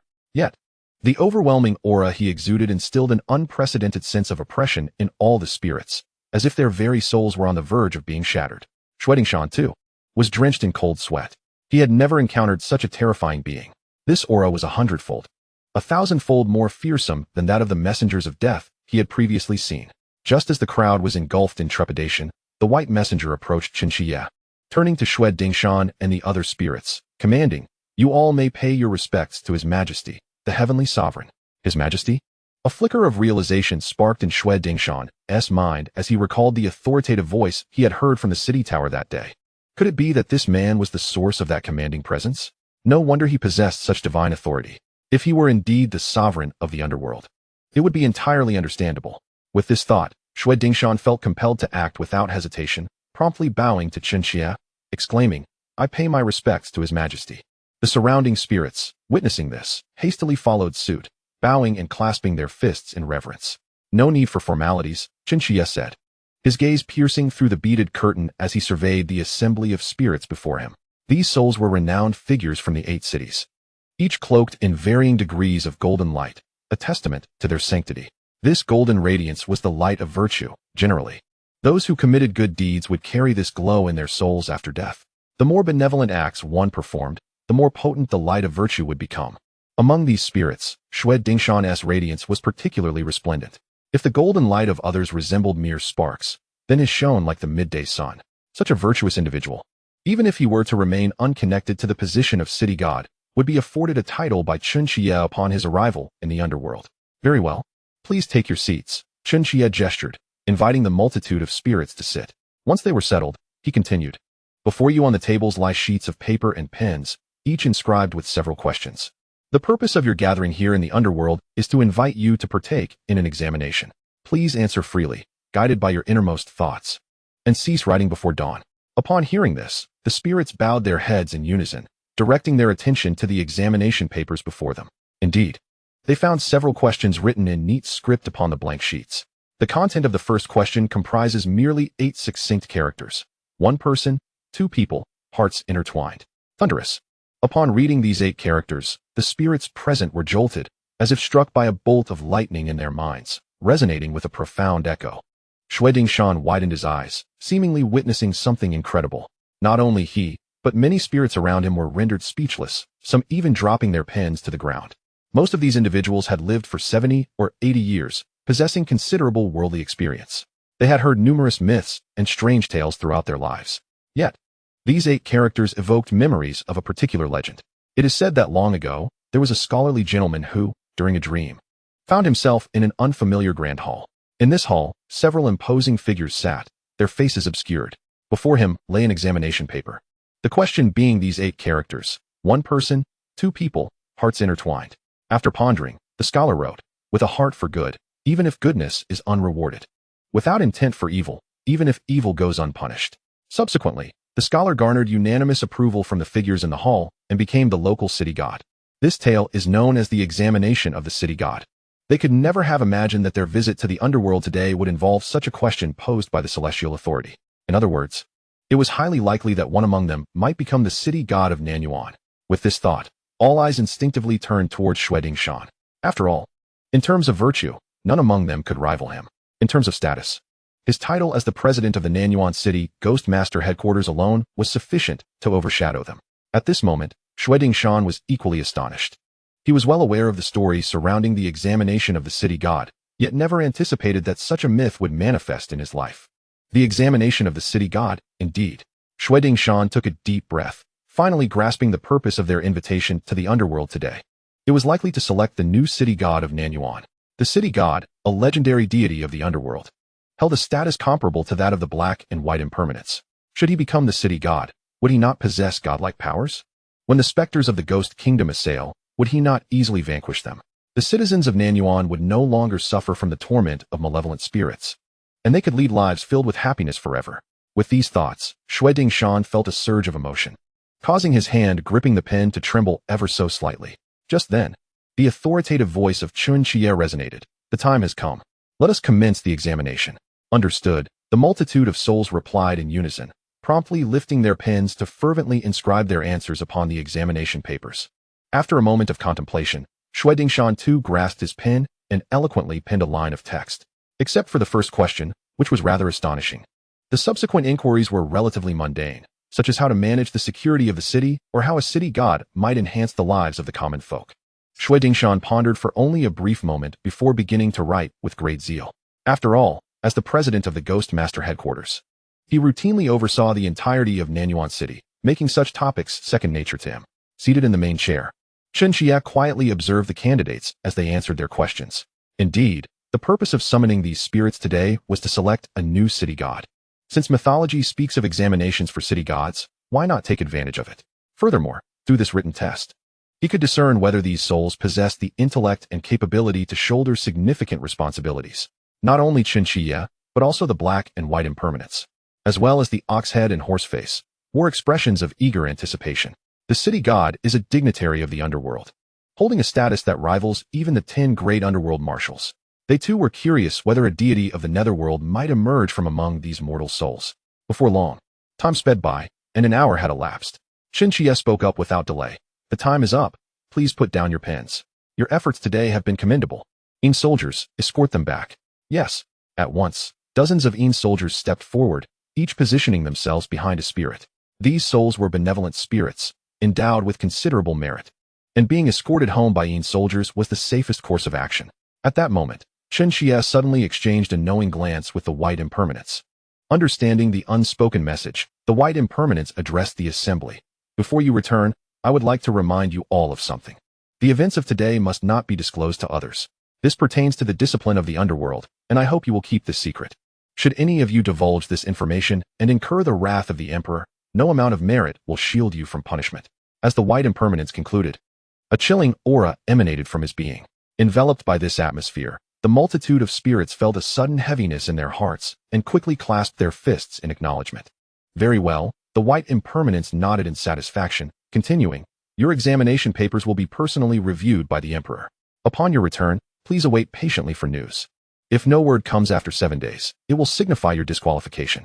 With a slight smile, the white impermanence added, however, even if you do not succeed, do not be disheartened. You are all individuals who have accumulated virtuous deeds, even if you cannot become the city god. The underworld will surely grant you preferential treatment after your demise. Once again, I express my hope that upon your return, you will remain true to your original intentions and engage in acts of kindness. Upon hearing these words, the multitude of spirits bowed in reverence, dutifully adhering to the teachings of the sovereign.